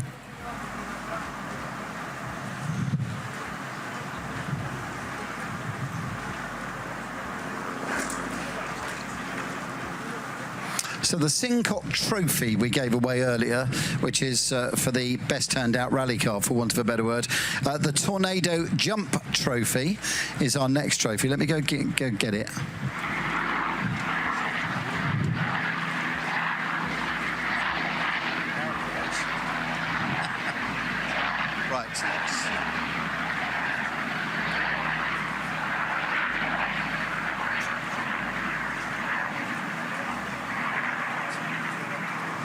I don't know where they are. So I suppose I should just...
Welcome back, everybody, to the Goodwood Festival of Speed, presented by MasterCard, and to the Forest Rally Stage. We are ready to go for the afternoon sessions here. Myself, Bex Williams, Xavier McCartan, and Tony Jardine in the commentary box for you on what is now the final afternoon here at Goodwood. So we need to make the most of it, chaps, don't we? I think it's going to be a great afternoon. We've got a big shootout coming later on, Zav. Yeah, I can't wait for that. I think that's going to be really interesting. 3 drivers within 2 seconds for the overall award, but equally as competitive throughout the classes that are contained in the entries this year on the Goodwood Festival of Speed Rally Stage. On the start line, we have Fabio Schwartz and James Long.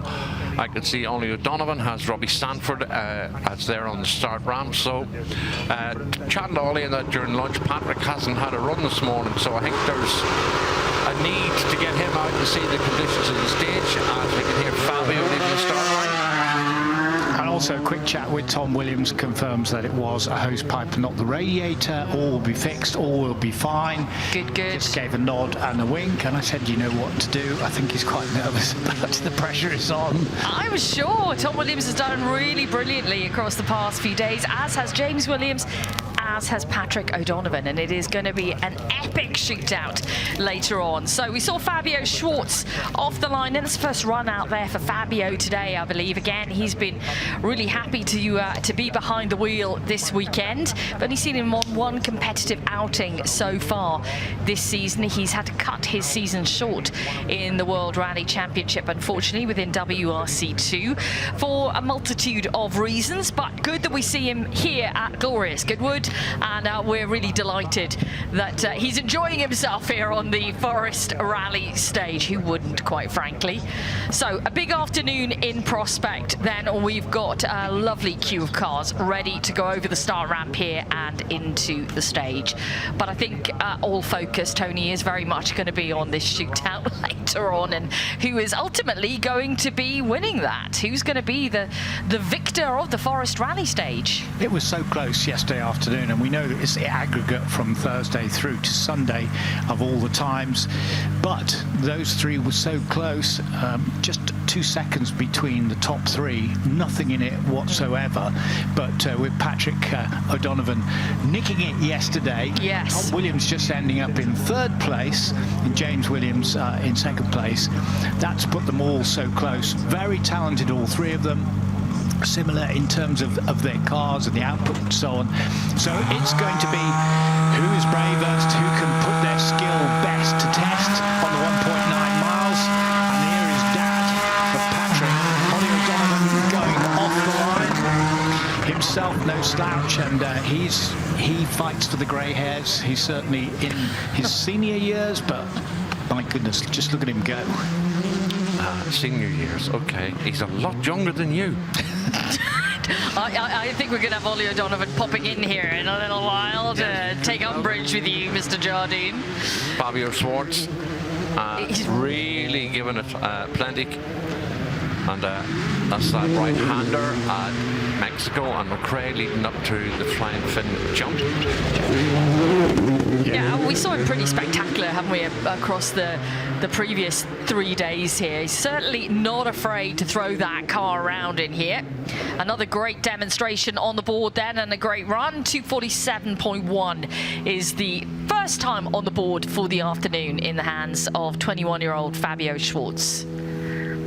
And just had notification that car number 31, Steve Chamberlain, won't be running anymore. His engine on his last run dropped down on power just coming over flying fin jump. So I think he has decided to retire it rather than risk any more damage. which is fair enough, fully understandable. Yeah, I wasn't going to mention it, let's see Barrow further. Back on the start line now again, and that's Sjoerd van der Putten with Erwin Neighbour. He had a very competitive run time out there this morning. It was one of the top 5 times we had from the morning. So let's see what he can do out there this afternoon. Again, another driver not afraid to throw it about. You had quite a chat with the Dutch out there this weekend, Tony, haven't you? And like they've all said, you know, these cars are meant to be rallied, and that's exactly what they're going to do. They're not going to look after, well, they're looking after them to a degree, but let's listen to the sound. Yeah, just looking at those drone shots, which is so great, and the follow shots, you know, behind the Mitsubishi, and then getting some air over the top there, absolutely sensational. It's been working well this weekend with those particular shots. It's hot, it's dry, it's dusty, and Max McRae was on the live show stage at lunchtime talking about that very car there, the Ford Focus, and that was his favourite McRae car because all the gizmos on it, apart from anything else, the electronic diffs, etc, etc. And he's been handling that very well as Ollie O'Donovan comes through to set a time of 2 minutes 36.3. Now, one of the interesting stories that Max was saying was, you know, this car had rallied in Corsica where Colin had a pretty nasty off and he'd broken his little finger. Let's listen. I remember that well. I was there. And I remember the story that was generated by the media that, you know, oh, will he do the next rally? He's got a broken finger. How's he going to manage? And something that was kind of concocted between Martin Whitaker, who was looking after Ford at the time, and Colin, and one of the journalists was, oh, he's just going to get it amputated. And this was a story that went around. He's going to amputate the finger. If it's so badly damaged, they're going to cut it off. It was a complete fallacy, of course. Nothing of the sort was ever going to happen. Yeah. But that did do the rounds, that story. Yeah, it's funny how they gain momentum, isn't it? It comes from really one is. Source. And if it comes from a Sun journalist, well, it's even worse. As you were, of course. Tim Mangum coming through in the Mitsubishi Lancer Evo. It's Ollie O'Donovan, though, who's set the fastest time so far out of 3 cars. We've had 2:36.3. That is Martin Overington with Guy Stevens alongside in the original John Price rally, MG Metro 6R4. Of course, John Price, one of the Welsh rally legends who didn't do so much in Europe and on the world stage, but certainly in British national, Welsh national, Scottish, and certainly in Ireland events, was very well known and a regular competitor. As we just watched Sjoerd van der Putten in the Ollie Arneson Quattro. This was the Quattro Ollie Arneson used when the car moved to Rallycross, and then went on to form part of the Pikes Peak entry. He's not afraid to throw it over that jump, is he? He's not at all. But you're saying, well, with respect to the Dutch, the Dutch, their exuberance and their love of this place and love of their cars shines through. Just look at this leap here. Huge, huge. I'm sure that will be almost as far as a WRC1 car, and just getting slightly sideways in the air, but sorting it all out easily. And that's tremendous, because Marcel van Vliet, who I was talking to as we follow the ex-John Price Metro 604, Van Vliet himself, I was saying to him, oh, you know, you could do the Dakar Classic. He said, well, no, I've done the trucks 11 times on the actual Dakar and finished third ones. I said, Marcel, I'm so sorry, I didn't know that. He said, yeah, but I want to go back and do the Classic Dakar anyway. But before that, on his bucket list is the Classic East African Safari. Yeah, of course. Mine too. So there's Max McRae coming home in the Focus, and the McRae is very much in evidence here. Holly McRae is here as well as Alistair and Max, who we applaud for winning the Jim Clark Rally, second in the British Rally Championship at the moment, and August coming up quite soon, isn't it, with the Grampian Rally? Yeah, we're all looking forward to that. We're looking forward to seeing this man, Taka Katsuta, heading off the line in just a few moments. Let's listen to the sound.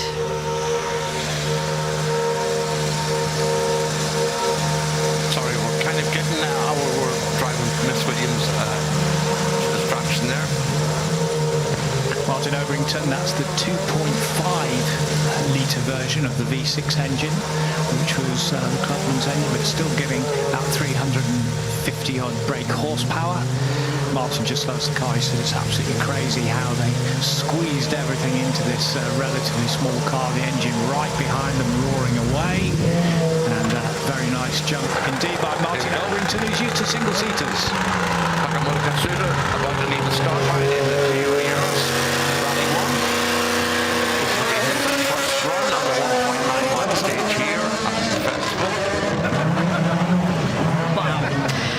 I think it always thrills everybody who's standing down at the start, the sound and also the propulsion of the start line. And whoever is lucky enough to be in the co-driving seat this afternoon with Taka will certainly feel it. We saw Chef Tom Kerridge alongside Elvin Evans yesterday. He said it's one of the best things he's ever done in motorsport. He's had plenty of motorsport experiences, but sitting in the Rally 1 car, getting driven through this stage, by far and away outweighs anything else.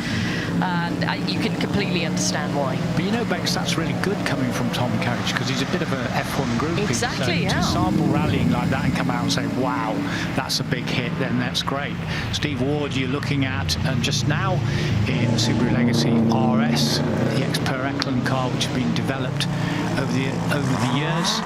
And here we're following the Japanese Toyota driver, and won the East African Safari, if I can refer it to in its old terms, and that's history-making, isn't it, really, for the Japanese driver who had a very, very successful year so far. He's had a massively successful year. He's second in the championship. Yeah, he won the Safari Rally. That was his first ever outright WRC win, and it was emotional. But for me, what was most emotional was watching all of the drivers run to the podium, because he drove his car onto the podium. They all run to watch him stand on the top step, and they were cheering and applauding from the sidelines, and that gave me all of the feels, because they were right there for Taka. He is much loved in the service area, and it really did show. And the thing that sort of disappointed me in it, I don't think people gave him the credit for the way that he approached the tactical side of the rally. He didn't go out to blast stage time. He was consistent. You can't in Safari. He really, really calculated it. It was a really well-earned victory and thoroughly deserved, but a lot of good thinking went in behind it. There we are. Takamura Katsuda in the Toyota Yaris. He went and won Croatia. He did, yeah. Obviously, Thierry Neuville crashed on the final stage in Croatia when he was in the lead, and Taka scooped up that win. He did not expect to have another win again so soon, but you take them wherever you can get them. And he's having a sensational season, and Oitak is acting as his mentor this year, and you can definitely see a bit of a change in his state of mind, the way he's thinking things through with regards to rally. It's definitely a change, Taka, this year, and the success is evident of that. And more to continue, I'm sure, in the second half of the season in WRC. Takamoto Katsuta completes the stage then. Yeah, it'd be nice to see Alpha win it, but I'll tell you what, there wouldn't be too many people disappointed if Takamoto won it. No, exactly. We just hope for a great battle as we watch the battle-scarred Mini off the start line right now. People might be wondering what's going on here. It was a roll yesterday, chaps, wasn't it, that has taken out the windows of that Mini?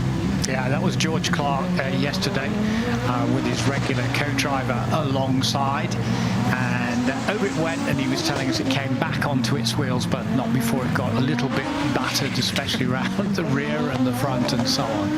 And it just said never give up on the back in the dust. And by the afternoon, they got the little Mini back onto the stages, and we just said in here they really need the Spirit of the Rally Award for their efforts. Yeah. And we saw them this morning going out with their goggles on. Yeah, they definitely need it, because they've got 3 windows out, maybe more than that on that car. So the dust is going to be coming in. You definitely need the goggles on, and they add a certain je ne sais quoi, I think, to the look of it all. Well, they did wonder whether the car was was slightly jinxed because it had been over when it was lent to Holly McRae, and Holly will talk openly about it as she did on the stage earlier today. And in the ice and the snow, to be fair to her, it wasn't just her, many other people crashed and went over, and those stages I went across, and I know how treacherous they were. And Holly put it on at roof, and her boyfriend was alongside her, John Armstrong, navigating her, and I think she made a funny comment about seatbelts. Yeah, she said he undid it. He's not great at undoing his seatbelts because they were upside down when he undid them, and managed to give himself concussion taking them off and dropping down, no doubt, on his head.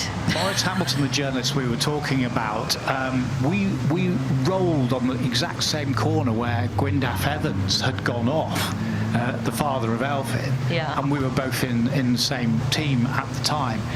And I was just saying to Maurice, don't undo your belts. I didn't get to the undo your belts bit, and he hit the buckle harness and he dropped down and broke his nose. I mean, it was like, ow!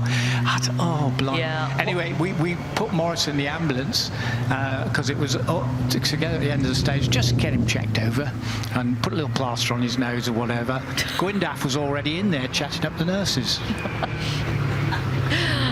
What a shocker. And the good news is Tom Williams is on stage with Holly Cromack alongside Chris Hellings on the start ramp.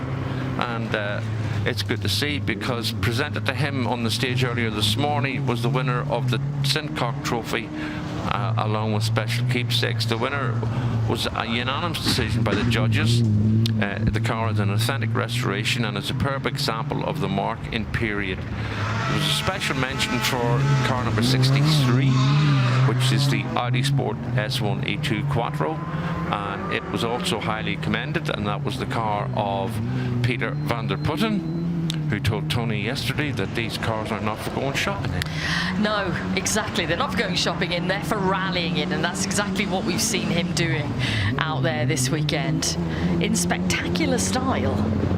Good to see, though, the car we caught a glimpse of a few moments ago, the car of Tom Williams back on the stage. This is the Peugeot 205 GTI of George Lepley. I've driven one of these many, many moons ago. Great little car, fantastic.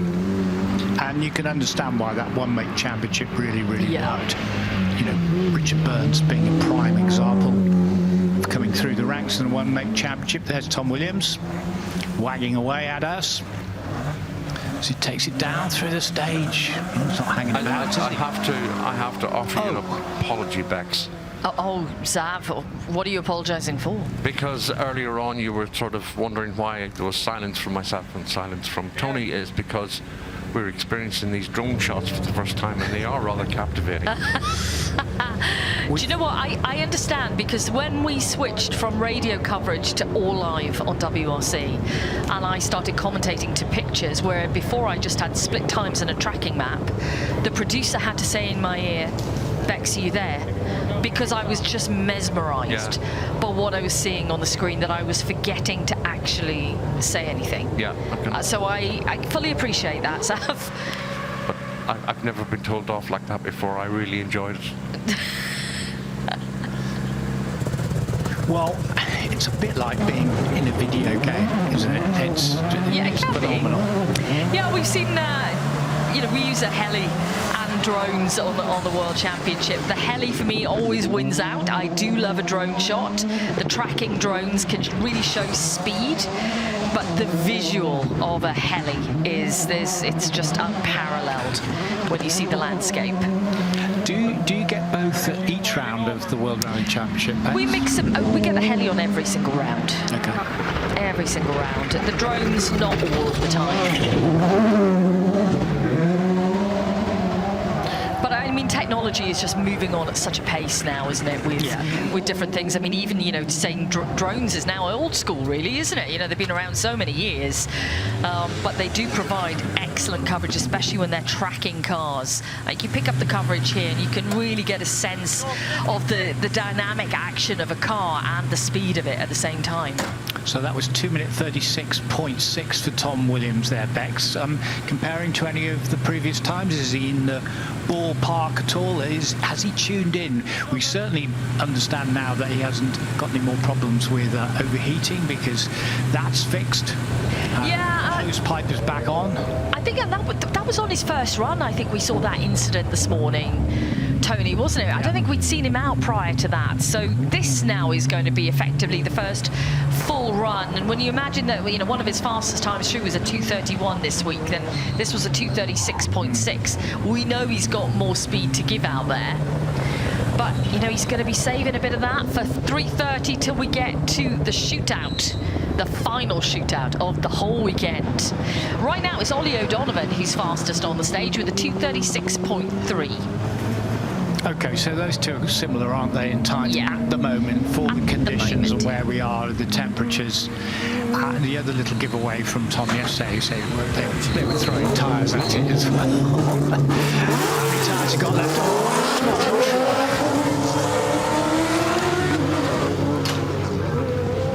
So Nanny Roma off down the stage as well. This is a treat to see the Dakar Ford Raptor.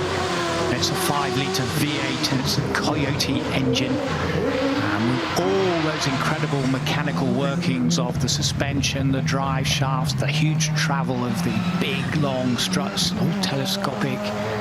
And the damping is something very, very special on a Dakar vehicle, as is the cooling, as is the other tool spare wheels that they carry, because if there is an issue in the desert, then you've got to try and fix it yourself. And certainly if it's punctures or you're stuck in the soft, fresh sand, get those sand ladders out, and you've got to be fit really up the for anything in Dakar. If it's classic Dakar, you know, whether you're in the smallest pickup truck, it's a really, really hard endurance event, but a big adventure, massive adventure.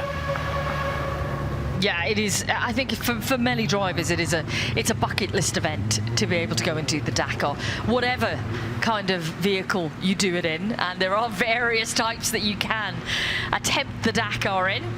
For Nanny Roma, he's done it in 2 different vehicles. He's done it on 2 wheels, he's done it on 4. And that is hugely impressive to see that crossover taking place and to be successful on both. Yeah, 20 years since he was on the bikes, and he won that, and then 2014 he won in the mini cross country. In fact, I reckon Nanny Roma was leaving the drone for dead there. It was having difficulty keeping up with it. And yeah, sometimes we get that on the championship, you know, with drones, with helis, sometimes the cars will disappear off and you're trying to find them, especially when they're going into forests.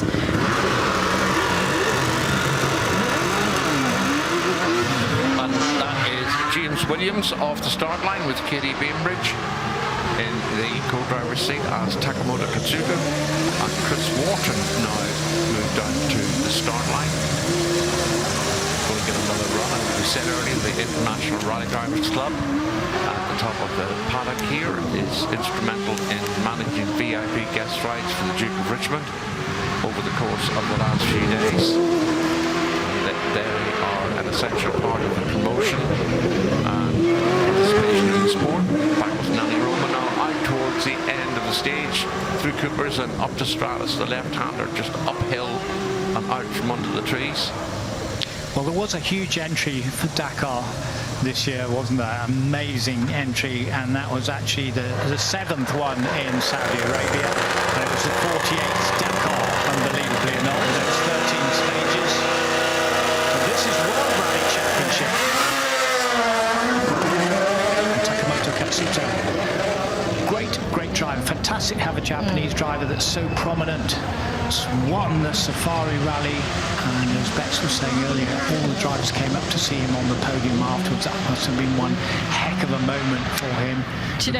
Okay, looked into Croatia, but you know, he's got 2 big wins under his belt. Yeah, 2 big wins, plenty of podiums this year, and you know, even though he picked up the win in Croatia because Thierry dropped the ball on the final stage, you've still got to be in it to win it, and he put on a brilliant display in Croatia to be in that position. So a 2:36.8 on the board for James Williams, who just completes. So it's O'Donovan, Tom Williams, then James Williams, the top 3 through the stage so far, ahead of this afternoon's shootout. there's always a downside. There's the upside, the downside. We talk about John Armstrong winning a stage in Greece, and then the next stage he had a turbocharger problem. And Takamoto's always tried, imagine a Japanese driver winning the Japanese World Championship rally. He's tried very, very hard, but he had a difficult time. He actually talked about a problem with some of the pace notes and not being told about an area that he thought was damp and so on.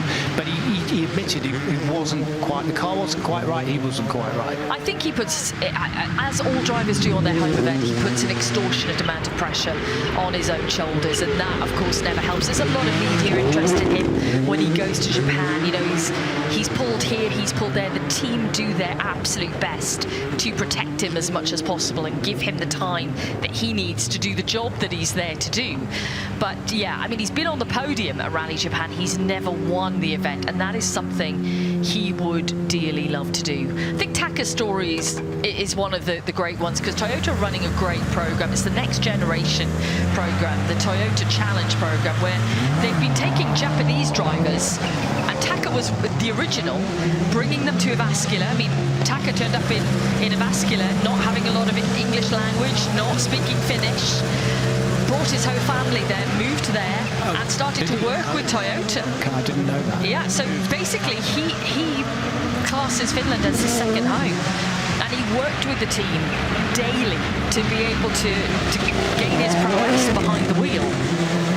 He learned English while he was there. He comes out with lots of Finnish phrases as well. There's actually, if you listen to his notes, when Aaron Johnson is calling the notes, there's a few Finnish words in his notes. Really? His notes are quite simplistic, and I don't mean that in a horrible way, but he just reduces the amount of information into one word. So one word will describe a lot of things. So they're easier for him to take in, and it's the best way to do it, because some drivers have huge amounts of information in their notes, and you're thinking, how on earth can you digest all of this stuff? It's impossible. But yeah, you listen out, there's a word hammer, which is Finnish, and another one which is ugly, and they mean different things. I can't quite remember off the top of my head. One is something to do with crest, one is tightening of a corner. That's interesting, fascinating. It is, yeah. Fascinating stuff. But with Elfyn Evans winning in Japan for the third time, you told us a great story, which I'd like you to repeat, about the following for him, and the Welsh flag amongst the Japanese, and even some of them saying Borida. Yeah, absolutely. In the service park, we had fans dressed. They'd made themselves hats with the Welsh flag stitched onto. They'd made T-shirts with the Welsh flag. They had their own Welsh flags with them. They'd learnt a little bit of the language to be able to say good morning to him, Borida. And they're fully behind Elfyn. You know, he's won there 3 times now. He's their hero. So Phil Squires, who will be in the shootout, we get Kirkham alongside him, just doing his qualifying laps as John Armstrong rockets through off into the stage with Amber Vaughan Mitchell alongside him. And there have been a lot of passenger runs today. John Armstrong very, very quick, straight out of the box first thing this morning, getting no bother with sighting laps, just getting straight into it as he did. And Tim Mangum now are following in the Mitsubishi Evo 6. With the drone. Nice story for you about John Armstrong. He was my first guest on the WRC Backstories podcast earlier this year, and he knew he wanted to go into rallying at quite a young age, and he made himself like an action board, a mood board, when he was about 12, 13, and he wrote on there to be World Rally Champion. I was like at the top of the list, and there was other things on this list, but to be World Rally Champion was right there at the top. And you know, he's practically living the dream. And I said to him, have you still got this list that you made? And he said it was up on the bedroom wall, and he would look at it all the time. And he sent me, his mum found a picture of it, and he found the actual thing, and he sent me a picture of it. So, you know, your dreams can come true out there. You know, he had, you know, get into a rally, or own a rally car, you know, enter a rally, all these steps to ultimately becoming a world champion. He's on his way. Well, hopefully so. There'll be some crack in Northern Ireland if he won, I can promise you that one. I'm sure there would be. I'm sure there would be. But then you have your dream, but then it's following your dream and making it happen with all the determination that you need, and taking all the knocks along the way, which clearly he has, and he's bounced back each time. And here he is, you know, his first full season in WRC1, and there he is, and great driver in my book, great guy to work with as well. He has such an easy way with him, and really, you know, have that sort of empathy with him.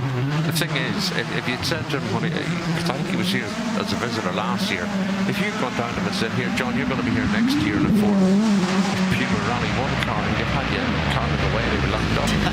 You know, so Greg says, but so much can change in a short space of time. It can. You've got to be ready for those opportunities to come along, and he has had the most incredible opportunity given to him this year, and he is making the most of it. That's the fastest time on the board, 2:28.6 this afternoon so far from John Armstrong. And he's got a lot of people to thank for it. M Sport, of course, he showed M Sport exactly what he could do in the European Rally Championship by winning Rally Ceredigion, winning Rally Croatia when it was part of ERC. And then, of course, Motorsport Island Rally Academy and John Coyne making this opportunity happen. That's Peter van der Putten now. That's near 500 brake horsepower coming out of the Audi S1 Quattro. Four-wheel drive, those big transmissions, big wheels, but very, very short wheelbase indeed. So a lot of power, but a very, very nervous car still to this day. And when it was rallied towards the end of 86 and certainly 87, when it did things like the Pikes Peak in Colorado, the road actually through to the clouds, then it was still difficult to handle, but Volteror was able to wrestle the thing to the top of the hill and to smash the record. So that says everything. And this car, for me, says Per Eklund, because I was a big fan of Pekka, as we used to call him, the Swedish rally driver, and Dave Whittock was his regular co-driver, and Dave Whittock's son Ross is the co-driver of Tom Williams. So, Nani Roma about to launch into the stage with Noah Casco, and then it looks as though we're going to get Takamoto once again, but this time with Yukihiro Yukita. Now I wonder, is that would that be a senior Toyota? Say the name again, Zab. Sorry, I missed that. Yukihiro Yukita. Well, there are some Toyota top brass here, so it could well be. Absolutely, could well be. And the perfect opportunity for them to get a full display here. Yeah. Let's do a little bit of digging. Here he goes. He's Googling. He's Googling. But Dakar, as I said, incredible this year. Matthias Ekstrom finished second in the other Raptor, the Ford Raptor program that's run by M Sport with Ford. Huge collaboration between the two. This is the result, as you're seeing, with this huge 5-litre V8 engine in it and all the very latest technology to take it across the deserts and through the empty quarter of Saudi Arabia. There is the Quattro S1 that we've just been talking about. That huge rear wing, those huge rear haunches, very short wheelbase, very nervous car, and gingerly over the flying fin, I would say, for Van der Putten this time. Do you have an answer yet, Sam? I do indeed. Yukihiro Yukita is the general manager of the LFA program that is run by Lexus. It's part of their EV, electric vehicle program, and he is the general manager. So as you said, part of Toyota's top management, top brass. So makes a lot of sense to have someone such as him come along. But this is the beauty of Goodwood Festival of Speed, because you can entertain the VIPs, that you can show them everything in this whole feast of motoring and motorsport, 2 wheels, 4 wheels. It is the ideal platform. In the dinner on Friday night up at the house, which I was fortunate enough to get an invite to from their graces, as we say in hierarchical terms. The marketing director of Honda was sitting next to me. There was some quite big commercial bods on the table. Did you tell him the fruit story? No, I didn't tell him the fruit story, actually. I told him some other stories. I didn't get him laughing, because he wasn't laughing at first. He was by the time I finished with him.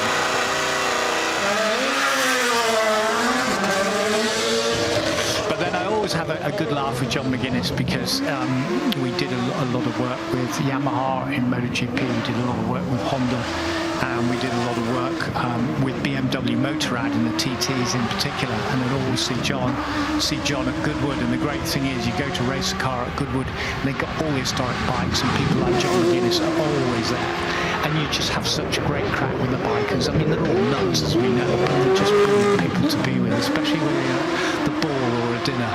I mean, the bread rolls start to fly.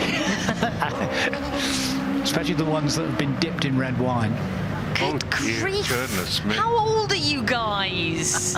12? Oh, that'd be nice. Nanny Roma up and under the finish arch at the end of the stage here, 1.9 miles long. We'll have Sam Mason and Ruby Gumbley making their way out shortly. Roy Gillingham and Andrew Ludkin will be bringing that Chevette HSR, the Vauxhall Chevette HSR of Blydenstein Racing. Folks' memories of Terry Cabey, 1983 and 84 when they ran that livery. And of course, Terry Cabey, a main pilot in his own time as well, but evokes memories of the likes of Jimmy McRae, Russell Brooks, and a few others. The thing is, you talked about Bill Blydenstein and his engineering skills and dealer team Vauxhall, which all came together, so all the dealers in the UK would pay in to help that motorsport programme along, from which they benefited, and it was racing and it was rallying, and it was a fantastic programme and huge success certainly in the UK. And ultimately the British Championship was won by Penty Aricola in a Ford, in a sort of Chevette HSR. And that was the last spec of the car. So Takamoto Katsuda making his way towards the latter end and finishes the stage. Target time 2:28.6. Yeah, it's John Armstrong's time. Let's see if Taka can beat that or get close to it at least. The two runs we've seen him do so far have been a little bit slower. But then these are the first two runs that we've seen Taka do on this stage in total so far this weekend.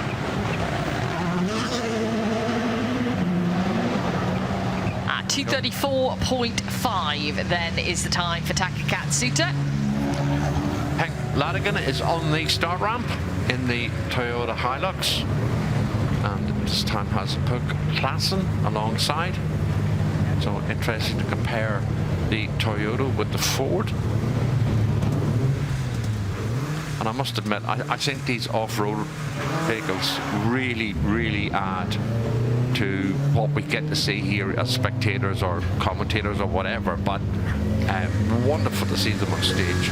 It is, because they are so large by comparison to the cars that go through the stage, and the stage is narrow, it's tight, it's a very demanding special stage with those huge banks everywhere. These off-road vehicles are used to going across the deserts, wide expanses of territory or the plains, and even when they're going up into the mountain tracks. But here, just look at the width, the depth, the length, the height of this vehicle. It's just unbelievable, the Hilux. And the Toyota Hilux has won Dakar 4 times, no less.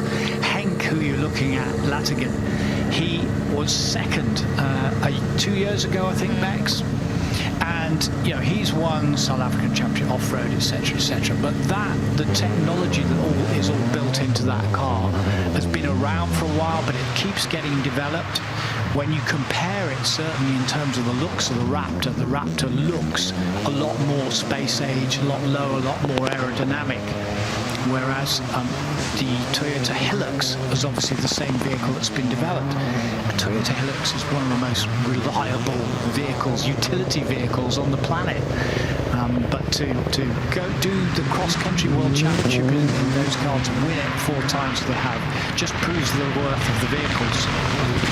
Certainly Toyota in Africa have been very successful. Giniel de Villiers is another South African driver who's a racing driver. He'd ridden bikes, hugely successful in the Dakar himself. So Henk is literally following in his wheel tracks. Yeah, he really is. Let's listen.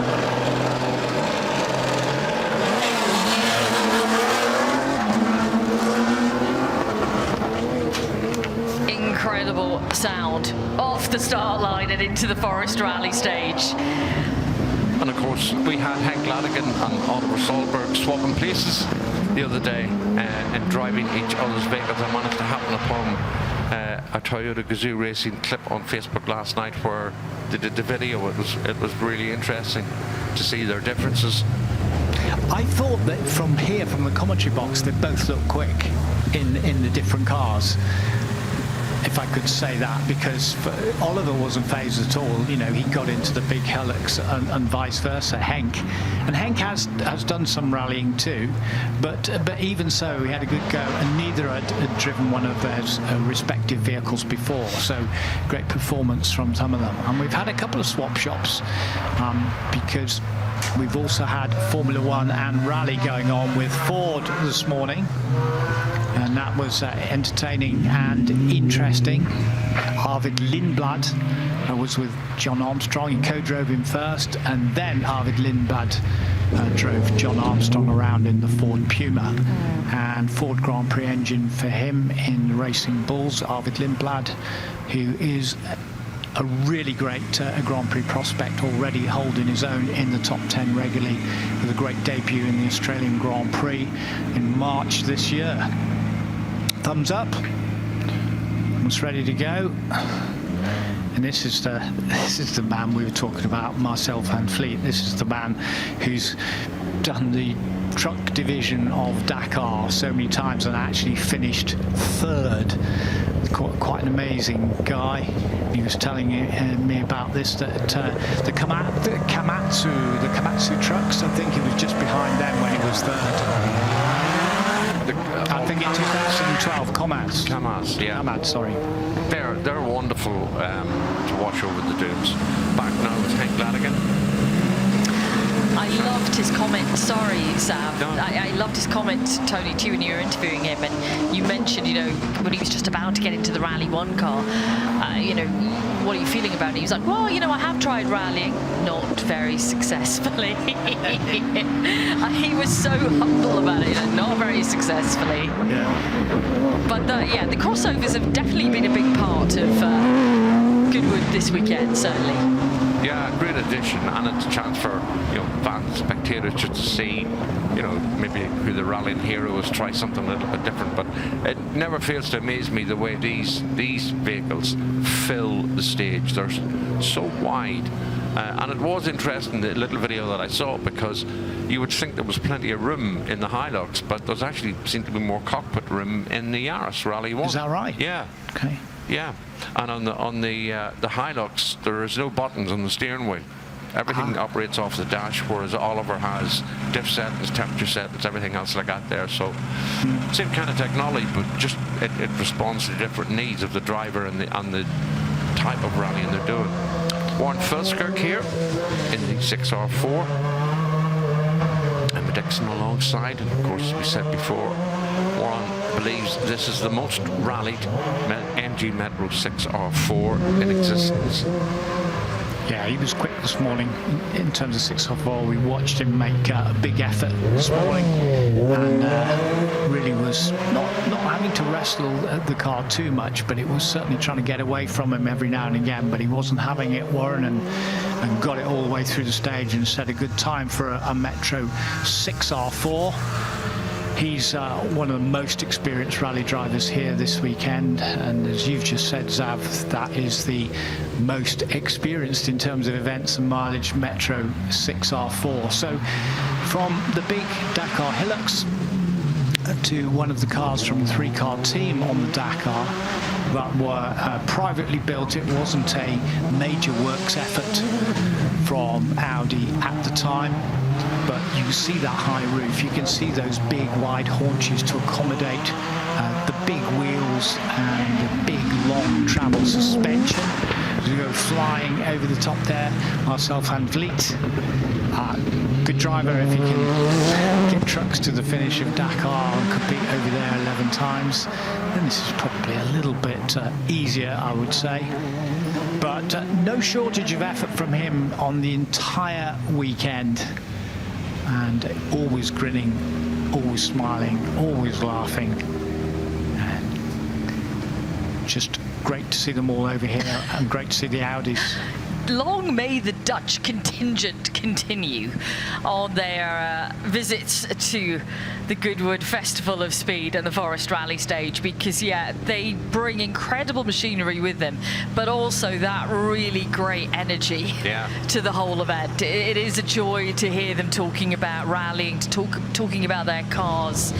They're so enthusiastic and it is completely infectious. Nice. Yeah, people pick up on it and they get caught up in it. They're just like a Dutch version of Travis Pastrana and his enthusiasm. That's for sure, ×7. But there we have James Williams, a nice shot there inside the cockpit just before the door closed. And you can see the Welsh Dragon on his arm, which he proudly sports. He's going to be in that shootout. I'm not biased, but it is the best flag. It is a great flag. It's very, very energetic. And I mean, obviously being half Scottish, I love the Saltire. But what I love is the Welsh put the Dragon in the middle and it has sort of prominence and it gives it life, it gives it breath. I don't look, you know, the Saltire, obviously when they put the line in the middle of that one and the Beastie in the middle, that brings it similarly, and I love the colours of the Saltire. But the flag of Sir David, while it's very honourable or whatever, and I'm only suggesting this, it's only a suggestion, but you see the little 3 lions that the football team have on the shirts, and the little 3 lions that the cricketers have on the shirts. What's wrong with putting those little 3 lions in the middle of the England flag? What? I'm not English, I'm not going to comment. I'm not going to get drawn into this one. Zab, I recommend you don't either. You know there used to be 4 lions? Oh, yeah. What happened to the 4th? It ran away. Came to Wales. It did. It wanted to be a dragon. So far, we've still got John Armstrong with the fastest time on the board of a 2:28.6. We've got Takakatsuta just lining up for another crack at the Forest Rally Stage here. Big Charles alongside him, and then Nanny Roma with Jimmy Winchup is going to get the experience of a lifetime. Does that name ring a bell?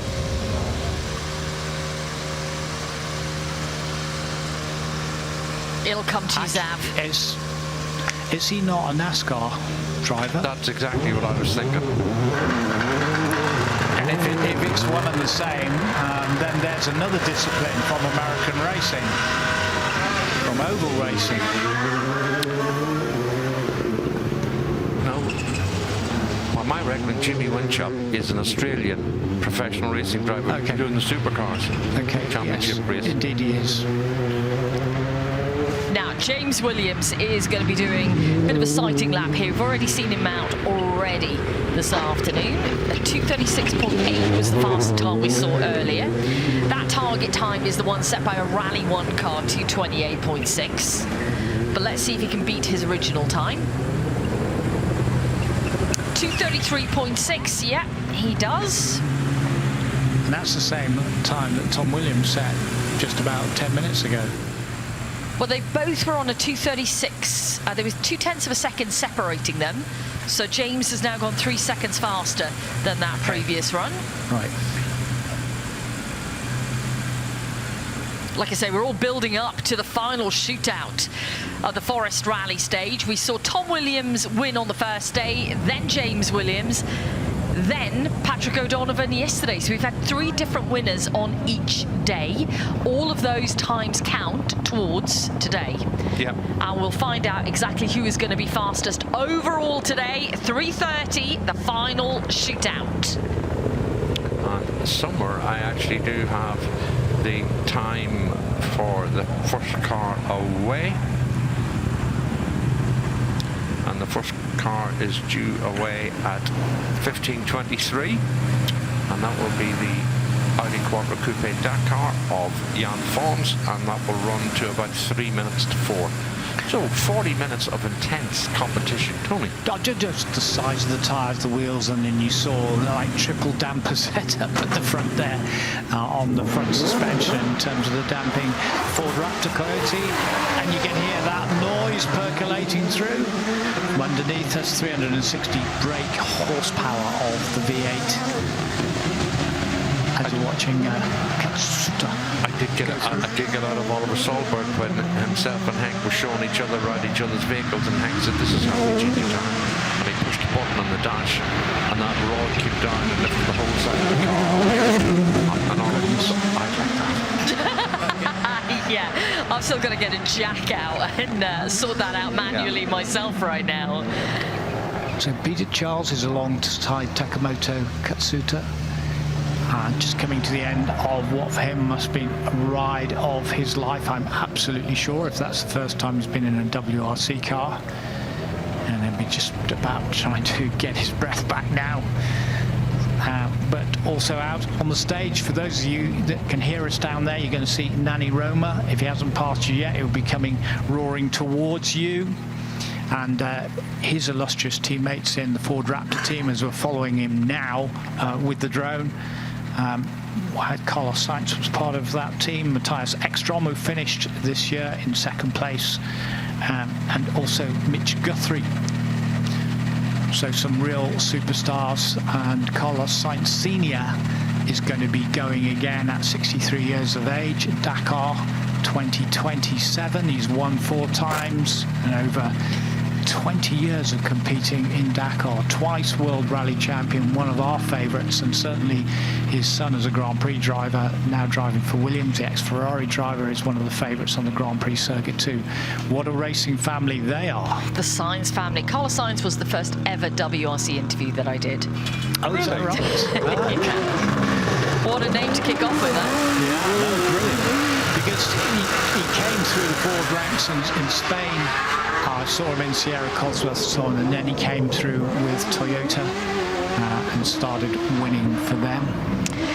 I love the story. Lewis Moyer, his co-driver, was telling me that when he was swapping co-drivers, his original co-driver decided he didn't want to carry on, and Carlos was looking for a new co-driver, and all the co-drivers in Spain were talking about it. Carlos looking for a co-driver. Lewis was out one night at a local cafe, and his sister rings the cafe. This was, years before the days of mobile phones. And she said, "You need to come home, you need to come home, because Carlos Sainz has just called the house and he's looking for you, and he's going to call back." And in fact, Carlos rung the restaurant that he was at, and basically, "I'd like to chat with you, I'd love you to, if we could sit down, and if you'd like to, see if we work together as driver, co-driver." And Lewis was really cool, calm about it on the phone, and then went back to his table of friends. It was like, "Carlos Sainz just called me." Great story. Yeah. Based on what you told us about Carlos and his incisiveness and deep thought and effort he puts, he would have researched Lewis really well before picking the phone up. Absolutely, Zav, completely. I mean, Carlos never went into anything without double, triple, quadruple checking things. So, Lewis had good success as a co-driver himself, and had earned a lot of respect and a good name for himself. And he was flattered that Carlos was chasing him, of course, and there was that level of excitement, but also, he knew he had a job to do, and he said, "I knew the moment that I met Carlos that we were going to be champions." And I said, "Well, how did you know?" And he said, "Well, because he told me. He said, I want to be a world champion." And he said, "I knew from the way that he was, the person that he was, that he would do it." And he did. Off the line, and he's been spectacular. And get off like a rocket. Unbelievable. A launch there from the Audi Quattro, the S1, that last evolution of the car with all its power and its short wheelbase and its wings and its big wheel arches. Quite a challenge to drive one of those through this 1.9 mile stage, which is, to say the least, tight.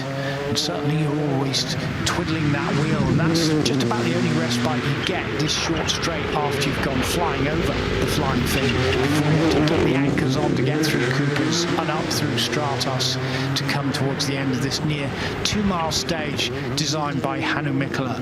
It's a very different surface to most of the places that these rally drivers, whether they're in historic cars or current cars, have been, because of the chalky surface on the South Downs, and this chalky surface has been polished and baked in the sunshine, and it's made it pretty slippery indeed.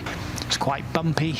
There are a few ruts. There have been some potholes that have been filled in overnight, and it's making it difficult for some of the drivers, not necessarily the Dakar cars and not necessarily the big WRC cars.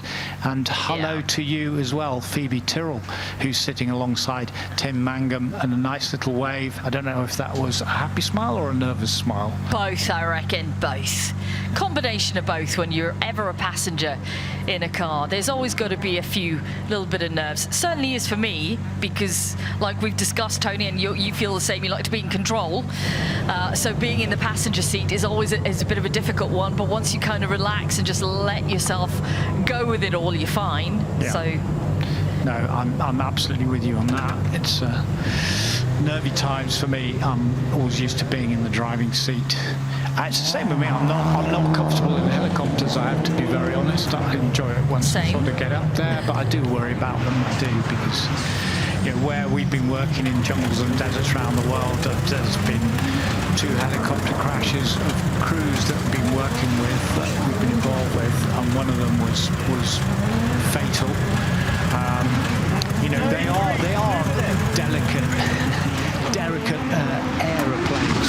Not an aeroplane, aircraft. Aircraft is the right word. What was that one? well, no, just aircraft here with the Audi over the jump. Yeah. Yet again, it's Stuart van der Putten, isn't it? He likes to fly. Yeah, well, he's got that big biplane rear wing, hasn't he? Look at that. Yeah, that helps. Yeah. But again, where he's on about 8 tenths each time, and occasionally he's getting up to 9 tenths. Let's have another look. So he comes flying across there. Yeah. Gosh, yeah. But a bit straighter this time, a great leap, a little bit straighter than the previous one, where the car got a little bit screwed up and a little bit sideways in the air. I'm pleased to say our camera seems to be getting a nicer time of it today. Yeah, it does. It's been knocked off course, it's been hammered by the gravel, and quite frankly, disrespected by the cars out there this weekend. Phoebe Tyrrell, the passenger in this car, we are following you, we are watching you from the drone.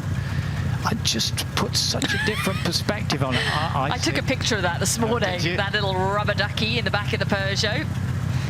Yeah, Alan Weston.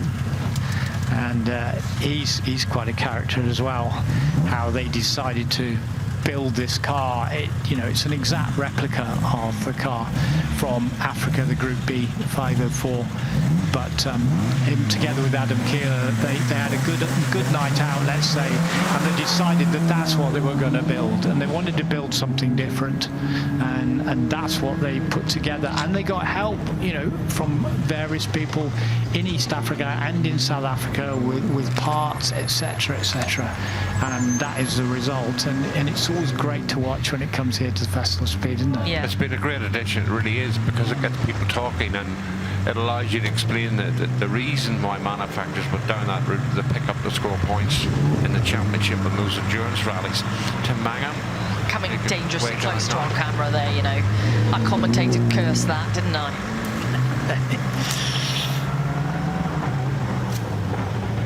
And Charles Simcock on the line in the McRae Enduro, and I can see that Arvid Lindblad and John Armstrong are heading out again, and it looks like Arvid Lindblad is going to be in the driving seat.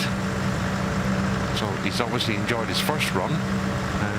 See what he makes of a second one as we just watch a replay of Tim Mangan.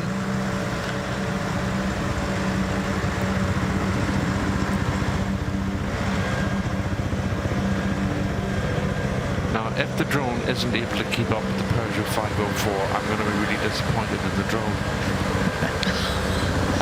Oh, no pressure, Zav. Poor drone pilot is quivering now. Easy.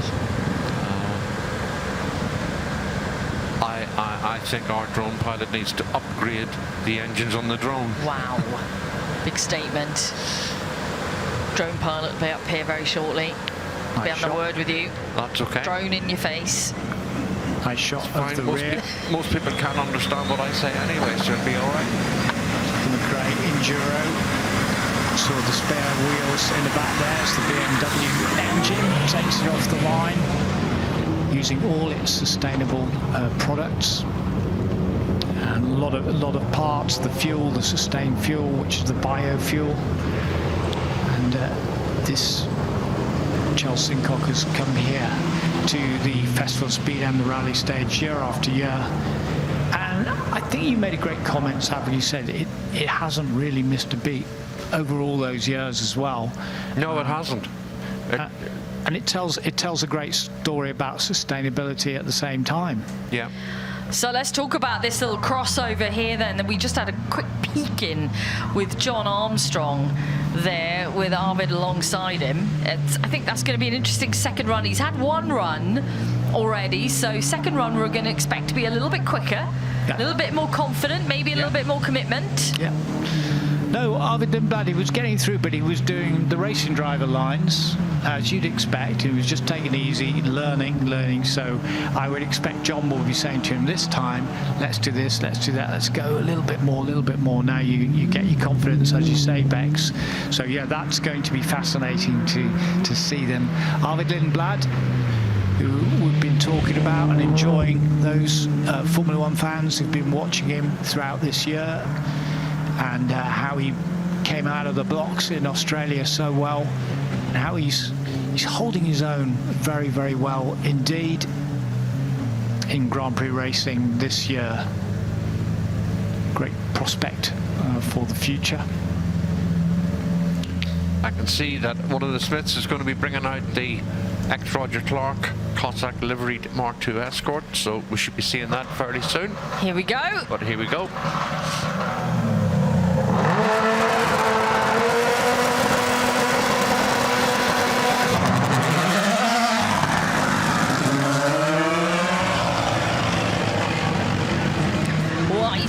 Got it nailed off the start, hasn't he? He had a great start last time, but this one was better. Yeah, it was better.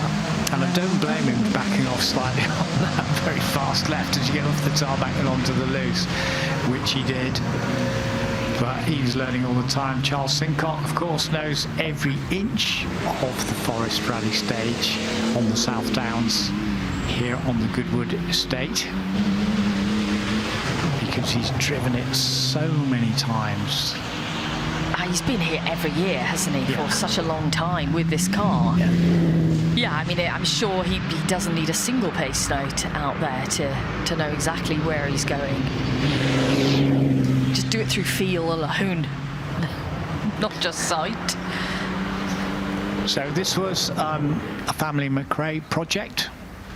Obviously, it was curtailed for obvious reasons, which was towards the end of Colin's career, and was going to take them on into other things. There were actually about 7 of them made, and there are about 5 in existence. One of them is Charles Sincock's, which he has converted into that sustainable vehicle. So we're back again with Taka Katsuta. Who have we got on the passenger seat this time? Holly Hartzell. Then following that will be Nanny Roma with Andrew Reyes. And I think then we're going to have that ex-Roger Clark Jim Porter Ford Escort Mark II. So Taka gets ready to leave the line.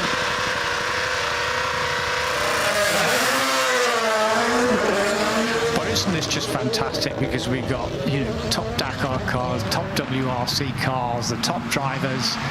Obviously, those passenger rides are phenomenal, and they're not hanging about at all. They're absolutely going for it, so they get the rides of their lives. But the treat we're getting, seeing the creme de la creme from WRC and from Dakar, is superb. Ford and Toyota represented here in the different branches of motorsport as they come together, and only at Goodwood could we have these kind of cross-discipline opportunities with Arvid Lindblad, the Formula 1 driver with the Ford engine in the Ford Puma, now gets the chance to drive a WRC1 car. It remains to be seen whether John Armstrong gets invited to drive the Formula 1 car. Well, I'm sure they'll be putting a pitch in for it. But what was interesting from your interview with Arvid was the fact that he said, you know, I've always loved rallying, and, you know, when my kind of career is over in Formula 1, that's what I would like to go on and do. So, you know, he's obviously getting the training ground in right here, right now on his second pass, isn't he? Yeah, he is. The comment I'm going to make now, I've made before, but I'm going to make it again, and that is that the rally driver and the experience of the rally driver, right from young all the way through to maturity, and what they learn about the different surfaces and car control and so on, makes them such versatile drivers and gives them longevity in terms of their careers. Now, in extremis, you can say, okay, look at Carlos Sainz, who we're just talking about. How long has his career been? And that's in terms of rally. In Formula 1, naturally, it's going to be a bit shorter. Then you could say, well, there's Sir Lewis Hamilton, 41 years of age. You know, then there's Alonso, who's older than that, and they're still going, which is great and fantastic. But that means that an Arvid Lindblad, you know, he could get to 36, and he could well go into rallying, not necessarily make it all the way to the top, but he could make a living out of it. Yeah, certainly could. So, there's no comment from you? No, I don't disagree with you. I think it's a very valid point. I'll take that. So we'll take a consider back towards the end of the stage. Yeah, remember the target time is John Armstrong's. 2:28.6 is the time to beat out there, and Tacker is ferrying, as most of the drivers are, guests alongside them in the cars today. So I'm going to ask you, Robbie Sanford, is that a name that we know? Is it an association that he has with Ollie O'Donovan? I'm not sure.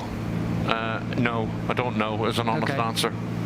Okay, well, he's going to be sitting alongside Ollie O'Donovan, and Janu Roma is out there, or is going to go out there, and Marcel van Vliet.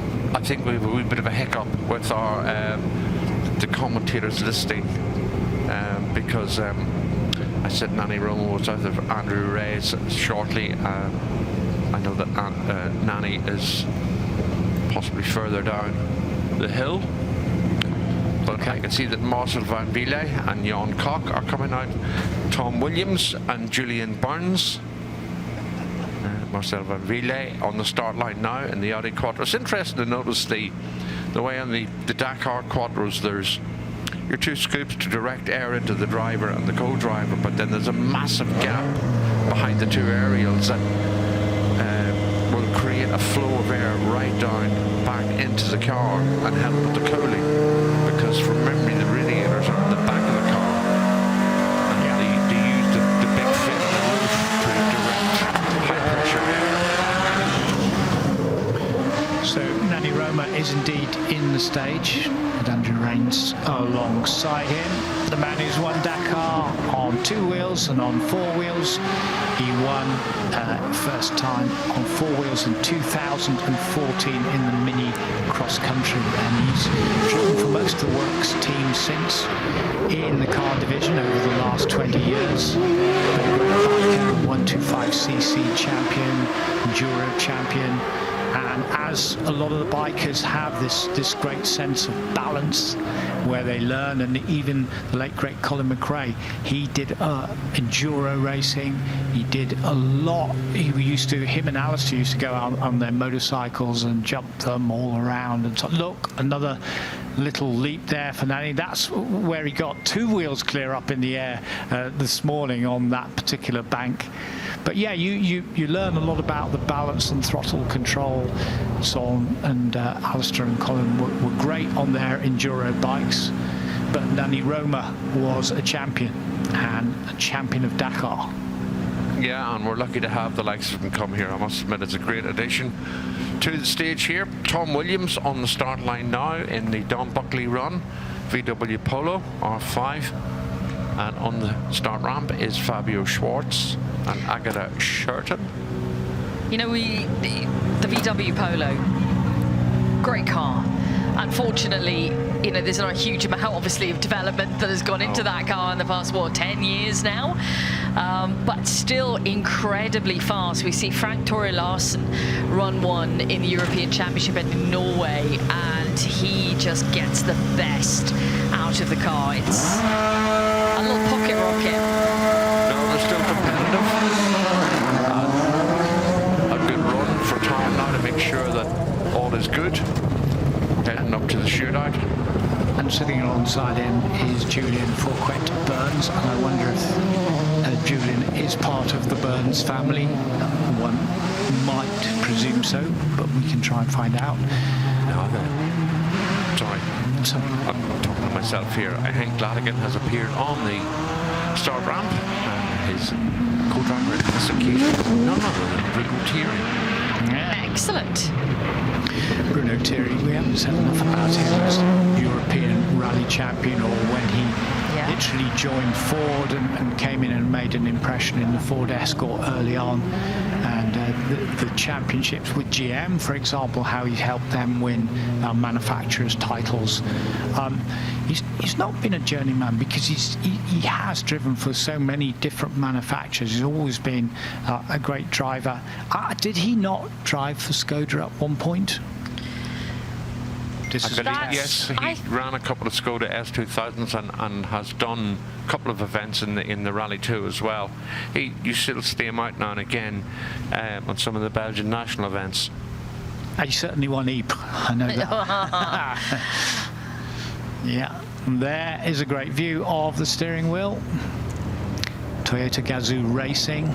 And you can see wash, launch, scroll, where you can go down through the scroll computer and bring up the different temperatures or whatever. And Fabio Schwartz is in that car, 21 years of age. Armin Schwartz, some of the rally fans will remember that's his dad. And as Bex was telling us earlier, sadly he's not been able to do the full programme this year for whatever reasons, and that's where Tom Williams had his little nerf this morning where he damaged the front end of the car, and he goes through there with full commitment as if nothing had happened. So this is the last maybe of his qualifying runs through the special stage before the shootout. Yeah, we've got around about 40 minutes to go till the shootout begins. Depends how many tyres he's got left. Yeah, that's it. The fresher set of tyres you can get, the better for the shootout. You need those edges to cut through the chalk. Yeah, this is so true. And as we said before, Tom won the first shootout, James won the second, Patrick O'Donovan won the third yesterday, and now we wait to find out of the three who will be the fastest through today to claim the ultimate glory of the winner of the Forest Rally Stage outright, or is someone else going to try and steal it away from them in a last chance gasp? Tom running a little bit wide there, out onto the looser chalk. Yeah, there's a huge amount of dust, massive plume behind him there.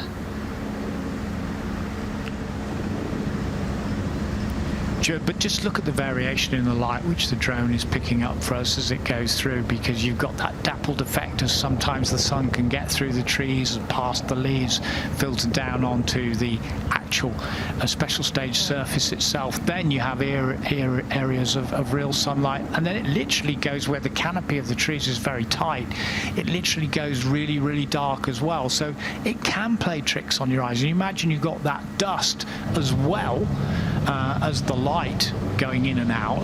It can be quite difficult because where this stage is forever turning, forever going, you're trying to look as far down the stage as you can all the time to try and pick your line, see where you're going, see as much as you possibly can. That's the whole idea. And even when you're driving on the road, you look as far down the road as you can. That would be my advice. advice to my daughter, who always drives too close to the car in front of her. Yeah, no, it's good advice to give, definitely. Fabio Schwartz then is coming towards the end of his run through here. He's done multiple runs throughout the weekend. It's been good to see him back behind the wheel, and he is a talented young driver. And he was, I guess, always one direction he was going to go, being the son of Armin Schwartz, and that was into rallying. He did pick up some good results last year. It was also a little bit of bad luck as well, unfortunately, which meant he's done one event so far this year. For a mixture of reasons, there are no more events on his championship calendar right now, but I'm sure that will change in due course. Fabio Schwartz then complete. So we've just seen Henk Lattigan go into the stage, and you mentioned Bruno Thierry and Skoda, and it kind of sparked a memory, and I meant to bring it up, but I was like, I need to check it. That 2001 Tony Gardemeister car that we're seeing here, Bruno Thierry was in the Skoda Octavia in 2001. He did multiple events in the World Championship, but I couldn't quite remember if that was the case, so I just checked it, and he did. This is going to be interesting. On the start line now is both of the O'Donovans. Patrick driving, Ollie in the co-driver's seat, and I wonder, is this a little precursor to some, guidelines for the shootout? Maybe. I don't recall Ollie sitting with Patrick very often. I know that much. But I think this is Patrick's first run of the day. Well, didn't they have to get him out of bed earlier? Well, he was still in bed at 10 o'clock, apparently. Those kids, eh? One night out. Mind you, like I said, I was just talking about my daughter and her friend, and actually put them on a yacht in Monte Carlo, and we were all working away. Oh, like you do. And it was right now, more near the harbour, and then there was the big nights out, which they had, and a massive night out on Saturday night before the race. We were doing all our TV this night, came back into the boat tonight. Did you enjoy the race? Spoke to the crew. They never woke up. They were out in the bows of the boat, and then cars were parked, but they never even worked. They never stirred. It's the whole Grand Prix. Okay. Were they bothered? No, they wouldn't be. No. Different priorities. Unreal. Unreal. Ah, well. So, Toyota Hilux. Henk Lattigan. And there's some experience in this car, isn't there? When you consider Henk and all that he's done in his career so far with the Dakar, and then all that Bruno Thierry has done in his career, European champion, almost completing almost 300 events. He's done 273 events in his career to date. I mean, Bruno would have Rally loved Barbados. that. He would have loved that, wouldn't he? Yeah. Rally Barbados, yeah. Yeah, Rally Barbados sign there. What a great event that is, list. Rally Barbados. On my list, Bex. Oh, you need to do it. I do. It is the premier tarmac event in the Caribbean. And yeah, Ollie O'Donovan was there a couple of years ago.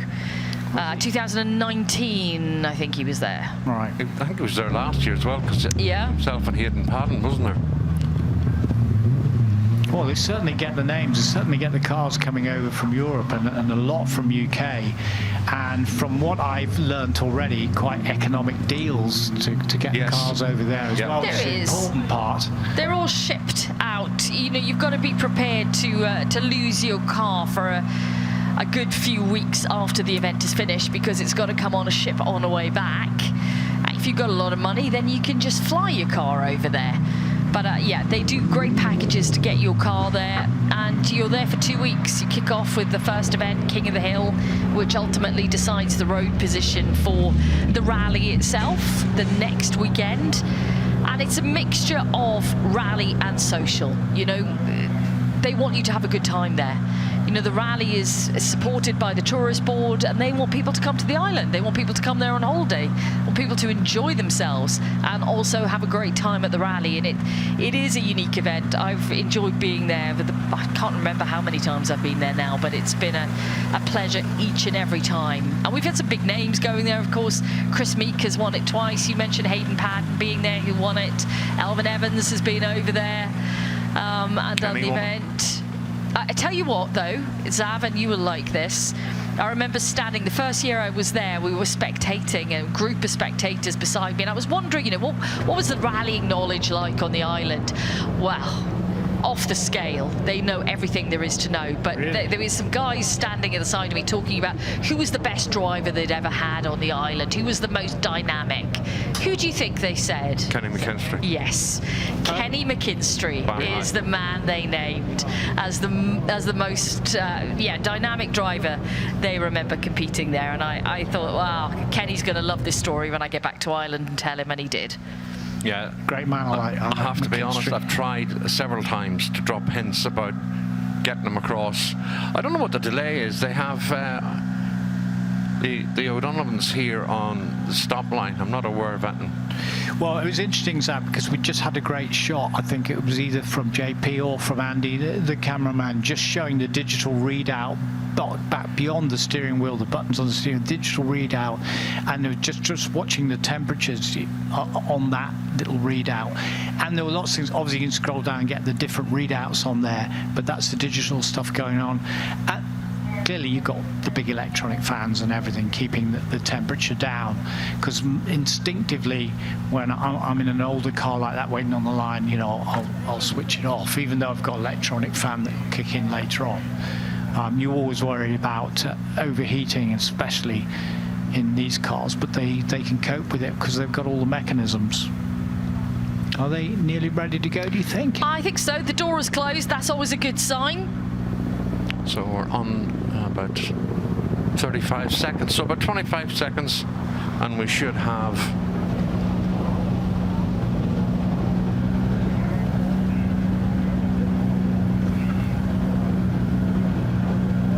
they keep the doors open just to allow a bit of air in. Obviously, it's very, very warm, but that door was quickly closed, and here we go.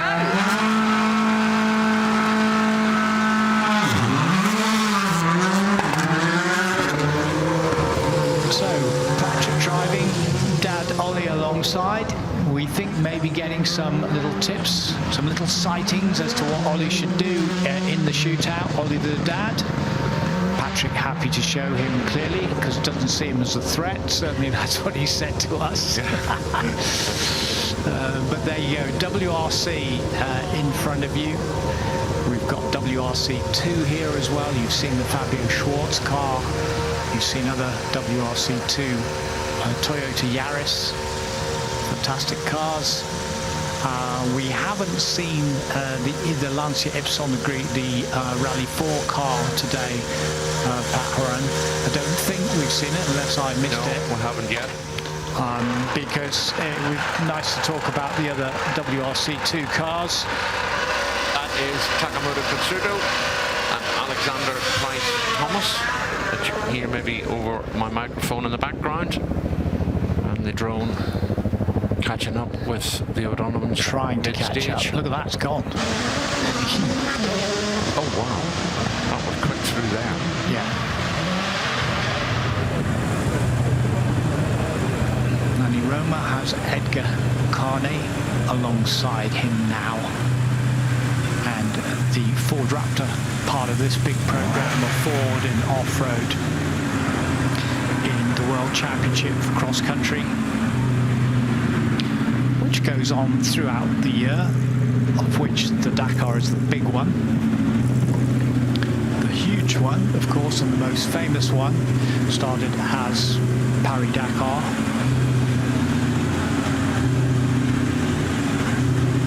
And Bruno Sabine and his team, you've got the whole thing going, and a real odyssey, a real incredible adventure. Where it is now, with a lot of the manufacturers, whether they're trucks, whether they're bikes. KTM is the most winning bike. You know, Ford, VW have been down there, and they've managed to win with an electric car with Carlos Sainz driving. And it's a huge technological learning for manufacturers as well. And if you can beat the desert, you can beat all the heat, and you can beat the endurance factor, then you can put all that technology into your vehicles too. And we note that there are a lot more Chinese teams now, works Chinese teams going into Dakar too, as they start to learn, and we hear rumours of Chinese potentially wanting to go into Grand Prix racing. I'm not entirely sure Patrick hasn't had a spin or His bumper was completely fully there when he was on the start line, right? We're missing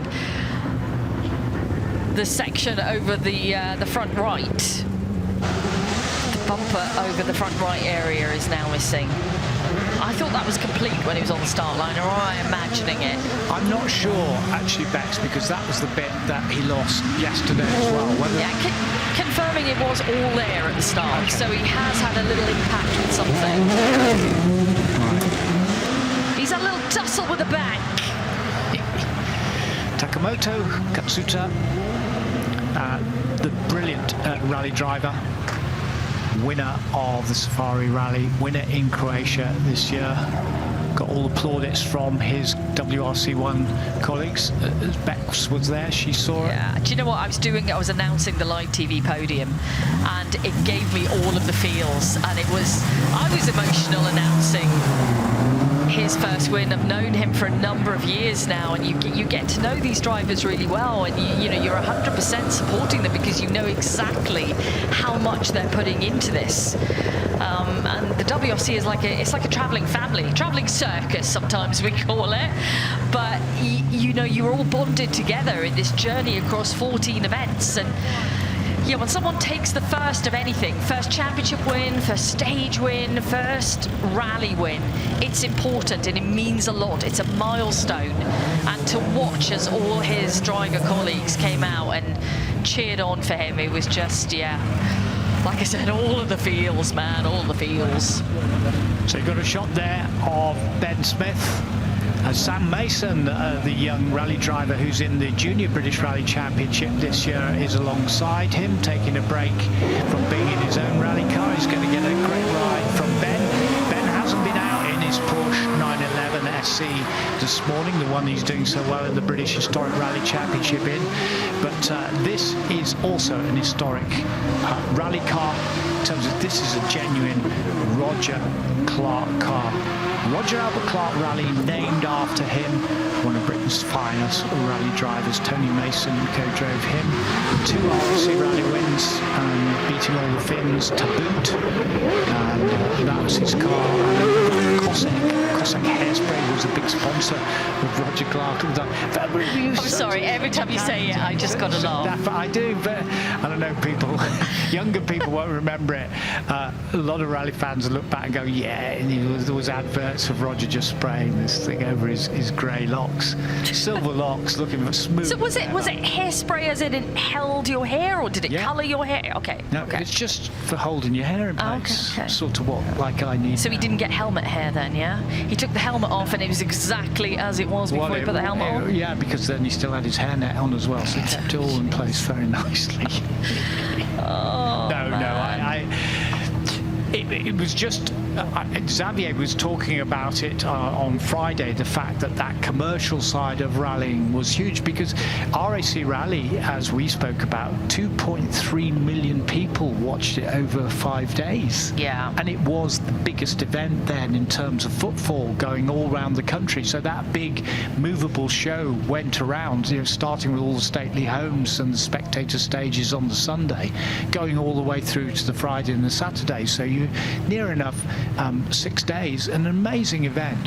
But the commerciality of it, with all the manufacturers, and once the Grand Prix season was over, the media turned their attention, because RAC Rally came in November, Formula 1 finished, then they were all on that.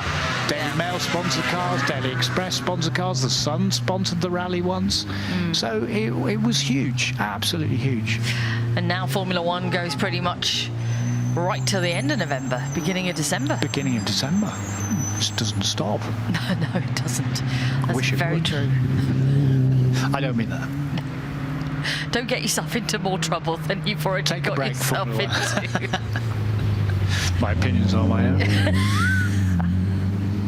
No, as someone who spent years and years and years in Formula One and going around the world in all its different guises, whether I was originally just a tyre fitter and driving the trucks, becoming an engineer with tyres, working my way up to McLaren, was deputy team manager, ended up in the drawing office with Gordon Murray. I've done lots of different things, and everyone knows that I'm a master of nothing. And I can't imagine you fitting tyres with that manicure.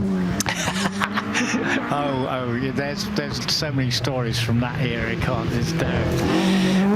That's going to be part of the book that I'm not going to write. But you will write it, because Alex...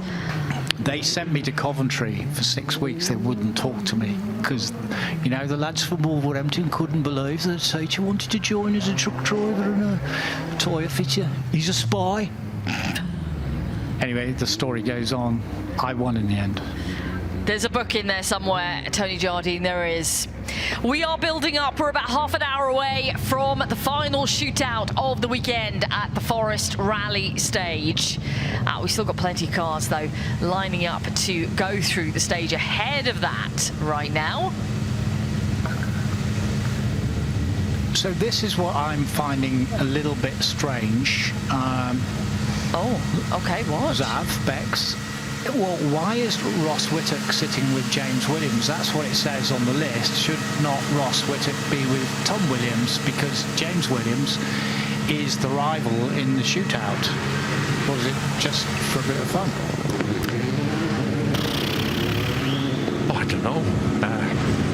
You know, I'm not trying to stir it up, but, you know, we have got huge rivalry. No matter how they smile through gritted teeth at each other, those top three young rally drivers, they all want to win the shootout. And there's Ross Whittock, the faithful co-driver of Tom Williams, sitting alongside James Williams. So that will be intriguing.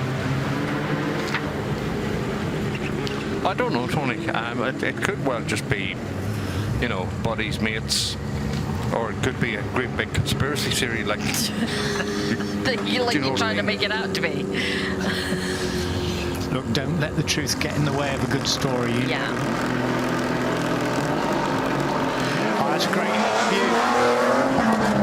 As he goes scorching off the line, and you see right into the back, and all the suspension and the transmission working overtime as Henk Latigan takes Nicky Atkinson for a great ride in the Dakar Hilux, the Toyota Hilux, which has won 4 times in the Dakar and has won the World Championship cross-country off-road 4 times as well. Giniel de Villiers, one of the great South African drivers and one of the great servants of Toyota driving there. Henk Latigan, who has done rally driving himself, motorcycling, enduro, did have a big shoulder injury, Bex, didn't he? Which he recovered from too. It put him out at the Dakar. So he had a couple of years where, you know, there was the low of missing the Dakar and then the high of being on the podium of the Dakar. It was really condensed the highs and lows of the sport.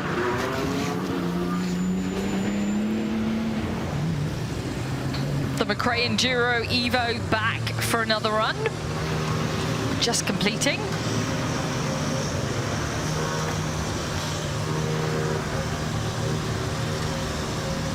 This always gets you a bit excited in the build-up to the final shootout, doesn't it? When we just receive the Sunday shootout start times. Yeah.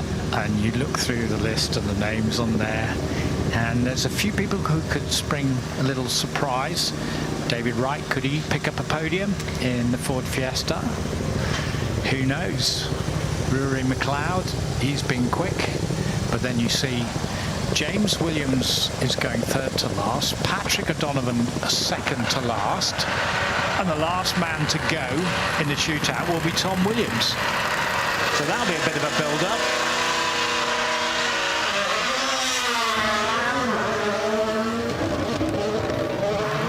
Well, that's what we're all about, hyping it up and building it up here, and that's exactly what we're going to do when they get underway.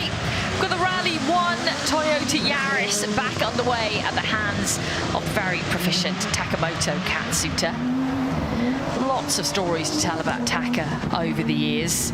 I think, you know, probably some of the best coming from this season alone with the wins on the board. But a driver who's, you know, been through, we talk about the highs and lows of rallying, and for Tacker himself, you know, he's suffered quite a few years of almost getting there, almost getting to the top step of the podium, and then having this crushing heartbreak of either making a mistake, bit of bad luck, whatever it was. And, you know, I've done interviews with him where he's almost been in tears, or has been in tears, and not been able to actually express his emotions because he's just got no words left to describe what's just happened. And that's been very difficult to see and watch, and you want them to get out of the cycle, because you can get into a cycle of these you know, misfortunes happening, and then it turns around, and it's certainly turned around this season for him, and it's going extremely well.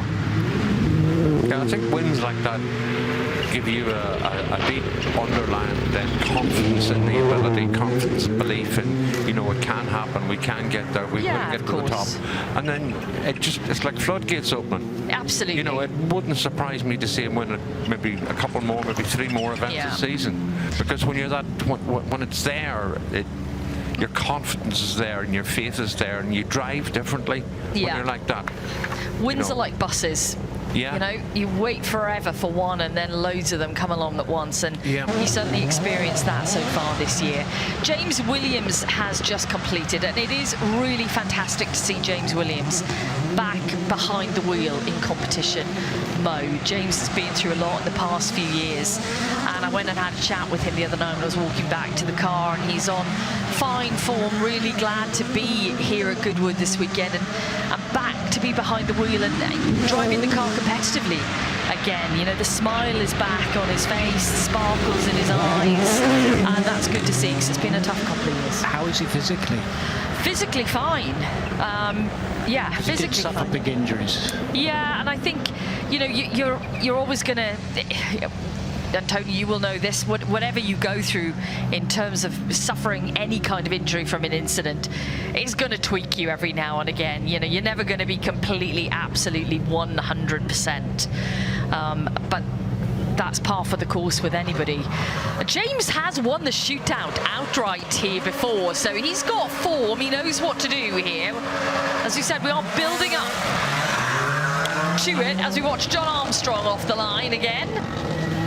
So that means, Bex, is his plan then to come in, back in, kind of slowly build up events like this, demo events, we didn't full really, season next year? Got to be honest, we didn't really talk about it, but I would hope so. I would like to think that, you know, he's got a bit of a taster now, again, back behind the wheel. And I think the one beautiful thing about our sport is when things go wrong, when we have tragedy, that everybody knits together and everybody is incredibly supportive. And I hope he's felt that support from the amount of people around him who are pushing him forward and to get back to what he loves doing. And it's a little taster here this weekend, and hopefully we'll see more from him behind the wheel in the future. I think it was and is the perfect event for him, because it could have come on Thursday and done a couple of runs and decided, no, not ready yet, and sort of slowly disappeared away. But it's just nice he can come out and do a run when he feels like it.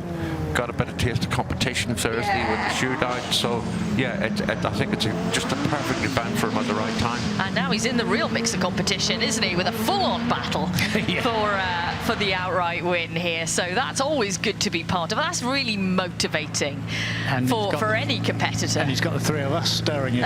I know. He's got the three of us hyping it up as well here in commentary. One little sad thing is that we've not been able to see the Fiat 131 Mirafiori Sport of Neil Yates, the owner Matt Furman, this afternoon, because they broke some linkage. They can't fix it. They haven't got the spare parts. They haven't been out there. Been doing regular runs, so a little bit of a shame. Never mind, Neil, Matt, but I'm sure they'll be back. So here is the car. That's a Fiesta 4x4 rallycross car, loved by Bex. Well, you know what? Xavier. I didn't imagine this was really going to take my fancy this weekend. You know, when I first saw it, I kind of thought, what are we looking at here? But quite. But my head has been turned, and it's definitely grown on me. I love the front of the car. It just looks so spacey. So now you have Arvin Lindblad giving rides himself, and alongside him is Edgar Carnett, and he's doing a fine job out there. I'm sure he's reveling in that. He really is enjoying that, and he will be, when he gets off to the next Grand Prix, he's going to be telling his mates in the Grand Prix circus all about him driving a WRC car and how much fun it was. Sounds like Hal is giving it plenty of gears into the left-hander and down under the trees at Laker and Hopkirk. The ex-Steve Mundy restored 4x4 Fiesta run the YB Cosworth engine.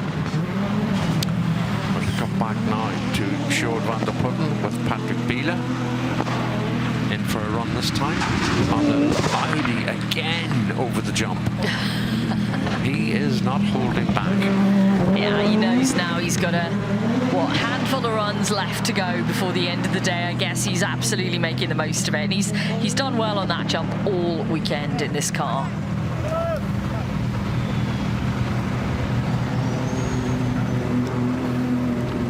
Fabio Schwartz with Luke O'Dwyer next up, and then it'll be Rory McLeod and Dad Callum. So Rory, that will definitely be his last qualifying run before the shootout, because we should be on time. I'm sure we will be, and the first car is due out at 23 minutes past 3, so time for a few more runs before the path is cleared for the Sunday shootout, which is the big one we've all been waiting for. And Rory McLeod is driving in the shootout, not Callum. Callum is co-driving for him on this final run, getting a little bit of the last bit of air, wafting that back in with the door backwards and forwards. Fabio Schwartz, it is a left hooker, isn't it? It's got to be a left hooker. It is. Sunday shootout makes it sound like we're going to church. It sounds like something out of a western, doesn't it? A big shootout.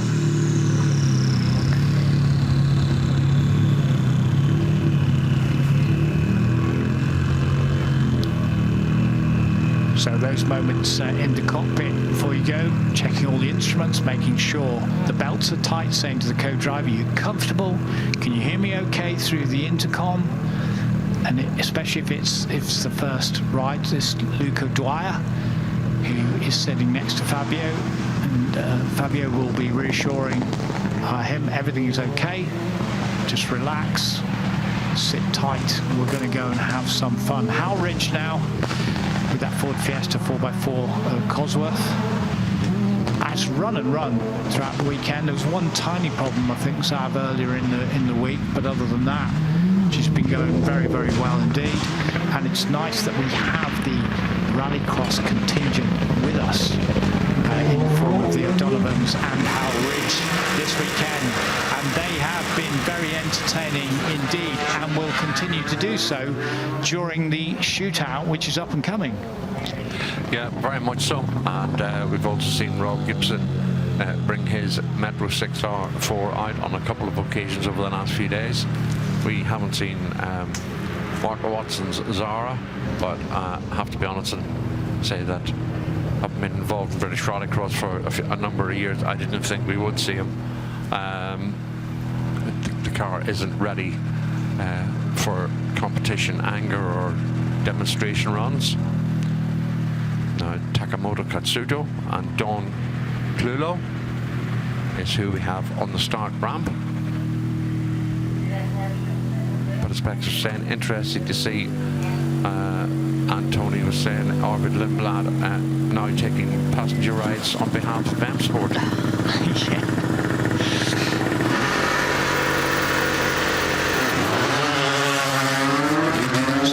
WRC2 Toyota Yaris off the line with the McLeods, father and son.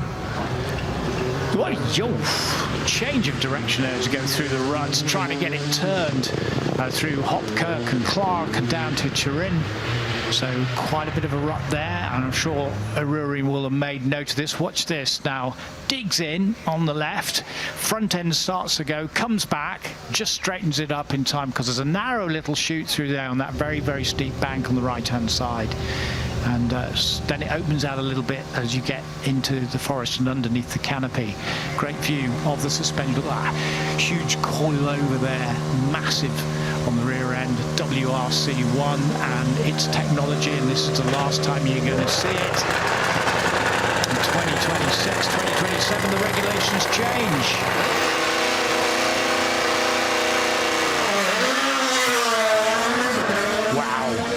Punch in the back now, that passenger, get the real feeling there as that projectile goes off the line. Exciting cars, WRC1 cars, great to look at, fantastic performing over the stage on all the different conditions, whether it's the snow and ice of Monte Carlo or when you get to the sands of Saudi Arabia at the end of the year, all those different surfaces. And as you were saying before, Bex, as well, now going to the next rally where you've got really, really fast loose stuff. Estonia and Finland, it's a double header of super fast rallies coming up, and there are so many spectators that are going to be out in force. This is the last year, as you've said, of Rally 1. This is the last year to see them on these very, very quick events. So I will imagine Estonia and Finland in particular will be absolutely rammed with international fans piling in to see these cars in all of their glory at super high speeds. Fabio then just nudging the bank with the left rear, brings it back into line and he steers it through, and that's nothing for a WRC2 car. And then the McLeods coming through in their Toyota Yaris.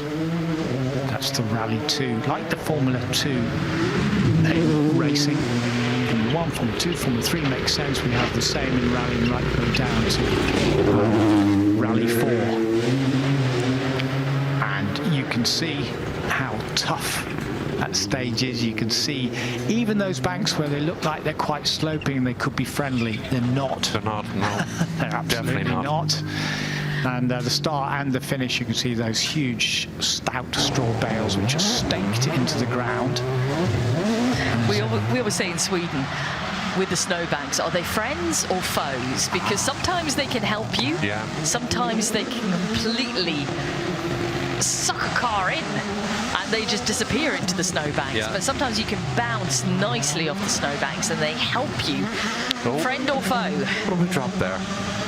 So the Scandinavians will tell you it's all the colour, and you can tell by the colour what it is. But when they flash up that quickly, having said that, look at the man who's won Sweden 3 times, Elfrid Evans. Elfrid Evans, sure as heck knows the difference in the colours. Where are they stacked with ice or are they soft snow? He would know. Then I suppose, Bex, as well, would you have time to look at that sort of thing when you're doing your recce? Would it go in your notes or not? I don't know. What, the snowbanks? Yeah, the snowbanks, whether you could use them or not. Yeah, it will go in the recce. I mean, they're not going to be stopping all the time to check them, because stopping on the recce really stops the flow of making the notes themselves. But yeah, they will judge it, whether they will be able to use the snowbanks or not. And as you can see from our shots here, that's it for the queue right now. We're building up to the final shootout of the Forest Rally Stage. That is coming up next. Let's take a look while we wait at some highlights from the afternoon.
So, Sam Mason, one of our up-and-coming British young drivers. How are you enjoying yourself at the Festival of Speed? Well, Goodwood is the most amazing, incredible, ridiculous event I've ever seen.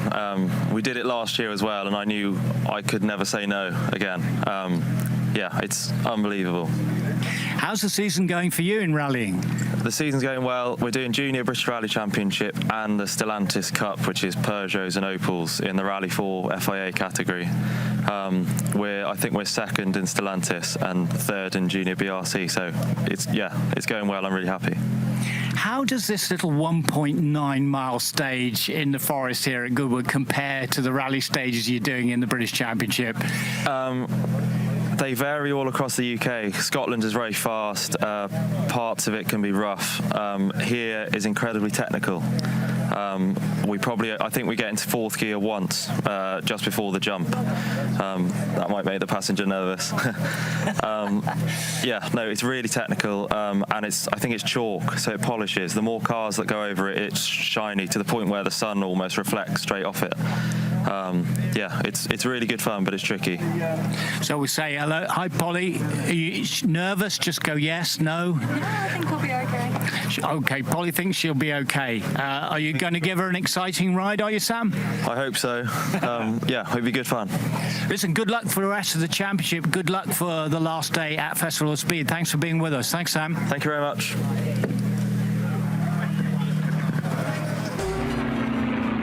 Everyone's in vintage clothes, and there's cars, you're going to absolutely love it. The whole atmosphere is amazing, and people really do throw their heart and soul into dressing the part.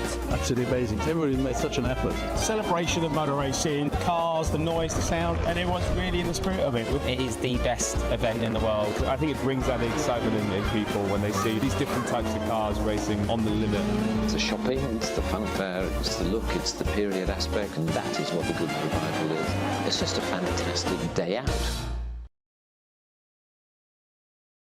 A celebration of the eras and people showing their true selves through the way they're dressing. It's incredible. We walked in and I was like giggling, screaming, like it's so exciting. It's just a place to come together and really celebrate the style. Kind of see where Goodwood Revival is going to take me. What a day to be wearing vintage.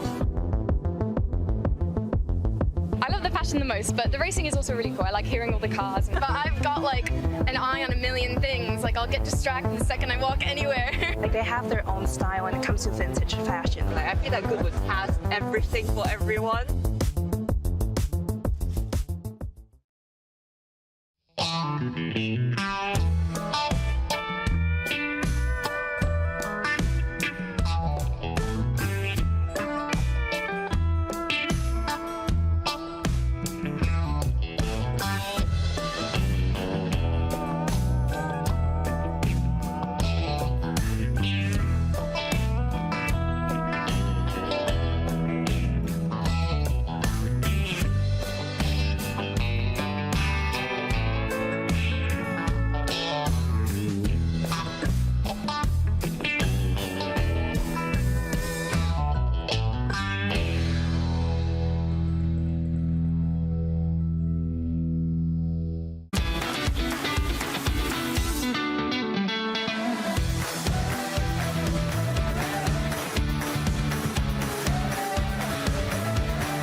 Gun, welcome back to Goodwood Festival of Speed 2026. Are you enjoying it so far? Yes, it's very nice. Again, it's perfect. The weather is a little bit hot, but doesn't matter. We're driving with a lot of people, and we have fun at the moment. Yes. There's such a great variety of cars. I mean, the Dakar Audis, Audi A1s, A2s, a lot of you guys coming over from Holland and Belgium and so on. How many of you have come over this time? At this time we have 7 cars and 2 Dakars. And they do it very well here at the stage because it's very bumpy and they are made for special occasions like this. The Dakar is not similar like this, but it's better for the Dakar cars to drive here than for cars like this. And what about you? What are your feelings like on the special stage? How are you going on? It's good, but I'm not so quick like the other competitors. For me, it's fun to drive, and we have to be here to arrange that all the people, if they're driving something broken, then we can repair that. That's the main business. I think one of the Audis yesterday broke something, but you managed to repair it. Which car was that? Yeah, this car had broken drive shaft, and another car had some clutch problem, and we have always a lot of problems because the people who drive very fast, and that's what we like. We like people that drive very fast. But is this original John Bosch car? No. It's a fake, but we can say it's original car because John Bosch had driving this car, and he had to test it. But it's a fake. Did he sign it? Did he sign it somewhere? No. We didn't. Maybe I don't know anymore. But I don't see it. But I think it's possible, and we still can do it. But John is still alive. Good. The other thing is a big team effort from Holland when you go to the Goodwood Ball, isn't it? You do have a good time. You're looking forward to the ball on Saturday night? Yes, that's always a very, very, very nice event. Very big event and always amazing. Unbelievable that you can do it every time again. It's very nice, very nice. Great to see you and all the guys from Holland. Great to see the Audis. Keep coming and keep them going. Okay, thank you. Welcome back, everybody, to the Goodwood Festival of Speed, presented by MasterCard. We are building up to the final Forest Rally Stage shootout of the event. The drivers will be heading through the 2.5-kilometre stage to crown the ultimate champion of the Forest Rally Stage for 2026. And we have an incredible battle on our hands. It cannot be closer in terms of times between our drivers, which is going to make it really thrilling to watch this final shootout. In the lead of it all is Tom Williams with a 7:37.2 accumulated over 3 days worth of shootouts. Patrick O'Donovan is second to that, with James Williams in third. The difference between them just over 2 seconds, and it is amazing to see that it is a small gap in time separating 3 drivers. And we'll be getting underway with the shootout very shortly to find out who will be taking away the crown this year. So we start with Chris Hellings. Nice big wave, thumbs up. The boys are ready to go in the car, and they will be leading the shootout in their class through the stage. So I've got, of course, Zav McCartan, Tony Jardine, and I'm Bex Williams, ready to talk you through this final shootout and guide you through the next, 40 minutes or so maybe of these cars making their way through to find out who ultimately is going to take the honours here. It's exciting times, brilliant shootouts this week, Zav. They have been really good and really, really competitively close. Sometimes in the past we've been guilty of seeing sort of people walk away with it, or in some cases where the weather's had an impact. The weather's been consistent, meaning we've had very tight and very close battles, and as you were saying there, 2 seconds separating the top 3 overall, but the battle is in all the classes, contemporary rally cars, the Miracle of Group B, all those battles are still very tight. Yeah, they really are. Tony, what are we expecting to see here then on the final shootout of the whole weekend? Well, might see some surprises. I was just looking down the list before. I say, well, okay, what about David Wright? Could he upset things and maybe get into the top 3? You never know. He's been deceptively quick. Rory McLeod, if he's really on form, could upset things a little bit. But, you know, the safe money on the moment is between the top 3 that you just talked about. But one little mistake, you know, one touch of the bang, they lose a second here, there, whatever, then someone else comes in and someone else comes up onto the podium. And that's the excitement of this, because it's like a little pressure cooker. Never mind the temperature outside of the car. The temperature inside the car as it builds will be huge, because they know what's at stake.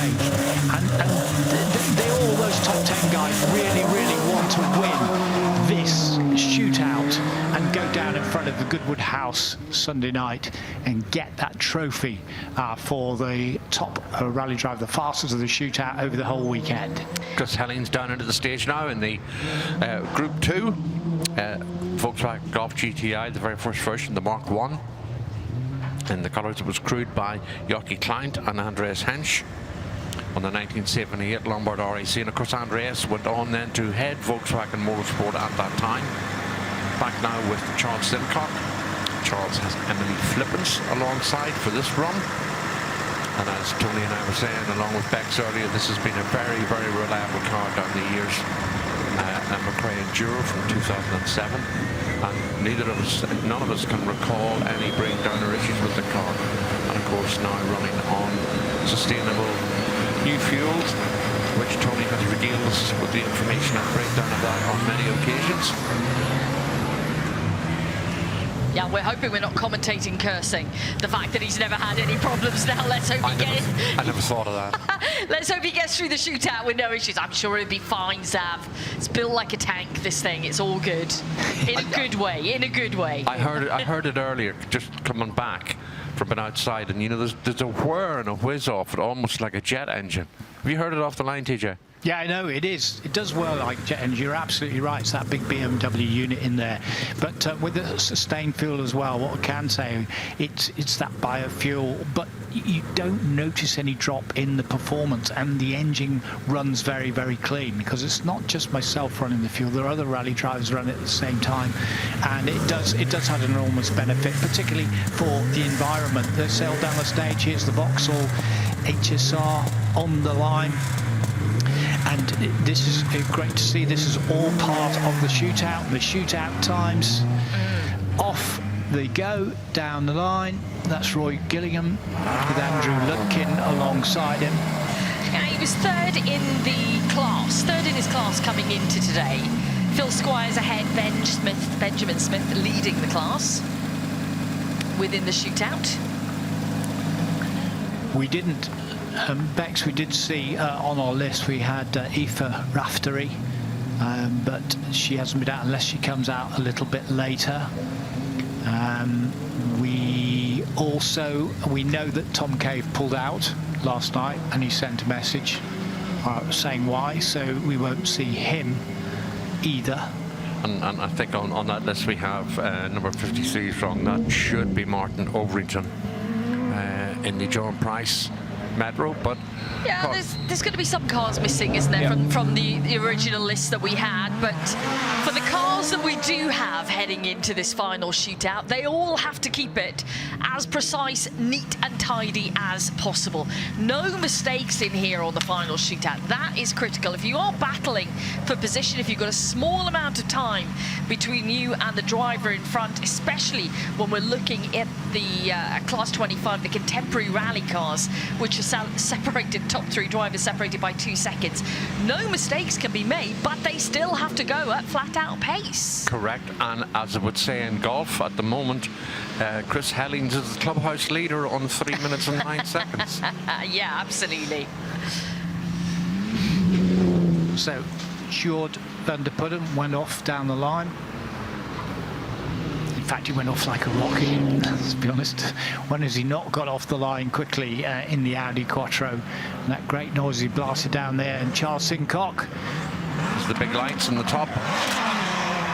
Trying to get the best time in his class. Yeah, 3:02 for Charles Sincock, a 3:09 for Chris Hellings. There's the back of Sjoerd's, just talk about him, Sjoerd van der Putten. And the drone following him, the big S1 Audi Quattro, that huge big rear wing, unmistakable. Those big wheel arches over the rear and over the front. And there is the Vauxhall Chevette. And the HSR, Bill Blydenstein, his name there, Blydenstein Engineering, across the front of the car. Roy Gillingham, we've seen him before here in TR7 V8s and other cars. This is one who'd been running all weekend. Had a few little issues with the car, quite a bit of work went onto it, but it's still running and running well. And here they are in the shootout, looking to do well in his particular class. Andrew Ludkin alongside, navigating him through the stages, through the dust, over the jump there, the flying Finn. Lands very well and heading up towards the Coopers and towards the end of that run. Yeah, Roy Gillingham was ahead of Chris Hellings coming into today's shootout by a good margin. But let's see what the times on the board will say. Roy Gillingham with a 3:27.1 to Chris Hellings' 3:09. Yeah, and over the flying Finn. That's Peter van der Putten. Classic from the Audis. They've all been legendary over that jump, haven't they, Tony? Some of them taking the optimum line, some of them veering to the left, to the right, but all kinds of shapes this weekend. The interesting thing is Koen Donkers is alongside him, you know, the boss. He looks after all those cars. He puts all the guys together, the 7 cars that have come over, and he's kind of the ringleader, if you like. Yeah, you gave him a nickname last year, didn't you? Yeah, Bonkers. Bonkers Donkers. Didn't we? Well, I did, yeah. Very rude. I think it was warranted from some of the performances we saw out on the stage. In a good way. It was meant as a compliment. It was. Bonkers Donkers. I'll tell you what, Sjoerd van der Putten and Erwin Neber are certainly pushing this quattro along with verve and vigour. Nice jump. But then we are in the shootout. It's the competitive element of the whole day, unlike some of the runs this morning. This is where it counts. So the Audi Sport Quattro, this is the A2 version, Evolution version, after the A1, the original Quattro from 1980, 81, and then 82 onwards with the A2. And there we have George Clark and David Vardy in the Mini 1 from the Mini Rally Challenge Series. And our heroes there, well, particularly George, put the car over. He rolled it over yesterday. You can see the damage on the roof. You can see the damage on the rear quarter. It landed back on its wheels. They drove it back. They fixed it. They got it back out in the afternoon. And here they are in the shootout. And you can see it's just the one-eyed Mini. The other side got a little bit bashed and battered, and they're wearing their goggles in there because of the shortage of glass. Yeah, they've got a windscreen at least, but the rest of the windows, Nada. They don't exist anymore, but that is not stopping this crew this weekend. I mean, it is resilience and tenacity to get back in that car. They've done a few runs without the windows there, you know, a few sighting runs with just one eye at the front here. We've got a taped up light where it should be, and there's a little eye drawn on there. Never quit, cross the back bumper. Yeah, and that's absolutely the team spirit, and well displayed here at the Forest Rally Stage. So kudos to the team. Yeah. Richard Barrow and Courtney John Barrow now in the Group N Subaru STI. Well, they haven't escaped a few scrapes. Richard just did go off slightly and went out into the straw bales, bash a little bit off his left front wing. But other than that, run impressively throughout the weekend. The Subaru Impreza 2010 version Group N car from ProDrive. A lot of these cars run in the Subaru Cup throughout Europe, and I rallied one in Rally Sweden. Fantastic experience it was too. There, our end of the run. for Richard, and now history goes off down the line. The ex-Malcolm Wilson original escort, the 1300 GT, Phil Squires behind the wheel, Gareth Kirkham, the owner, with his dad Neil alongside him in the passenger seat, in that hot seat, going for their time, going for their class. They're not going to be able to get the outright, but what a lovely piece of history, what a lovely car. And that's the John Bosch look-alike Audi Quattro A1 and Ludwig Marcel. And he's been having at it all weekend as well, thoroughly enjoying himself. Yeah, he certainly has. Coming into today's shootout then, he's lying in 4th position in Class 23, the legends of Group B. So there's those colours, Dutch champion John Bosch, but Marcel behind the wheel, Marcel Ludwig, and comes home and keeps it all in one piece, all intact. That's what they want to try and do. And there's Phil Squires. Through the hairpin, round those really, really tight bends as they come through. McRae over Mikkola. When they get to the latter part of the stage, they'll go up to Kielder and eventually over the Flying Fin, taking them towards the finish of the 1.9 mile stage.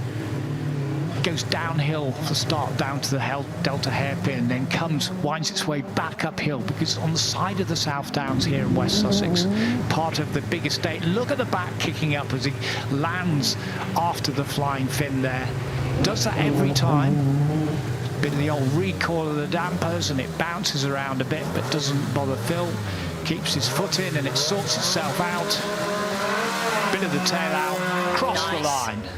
3:01.2 then, the time for Phil Squires. The fastest overall time at the moment is Sjoerd van der Putten with a 2:48.5. Sjoerd van der Putten was 5th in the Legends of Group B coming into this, leading the class Marcel van Vliet.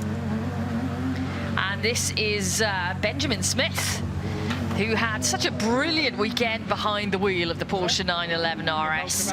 We've seen some great times coming through, and he is leading Class 22, the birth of stage rallying, coming into this one. And a birthday boy 2 days ago, then his brother's birthday yesterday. So the happy birthday signs were up on the front of the Porsche 911 RS, but he's doing extremely well in the British Historic Rally Championship, in 7th overall, but lying first in his category after the double header on the Manx Rally about 4 weeks ago. I see him out on the Roger Albert Clark Rally. How was the time? Yeah, that's it is quicker than Phil Squires, which he needed to be 2:57.7. So he should take a class win here. Right, Steve Ward, and alongside Steve Ward is Richard Connolly. And this is the ex-Per Eklund Subaru Legacy RS. Steve Ward, the man who also owns the Alpine Berlinetta A110, superb piece of history, the car that won the TAP Portugal Rally in 1981. Very, very valuable, as is this Subaru, which has developed over the last 3 years. As an aeronautical engineer himself, Steve, and lover of rally history and rally cars, the car's just getting better and better each time as Steve gets it sorted out. He gets across the finish. 2 minutes 58.3. And that sounds very much like Sam Mason and James Seymour leaving the line in the Peugeot 208, car that he dovetails the British Rally Championship with some national events. There we go. Sponsored by the Navy House Hotel, Malcolm Proudlock's family hotel up in Dumfries and Galloway. Do we have something on the front of the windshield there of... yeah. Oh, goodness. Yeah, what's going on there? That's a bit of display boarding. Yeah. Post, yeah. We've had a little bit of an incident here, haven't we? Doesn't seem to have slowed him down, really. Is that a door opening? Yeah, door's open too, so he slams the door shut. Warren Philliskirk, what is going on? What have you been up to? This is a man who's been running so reliably. There's something dangling off the back at the left. It's a stake. It's a bit of fencing, it looks like. Oh, that's flown up on there. They've got rid of that. I mean, talk about adding the drama on the final shootout, Warren Philliskirk. You were really bringing it to the party here. I'll tell you what, there's Hog in the limelight, and then this. We are going to see a little bit of a replay of what potentially has happened here, as much as we possibly can. Let's take a look. This is from the drone shot. Okay, he's overshot here, I think, hasn't he? He's come through the access road, he's overshot, he's picked up the barrier, and he's just taken it with him. He's reversed, and it's just caught on something, whether it be the windscreen wipers. There we go. I think that's the no entry sign that he's picked up, because you put up that little cardboard thing that's got straight through. No, you can't park there, sir. But Warren Philliskirk said, well, we're going to do that anyway. But Gary Green, the rear wing has now gone on Tim Mangum's car, so that's dropped down on one side. But Gary Green, who was sitting alongside Warren Philliskirk, couldn't see a thing. No. It's a thing. Gary Lecoudou off the line now, always quick. It's a good thing co-drivers have the notes in their hands and the feel in their derriere for where they are in the stage, because they do have moments where they can't see it. That was one of them. Yeah, the worst moments are when people forget to put the bonnet pins back in and the bonnet comes up and they drive through the stage with the bonnet up. That's never good. No, not James Lepley and Lucien de Cockhill now on the start line. They're going to be heading off shortly to complete their 4 days of shootout times, and onto the start ramp now is Roger Duckworth. Yeah, Roger Duckworth leading the Dawn of the Royal Rally in class 24. He's got a good advantage over James Lepley. Just wondering now, will Mark Broomfield be jumping out of Roger's car and over and to sit in Patrick O'Donovan's car like he did yesterday? See that James Williams is getting ready to come down. Patrick O'Donovan's car's there. Tom Williams' car's there. So we're not very far away, guys. Big top three, the big top three. But it's proving to be a little bit dramatic then, this final shootout. Marcel Van in all Vliet. of the right ways. Yeah, Marcel Van Vliet, who's always been quick in the Dakar Audi, despite the size and the bulk of this vehicle, really giving it as much as he can. Real commitment, taking some great lines, getting that throttle in early, getting the car pointed, and then the tail just following it round with that fantastic four-wheel drive. The development of the four-wheel drive Ferguson system, which Audi evolved. And nicely through there, Marcel Van Vliet, that high roof line, that big fuel tank, and over the line. Yeah, it's just been some brilliant times coming through from him this weekend, and he is leading the class going into it. Warren Philliskirk was just behind. I say just behind, there was a good 20 seconds between them. But we've seen what's happened with Warren through here. That would have slowed him down a tad. Just a bit. Gary Lecoudou coming up to the last part of the special stage. Here on the shootout, the Goodwood Festival Speed 2026, there's a lot of at stake. Some of the big runners are still about to come out. There's Gary just flying very, very nicely in the GT4, the ST185 in those fantastic Castrol colours. What time can he do? And where can he be in his class? Look at that chalky surface there, through Coopers, through Delta. He was third in class coming into this stage. But a good bit off, obviously, the leader of the class, Roger Duckworth. He's had a superb run across all of the shootouts that we've seen this weekend. But it's a little bit of a favourite of mine, this Toyota Celica.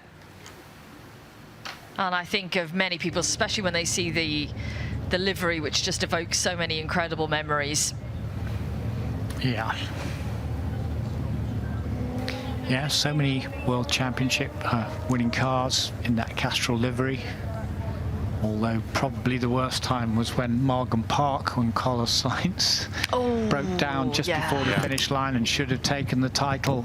And then we saw Lewis Moyer at his finest. He wasn't a happy boy. Well, neither of them were happy. No, you can neither understand of them were that. happy. There was a finish line. They just lost the World Championship. that was, what, 200 metres away? Yeah. If that? I came past later on, further back down the stage, came past, and the car was still sitting there steaming. Yeah, I've talked to Lewis about that, and you know, he said it's always the question everybody wants to ask is the emotions and what it was like at that time, and he just said some things you just don't want to relive time and time again because it was painful, and he said a lot of very angry words at the time, as he would in frustration. But yeah, definitely images. I think many people, even if you weren't around in that era, but you love rallying, you see it back, you watch it back, and it's still hard to believe. We watched it played out, I don't know how many times now, and you still go, oh gosh, really? Even though you know that's exactly what happened. Yeah. It's one of those ones you can't stop watching sometimes. Yeah, it really is.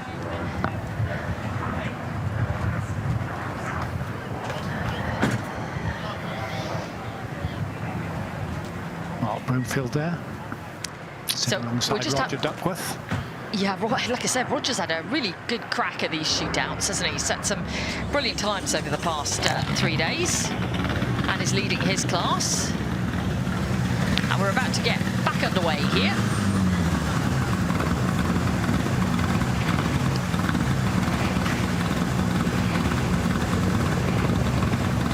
So James Lepley and Lucinda Cockle in the Mitsubishi Evo on the start line, and as we said, Roger Duckworth and Mark Broomfield on the ramp. They're going to be following them through the stage. There's the clock, 27 seconds before they head in. Lucinda trying very hard to force some cooler air in. Not that it's going to be cold, but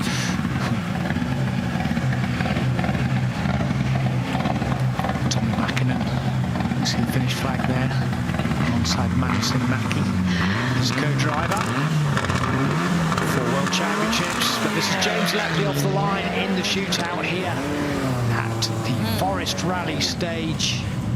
You see the target time on the left there, and the clock is ticking, as you can see on the graphic. James Lepley, part of that Lepley family. George Lepley is here. Some of their great cars are here. They work in rally car sales and rally car preparation, family business, so they all love what they're doing. They've had a great weekend. Yeah, just a memory of Mackinnon very quickly, seeing as he's in a Mackinnon car. Final event he did at Wales Rally GB, the Subaru team gave him golden boots, golden race boots to wear. So Tommy Mackinnon had these gold boots on. I remember him for the cameras doing a moonwalk, a Michael Jackson moonwalk in these gold boots. And every time I think of Tommy, I think of the moonwalk.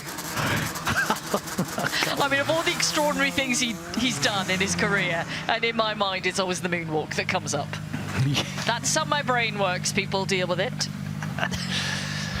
James Lepley, let's follow him, and Lucinda Cockhill as they go through the stage, going downhill through all those sections of Quattro Blomqvist, through Mackinnon and towards the Salmon Roll before they get to Delta, the hairpin at the bottom of the hill, the chalk and the concrete, as they will go round 360 on the oil barrel, which they have to do to get their time and to comply, and then coming back up the hill the other side. Well, we'll pick them up again, Mexico, McRae and through Mikola. And in fact, we'll pick them up at Acropolis just after the Salmon Roll. Ollie O'Donovan, who had a ride with his son earlier on. Wonder what pointers he got. I wonder what he learned from his son Patrick that's going to make him quick on this final run for the shootout in 2026. Ollie O'Donovan. Robbie Sanford alongside once again. David Wright and Jane Wright on the start line now. That's David's first and possibly only run of today. Of course, David and Jane got married 5 weeks ago, as they were telling Tony in an interview. They'll be followed by the McLeods, Rory and Callum in the Yaris Rally 2 that they've recently acquired. and it's been that recent. It's still carrying the Melvin Evans livery and the colours and sponsors of William Crichton. Marion Evans finishing second yesterday on the Nicky Chris stages. But that noise at the start is David Wright, David Jane. Now, watch out for David Wright. He's been quick over many years here. Deceptively quick. In fact, the car doesn't look that quick because it doesn't go to such acute angles as the other ones do. Roger Duckworth, Mark Broomfield alongside him. This combination have been winning rallies and national championships over many, many years, going off to international events as well, such as Barbados. He recently did the Manx Rally, and they put the car on the roof. They just went on too close to a bank, flipped on the roof, and as Roger was telling me, they had to get the car ready in time for the Jim Clark, so they went straight up to M Sport to get bits and get the car fixed. So across the line there for Roger. There's Ollie O'Donovan kicking up the dust through Acropolis. What's happened here? See through that cloud of dust. Yeah, that's clear, didn't it? Yeah. Oh, the half spin for Ollie O'Donovan here. Just wondering, he's trying to get that. Yeah, quick reverse, he's back into business. Has he got a puncture, do you think, front so, left? Yeah. We'll just need to... Let's just take a little look at that again then in replay. Just hooks it in here. But he's just taking it in a little bit too much. Too tight. He's just eaten up the bank on the inside, and it's flipped him round into that half spin.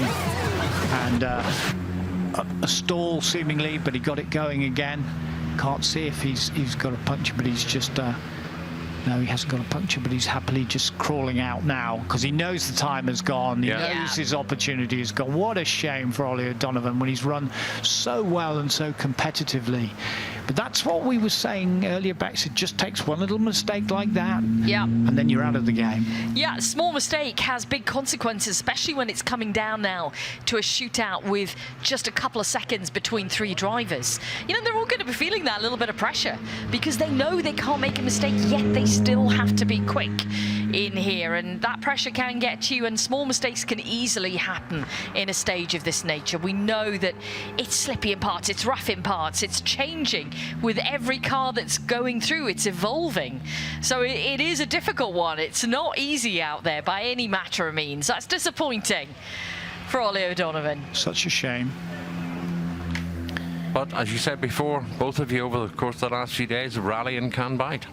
Yeah, it can. It has its highs, it has its lows in equal measure sometimes. Looks like we have a marshal getting ready with the red flag. But he doesn't know if he is or he isn't.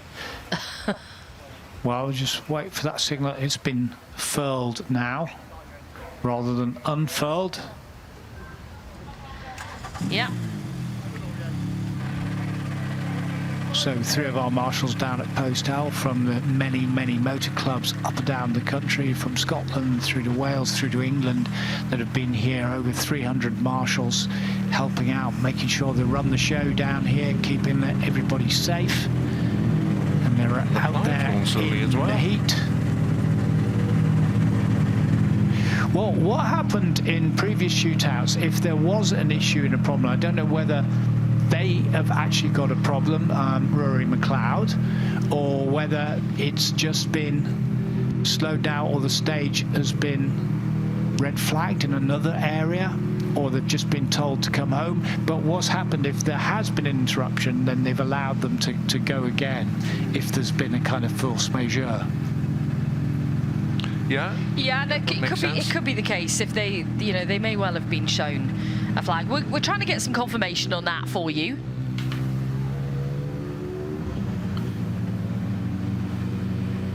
Can't see anything visibly wrong with the car. Can't see any clouds of oil smoke coming out of it. And then again, there's the car behind it with the rights as well. So I'm hopeful, we're hopeful, the spectators are hopeful, is they can queue up and go again. And the good thing that shows us is that the competitors take note of the flags and decisions made by the marshals on the stage.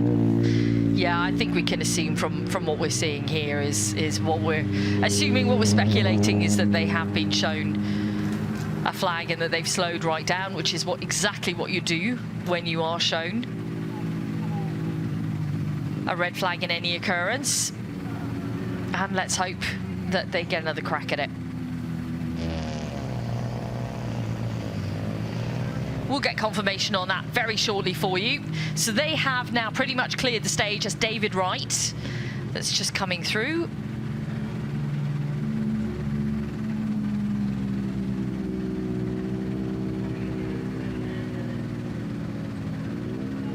And once they move away from the stop control area, the marshal's probably guiding them now exactly what's going to happen next, what they're to do. So it looks like, obviously... Oh, I see Ollie walking down towards race control. Uh-oh. Here he is, just at the bottom of our stairs. Yeah. Maybe he's coming to see you, Sav, to tell you what's happened. Ollie, No, you won't find me he's in gone on. Yeah, well, he's gone into race stroke rally control. Maybe he's asking if he can go again. Maybe something distracted him, something happened, I don't know.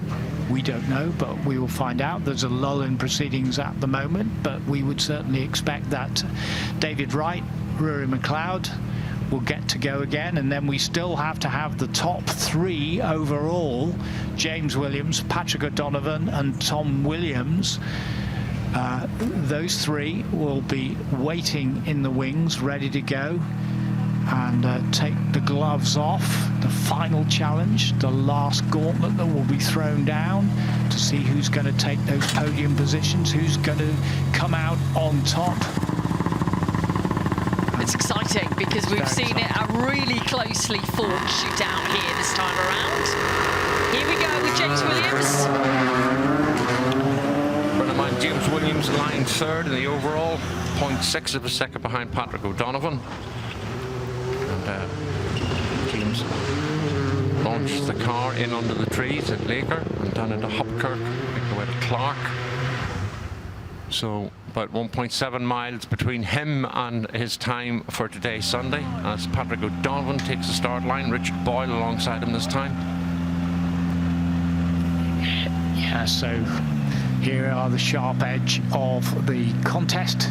James Williams already in the stage with John Clayton alongside him. Had a good start, went well through the first part of the stage. And Patrick O'Donovan waits with Richard Boyle, and then Tom Williams and Ross Whittock will go last. We have to wait and see if the others will get a rerun, i.e. David Wright and Rory McLeod, or indeed what Ollie Donovan has gone to race control about. We'll also find out about that if we can. Yeah, let's focus on exactly what's going on the stage right now between our guys here, because this battle is one for the ages, guys. It's a rare day where you get three drivers separated by just 2 seconds coming into the final shootout. That's exciting. We've got James Williams in. Tom Williams is about to go in, and Patrick O'Donovan is in the stage already. So Tom will be the last of the three that are battling. And all three of them will be in the stage at the same time. That is good to know, isn't it? So they're all going to have to wait to find out what the times are. You can't hang back and find out somebody's time and know what you need to do. We see some battle damage across the cars this weekend. I would say all three of them have been in some kind of something. You've nudged something, you've touched a hay bale. Let's have a look at James Williams here then.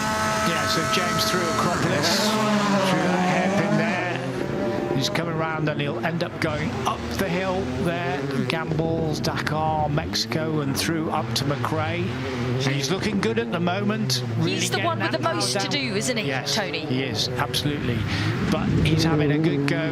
Nice angles of the car, nice lines across the flying fin, and this is the last section through the Coopers up through the Delta, where he'll be looking right as far as he can down that road for sighting, just taking his apex there. pushing that throttle pedal as hard as he can. And 2 minutes 32.2 was that, Bex? Yeah, 2:32.2. The first time on the board from the battling top three that we've got. So now we are following Tom Williams, and he is in the older car. That's not to say that it isn't quick there. So Patrick O'Donovan, and Patrick having a really good fight, as he has all game. He was quickest yesterday, still with that little bit of front balance bodywork missing from a previous brush with the scenery. Yeah, that was from an earlier run, wasn't it? Where that went missing. Testing the limits out there, that's for sure, on the stage. So you can see the target time on the board. 2:32.2 is the time of James Williams. Patrick O'Donovan is ahead of James. Overall, he set exactly the same time. Wow. Come on!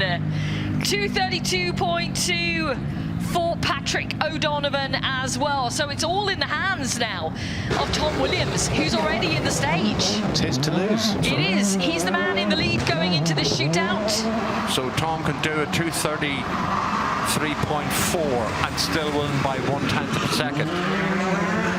Well, he's not holding back. You saw him through the hairpin there up at Acropolis, really flinging it around, and that huge plume of dust behind him as he disappears through.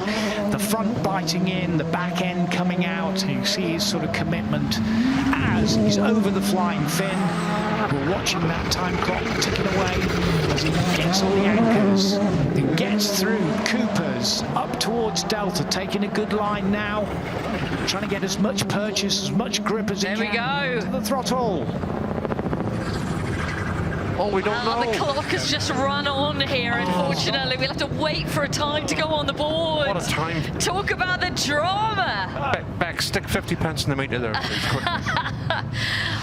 What a time for the clock to run on. But okay, we'll get a time in a few moments. But James Williams' time and Patrick O'Donovan, they set the joint fastest time. Tom Williams with a 2:33 exactly. 2:33 exactly. Will that do it? That should do it. I think he gets it by half a second. Oh no. We will wait for absolute confirmation. Remember, we're having now the runs again from David Wright and Rory McLeod as well. We are good. I think he gets it by half a second, yeah. Okay, so we'll get confirmation of that during the time when David Wright is running, presumably, and Rory McLeod. Good to know that these guys can get another crack at it. 2:32.6 is the time for Rory McLeod. And again, we've seen some stellar performances from him this weekend. He can certainly be proud of what he's done here at the Forest Rally Stage. Many runs, many great times, lots of entertainment. And David Wright as well, who straight out of the box got into this car and was phenomenally fast. Touching the back there on the way through, but yeah, you're right, Bex. Every time we've seen him, he's been smooth. He's got great lines that carry speed. I think even Jane, when Tony interviewed him, Jane said that as well, that he is neat and tidy. Bit of a demon on tarmac. It is his favourite surface, but has driven very, very well here over the last few days. Yeah. So the closing sector of stage now for David and for Jay. I think they've had a great time out here at Forest Rally Stage, and who wouldn't, quite frankly. The target time on the board, that 2:32.2, joint fastest time set by James Williams and Patrick O'Donovan, 0.3 of a second behind that time. So the shootout then is complete by the drivers, and again, it's been a closely run thing on the final shootout, with James Williams, Patrick O'Donovan setting the joint fastest time. Let's get you some confirmation of the stage result for this shootout in particular. So run 4, confirmation that O'Donovan and Williams set the fastest joint time. David Wright with a 2:32.5, Rory McLeod with a 2:32.6, Tom Williams with a 2:33, which made him 5th fastest through the 4th run of the shootout stage. What does it mean, though? in terms of the overall. Well, we'll get to that in a moment because we still have other classes within the shootout. And again, Marcel van Vliet set a fantastic time in his class, 250.3. And a big shout out to Benjamin Smith, 257.7. Again, another driver who has delighted us with his commitment behind the wheel. And Warren Philliskirk added to the drama, didn't he, on this final shootout stage. Okay, here we go then with the overall results of the Forest Rally Stage for 2026. This is the way it is looking. After 4 completed runs, and I have to say, 4 amazing runs. We started on Thursday afternoon. Let's have a look at who has taken the ultimate victory here. And we can now confirm it is Tom Williams who takes the shootout for 2026. 10:10.2 was the fastest overall time over 4 runs. So huge congratulations to our Forest Rally Stage shootout winner, Tom Williams this year. Patrick O'Donovan takes 2nd and James Williams takes 3rd position overall. What a couple of runs we have had. Let's take a look back at the highlights then of the final shootout.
Goodwood is just absolutely fantastic. fantastic. And if you guys have never been here, you've got to come here very soon. You can get close to the drivers, you can get close to the cars, you can really feel like you're involved in the action.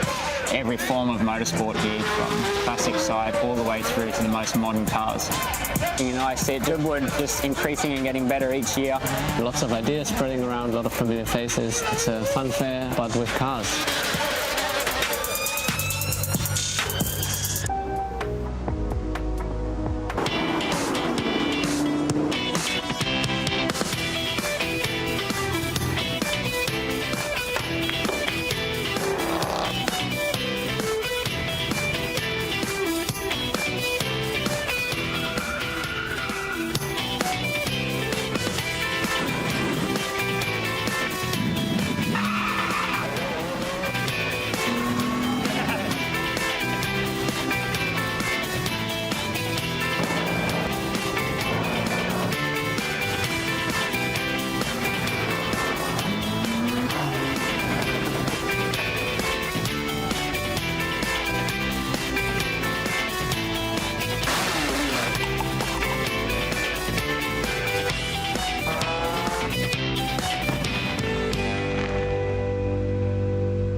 Welcome back, everybody.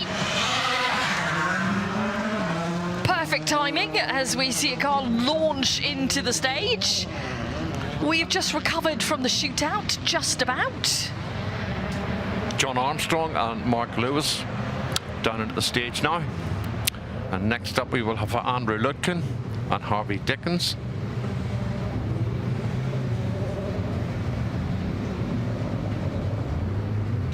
We had a really exciting shootout just a few moments ago. It ended, and it was Tom Williams who took the ultimate honours in the shootout. But it was a pretty dramatic one.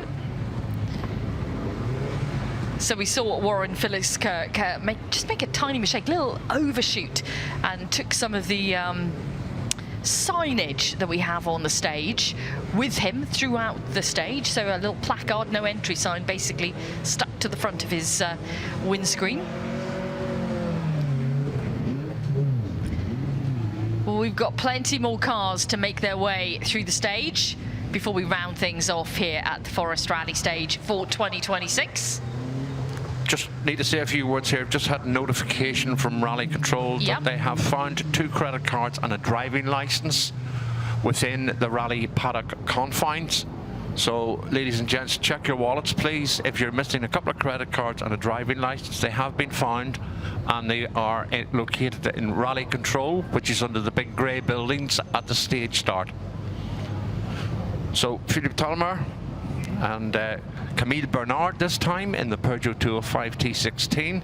Behind them, Steve Rockingham and Sam Cox in the Skoda Octavia. So it looks as though we're going to get a few more runs before end of play on the Sunday here at the Forest Rally Stage at the Festival of Speed. John Armstrong now making his way through there. Yeah, I think John's had a really good couple of days here, hasn't he? He's got to give some unique passenger rides to people experiencing the Rally 1 machinery before he himself heads off to his next WRC event at Rally Estonia next week. Switching away from what he was on last time around at Acropolis Rally, the rough, rocky roads there, to the very swift, sleek stages of Rally Estonia. A little bounce to the end of the hay bale. Charles Sincock on the start ramp now. He's going to take the McRae Enduro around for another run. And I can see that we have the Audi Quattros. I can see Hal Ridge is coming out again. And I can see James Williams, possibly. Sam Mason looks like he's going to join us again. And David and Jane Wright's car is there with the doors open. So we're going to have a few, which will be good. Nice way to finish out today. Yeah, it's been a good day here today. Well, it's been a good day every single day. You're at the Goodwood Festival of Speed, of course it is. You're seeing wonderful cars in action. We've seen some great crossovers this weekend between rallying, between cross-country, Formula One. It's been epic to see people sharing experiences. And of course, to see so many spectators out there enjoying all of the action. Now, Tony Jardine has been out and about in the paddock area. He caught up with Patrick O'Donovan. Let's hear from him. The first contest, you set identical times as James Williams, but you just lost it literally by half a second. Yeah, I mean, after 4 days to be separated by half a second with the drivers, with as much experience as Tom, is yeah, I'm pretty chuffed with that as it is. He ate a lot of time out of me on the first day, and we've been clawing back ever since, little by little. I think 5 tenths yesterday, and I took 8 tenths out of him there today, but it wasn't quite enough. It's gutting, but it means we're just going to have to come back next year and do it again. And what was that final run like? How exciting was that for you in the Conquer? How tense? I'm missing half a bumper. I was on the absolute limit everywhere.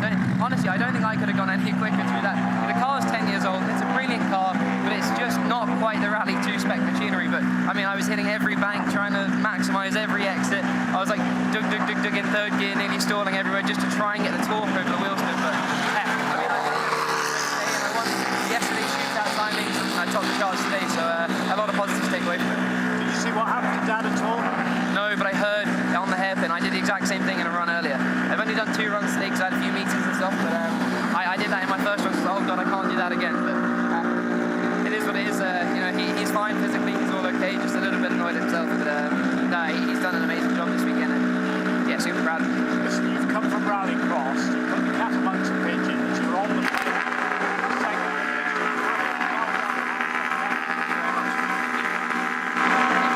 Patrick O'Donovan with Tony Jardine just a few moments ago as we continue to watch the cars queuing up to make their last runs through the Forest Rally Stage here. Still beautiful sunshine. It's been wonderful weather this weekend. We've been truly blessed with that, Sam, haven't we? We've been so lucky. I mean, I've been here in the past when we've had nothing but rain and mixed weather over 4 days, and while it gives the drivers a different challenge and it's a different test, it does make it a slightly different event because it becomes so slippy here. Sometimes, you know, we're quite elegant as commentators, yourself, myself and Tony, and you can't describe the conditions. It's worse than ice in Sweden, for example. So we have been blessed. Yeah, it's been dusty, but it's been warm, it's been sunny, it's been livable. It's meant that we've, you know, the course has held up, in my opinion, reasonably well. I know we've had the odd rut in that, but it has held up reasonably well. We've had the polished surfaces which present the challenge, which is what the drivers need. That's what it's all about. And I think we've been very lucky. It has gone well. We're watching the Skoda Octavia here. Now I see Patrick O'Donovan's down for another run, but this time with Sam Mason alongside. So perhaps it's perhaps that was a little sales ploy from Patrick in his interview with Tony there, that the Honda is 5-10 years old. Maybe Sam's going to upgrade. Maybe Patrick could use the funds to upgrade his car into a Rally 2. You wouldn't know. This is true. You wouldn't know. Steve Rockingham through in the ex-Tony Gardemeister car. Sam Cox alongside Steve. They had a couple of issues. I think it was Friday. They needed a new alternator, which they got. And he then took the car for a run to make sure it was okay. That's Patrick on the start line. That would tell me that Richard Barrow and Sharon Philpott are on the start line ready to go. The O'Donovan Hyundai R5 missing the front right-hand side of the front bumper. Hopefully now Tony's able to get a few words with Tom Williams and James Williams. The Williamses, we're everywhere, you know. Oh yeah, yeah. Are you all related? Probably. High percentage chance of that, to be honest. Yeah. It is the most popular name in Wales, so. And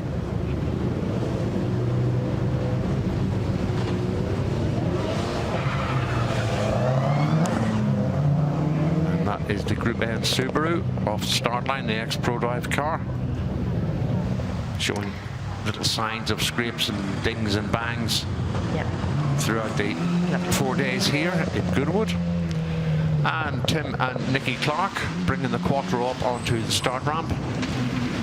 They're going to go for a run as we cut back now. Charles Simcock.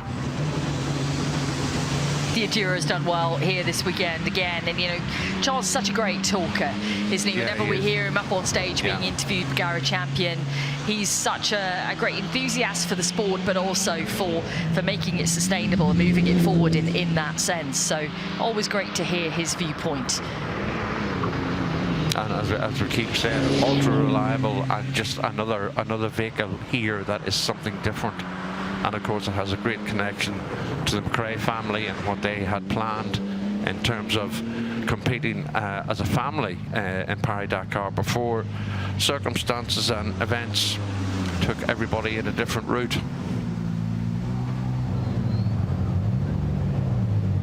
can see David and Jane Wright in the background. That could be them. Would that be them going for their second run, their replacement run, if that makes sense? No, they already. What, you mean for the shootout? Yeah. No, they did it. Oh, they did? Yeah. Rory McLeod and David Wright came straight back round and went straight back in. Nice to see happy faces here at Goodwood. And there's been plenty of them this weekend. There has. Do seem to have a little bit of a pause in proceedings here.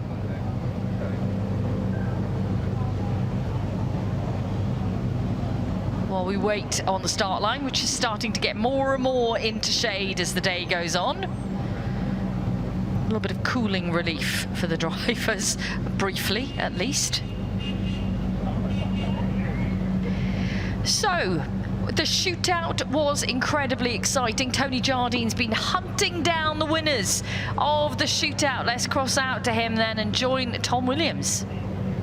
Wow, what a shootout at the Goodwood Festival of Speed 2026 on the rally stage. Finally, Tom Williams, you've done it, but only by half a second. Yeah, I don't think it could be any closer, really. Me and Ross were on the start, and we were kind of just thinking we have about a second to play with, and Pat was breathing down our neck. James was. I think we had at least 5 cars within a couple of seconds behind us, and in a stage that's kind of been as slippy as it is and so difficult where you can make any mistake on any corner, because we were looking at some of those bales and they were coming quite close to us, and couldn't be happier, and Ross did a great job. Many notes said.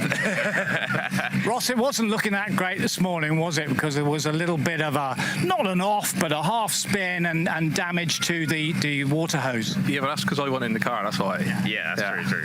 But we saw you sitting alongside rivals. What was going on there? You were with James Williams. Yeah, just, seeing what the other talent's got, seeing where we can push, where we can, but we're all friends here, so it's all part of the tactics, you see. But after 4 days to be separated by just 2 seconds going into the shootout is quite remarkable, Tom. Yeah, absolutely. That's what's so great about this rally stage. It's designed to challenge all the drivers. It changes every single day, and have it within a couple of seconds, and a lot of great drivers here, a lot of different cars. Couldn't be happier. The team did a great job, and thanks very much for Goodwood. What does it mean to you that 25 years after your godfather won the World Championship, Richard Burns with Robert Reed alongside him, to win here on the Festival of Speed Forest Stage? Yeah, absolutely. We wanted to do the family right. We had Jo Burns here, Richard's sister, and my father, David Williams, who looked after Richard through his career. So it was nice to celebrate 25 years of Richard winning the World Championship. And yeah, to be here at Goodwood, where Lord March really, I think, had a good time with Richard and Colin's battles up the hill. So it's a great occasion, and I'm glad we could put it together. And finally, from you, Ross, this is a great accolade, isn't it? You're the winning co-driver.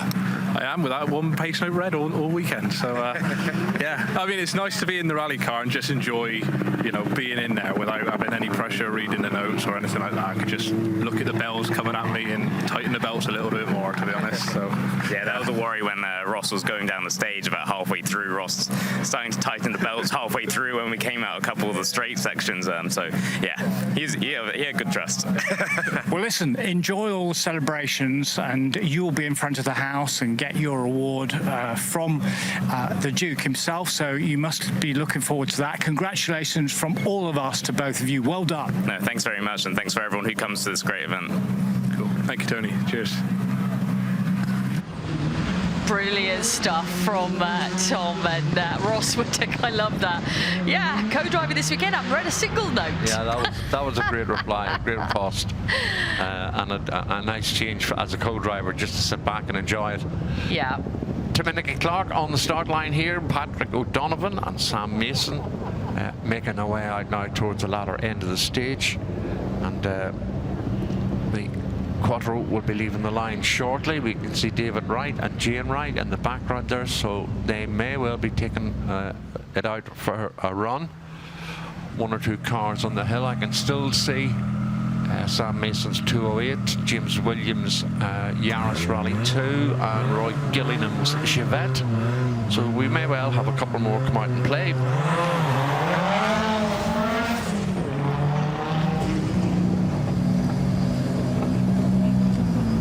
Yep, that is the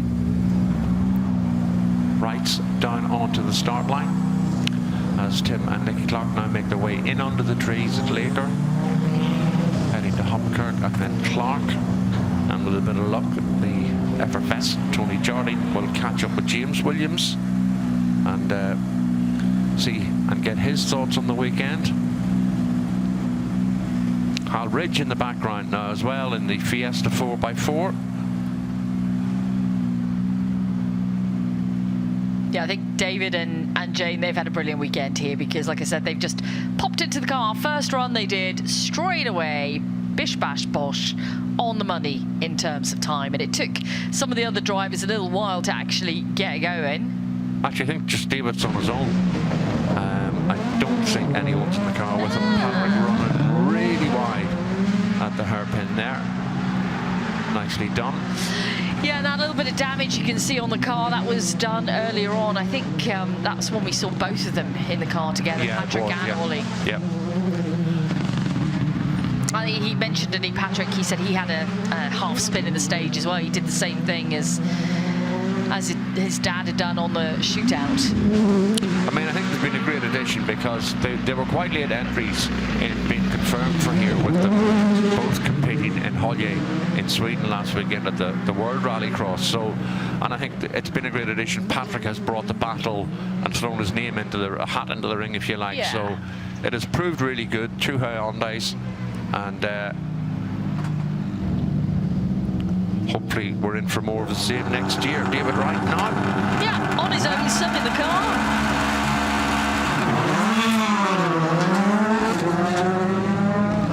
Ford Fiesta Rally 2. Also owns an ex-Works Carlos Sainz Ford Focus World Rally car that he's had here in the past. A very, very rapid pilot. We now have Hal Ridge on the start line. In the background we have John Armstrong and Philip White alongside for the run. I can see Philip holding up a phone through the windscreen, and all I can say, Philip, is it may not work once you get launched, but there you go. Good luck with that one. Yeah, indeed.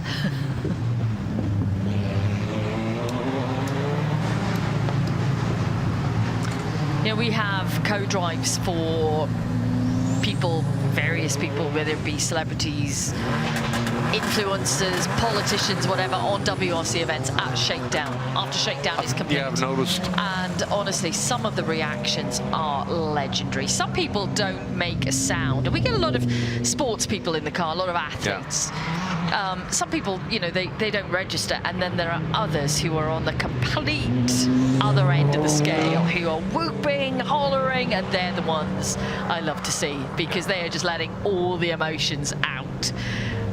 It's brilliant.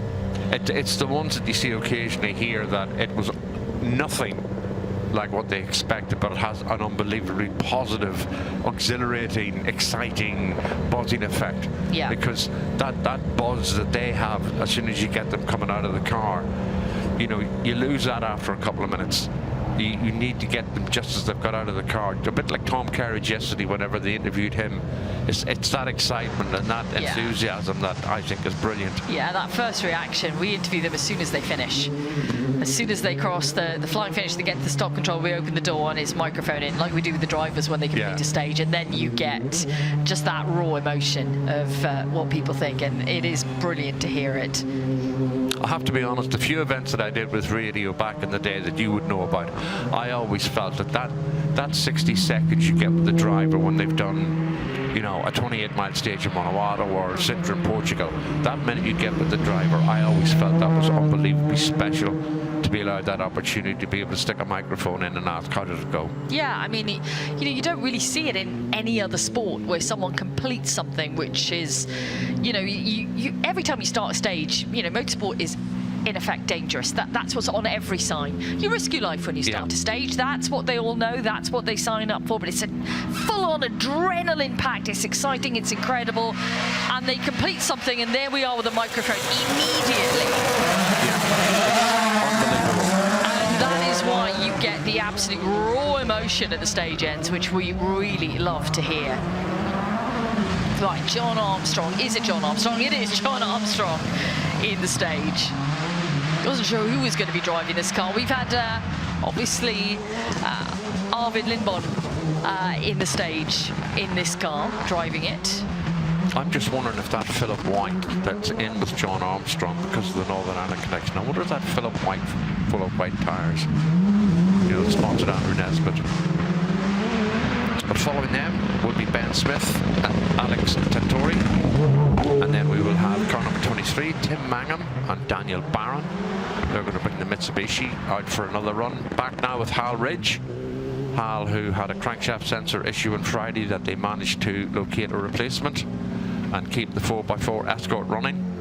And I think it's safe to say that that little Fiesta has proved a hit with a lot of people, including yourself, Bex, but a lot of other people really like to see it. And the sounds through the forest of the YB Cosworth really was enjoyed by a lot of people. Door open, let a bit of the heat out now in the ex-Roger Clark, Jim Porter Lombard RAC Escort. So we can see the erudite Mr. Jardine returned to make sure we're behaving ourselves. There we go. Yeah, we've got a nice little steady stream of cars that are queuing to head into this Forest Rally Stage.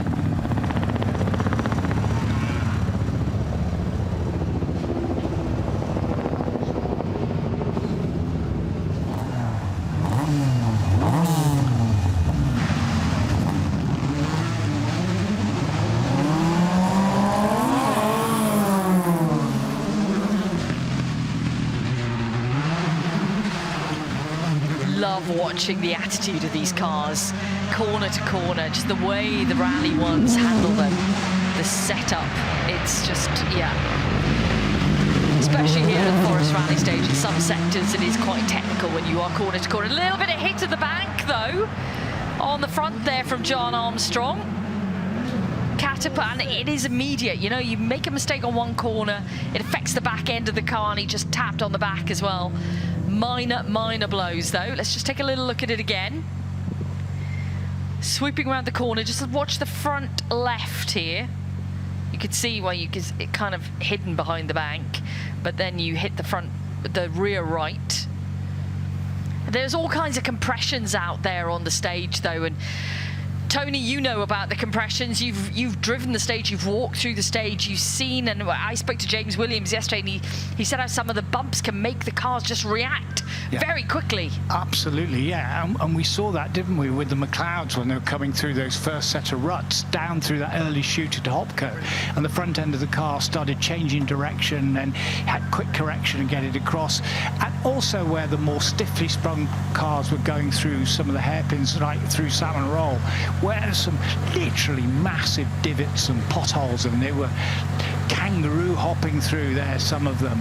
And yeah, some of the bumps which look innocuous perhaps through our camera lenses to them in some of those cars, particularly some of the more historic cars, it does affect the car and starts it knocking it out of shape. But it is lovely to see a WRC car, you're just nudging the bank and then it puts it back in the direction it wants to go and then goes on up the stage.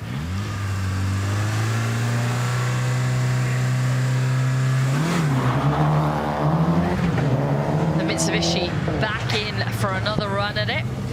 Nice interview with James Williams and not James Williams, Tom Williams. Sorry, too many Williamses here this weekend, including myself. Tom Williams and Ross Whittock there. Love Ross's. I haven't read a single pace note this weekend. Great job, Ross. Congratulations. I was anxious to find out, why Ross had been sitting in with James Williams, but he said, well, I just want to see what the other half are up to. So very, very casual about it. Brilliant. And I understand because Ross Whittock told me just now that James Williams is getting a run in a WRC1 car up the hill in a moment. So not this hill, but up on the actual hill climb course. So that'd be great for him, wouldn't it? Oh yeah, that'd be fantastic. Definitely. He'll remember that for a while. Yeah, he will.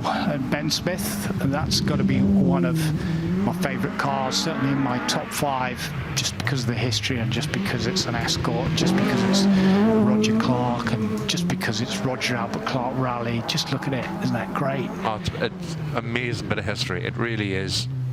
It really is. And it's got the noise and everything to go with it. It's got the right soundtrack, hasn't it? Yeah, and the right hairspray you were about to add. No, but I think you two have said hairspray more in these past 4 days than I have said in my entire life. But that sign says Cossack. All it controls is your hair. But isn't there a musical or wasn't there a musical in the West End called Hairspray? Yes. There was, yeah. Oh, okay. Were there any Cossacks in it? I don't believe so. No, okay. But yeah, last year we started talking about this, and then this year you've definitely said the word hairspray way more than I've ever said it in my entire... How many years have I been on this earth? Not that many. A lot less than that. I'm trying to think if there's any rally car sponsored by Head and Shoulders. Bill Blydenstein Racing. Bill Blydenstein responsible for the tuning and the building of a lot of the Vauxhall General Motors products that went rallying over a long time. They also went racing. And then Mitsubishi and Rally Art, those two together, Rally Art Preparation Company, just near Northampton, produced incredible cars, Group N, Group A, Tommy Mackinnon, Richard Burns for one, who helped Mitsubishi to the World Constructors Championship. It's 25 years since Richard Burns and Robert Reed won the World Championship, and that is really hard for me to take in, and you, Bex, because it doesn't seem that long ago, does it? No, it really doesn't. It really doesn't. I mean, I remember being there at Wales Rally GB and, watching the celebrations, being part of the celebrations for it all, and yeah, that does not feel like 25 years ago, and it shocks me to the core, really, that it was that long ago. It was a wonderful time, though. It was a great time where we saw many drivers battle for the championship title. And yeah, I never like to look back with rose-tinted glasses and say, oh, it was better then, because I don't believe it was better then than it is now. It was just different. Exactly. I have some great memories of that time, as many people do, and seeing Richard and Robert win the championship was certainly one of them. Yeah, it must have been amazing to be there. But isn't it absolutely awful? Because there've been lots of tragedies, and there are tragedies in motorsport. We know that. But for Richard to fall ill going on the way to Wales Rally GB, and that was start already obviously had symptoms, but that was the start of his illness, which is for someone so young, that was a real tragedy, and for us to lose Richard Burns. However, his memory lives on, and his godson here, Tom Williams, has taken the crown on the shootout, and obviously it's very important to the family. And Richard's sister was here and did get a ride alongside Tom, as he confirmed. So that's nice story, and good for David Williams, Tom's dad, who supported Richard right throughout his career. So nice. Thank you to the marshals there, and we echo that sentiment. But lovely to see that they put in a huge amount of work during the weekend in some really hot baking conditions out there. It's nice to see the competitors paying tribute. Yeah, the number of marshals, over 300 over the weekend, 4 days, about 130 of them per day. And the motor clubs, Southern Car Club, there's a big thanks from all of us up here. All the rally drivers, the co-drivers, the teams, Worksop and District Motor Club, Buccaneers Motor Club, Redditch and District Motor Club, Falcon Motor Club, Farnborough and District Motor Club, Southsea Motor Club, Bognor Regis Motor Club, which is just down the road here, and not so far away, Maidstone and Mid-Kent Motor Club, Craven Motor Club, Plymouth Motor Club, Scottish Sporting Drivers Club, Borders Motor Club, Matlock Motors Club up there in Derbyshire, Newcastle Motor Club up from the northeast.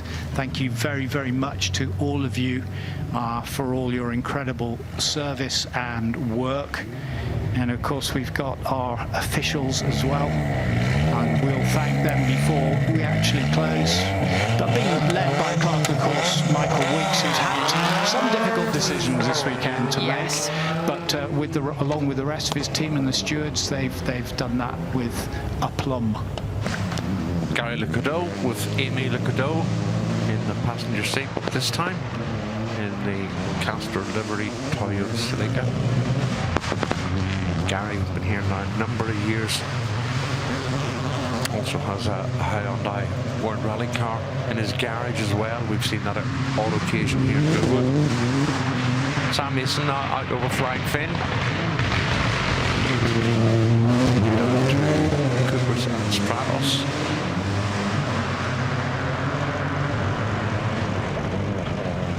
Sam did get a ride actually alongside Patrick O'Donovan. I don't know if you saw that. We did, yeah. Talked about it. Okay, great. Yeah, I know we did. He was beaming afterwards. He really enjoyed that.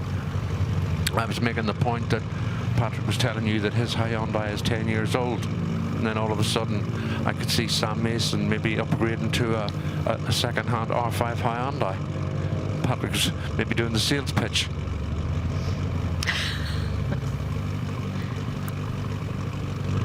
There's a great shot of how you can see the integrity of the roll cage at the rear of the car is fabricated and in place on the rear strut mounts for the rear suspension.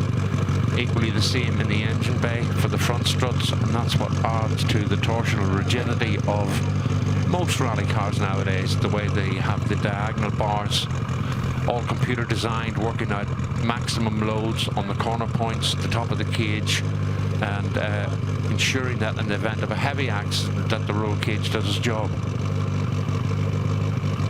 And then there's the Castrol liquid engineering, and what a colour scheme that is, has endured over the ages through rally sport and has adorned World Championship winning Toyotas. It's the front of Gary Lecadeau's car and his daughter alongside him. He's won many tarmac events, and he's not just a tarmac specialist though, because he has won events on the loose as well. Yeah. Really good driver, but that car is just great to look at and great the way it performs, and it always performs well here at the Goodwood Forest Forest Rally Stage. He does, and he handles it so well. You know, you watch him drive through, and the way he handles the car, he's treating it with respect, but also he's showing us good pace out there. It's a really nice balance that he's showing us through this stage. I've enjoyed really watching it again this year. Long may he continue to bring the Celica.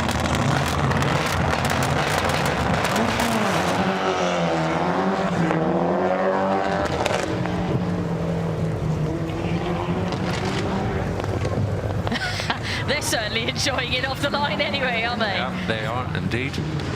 That's the next generation. Yeah, it's all about inspiring the next generation. And if you can do it through events like this, through super special stages in cities, however you do it, inspiring the next generation to be rally fans and to take charge behind the wheel and push the sport forward is what we need. If I didn't know any better, Lots of waves here to the cameras and the marshals. I'd say this is a thank you marshals run. Yeah, it looks like, doesn't it? Thank you very much. Yeah. It Lovely is. to see. It is.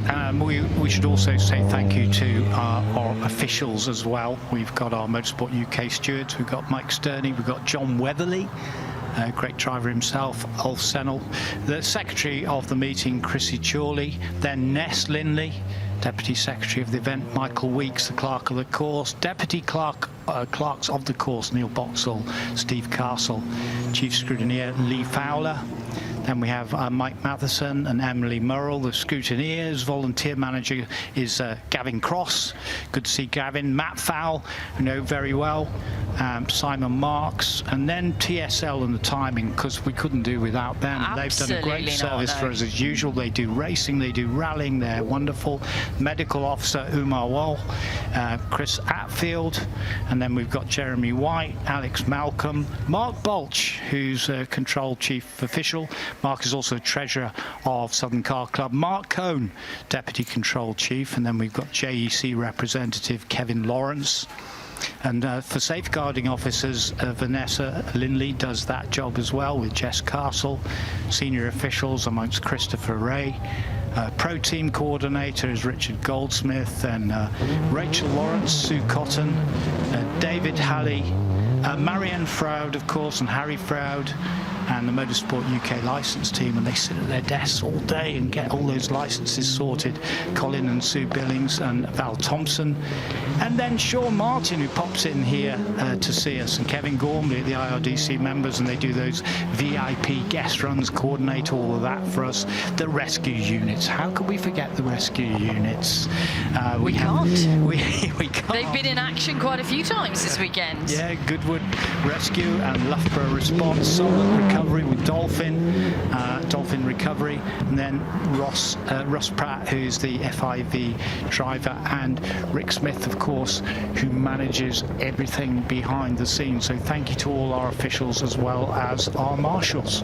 Thank you to everybody involved. And gentlemen, Gary Lacodo marks the last car this year at the Forest Rally Stage at the Goodwood Festival of Speed. I just wanted a quick thank you to all the medical staff, all the medical personnel, the rescue crews, the marshals, as we say. We've used all of them over the course of the weekend. Also our production team, Scott, Emily, John and Seb here in the office, all the cameramen that have put together 4 or 5 days and maybe more of lots of hard work to allow us sound like we're bringing it to you effortlessly. Yeah, that's so true. Thank you to everybody involved in the production this weekend. It has been our absolute pleasure to be able to bring you all of the images from the Forest Rally Stage. Tony, Zav, thank you very much for your wonderful input again. Hopefully more of the same in future years, yes? We hope so, Bex, and enjoy Estonia. Oh, I absolutely will. I absolutely will. Thank you, Zav. Yeah, thank you very much, Bex. See you in LA. Yeah, well, thank you to Alex Monroe for inviting us to LA. We'll all be there. The entire gallery's coming as well. Big thank you to everybody for watching, for listening here as well in the paddock area, watching around the world. Like I said, it's been a joy to bring you the Forest Rally Stage and all the stories behind all of the cars and the wonderful crews inside of them this weekend. But for 2026, that's it from us here. We will see you back here next year for another crack at the Forest Rally Stage in 2027. From all of us, it's goodbye.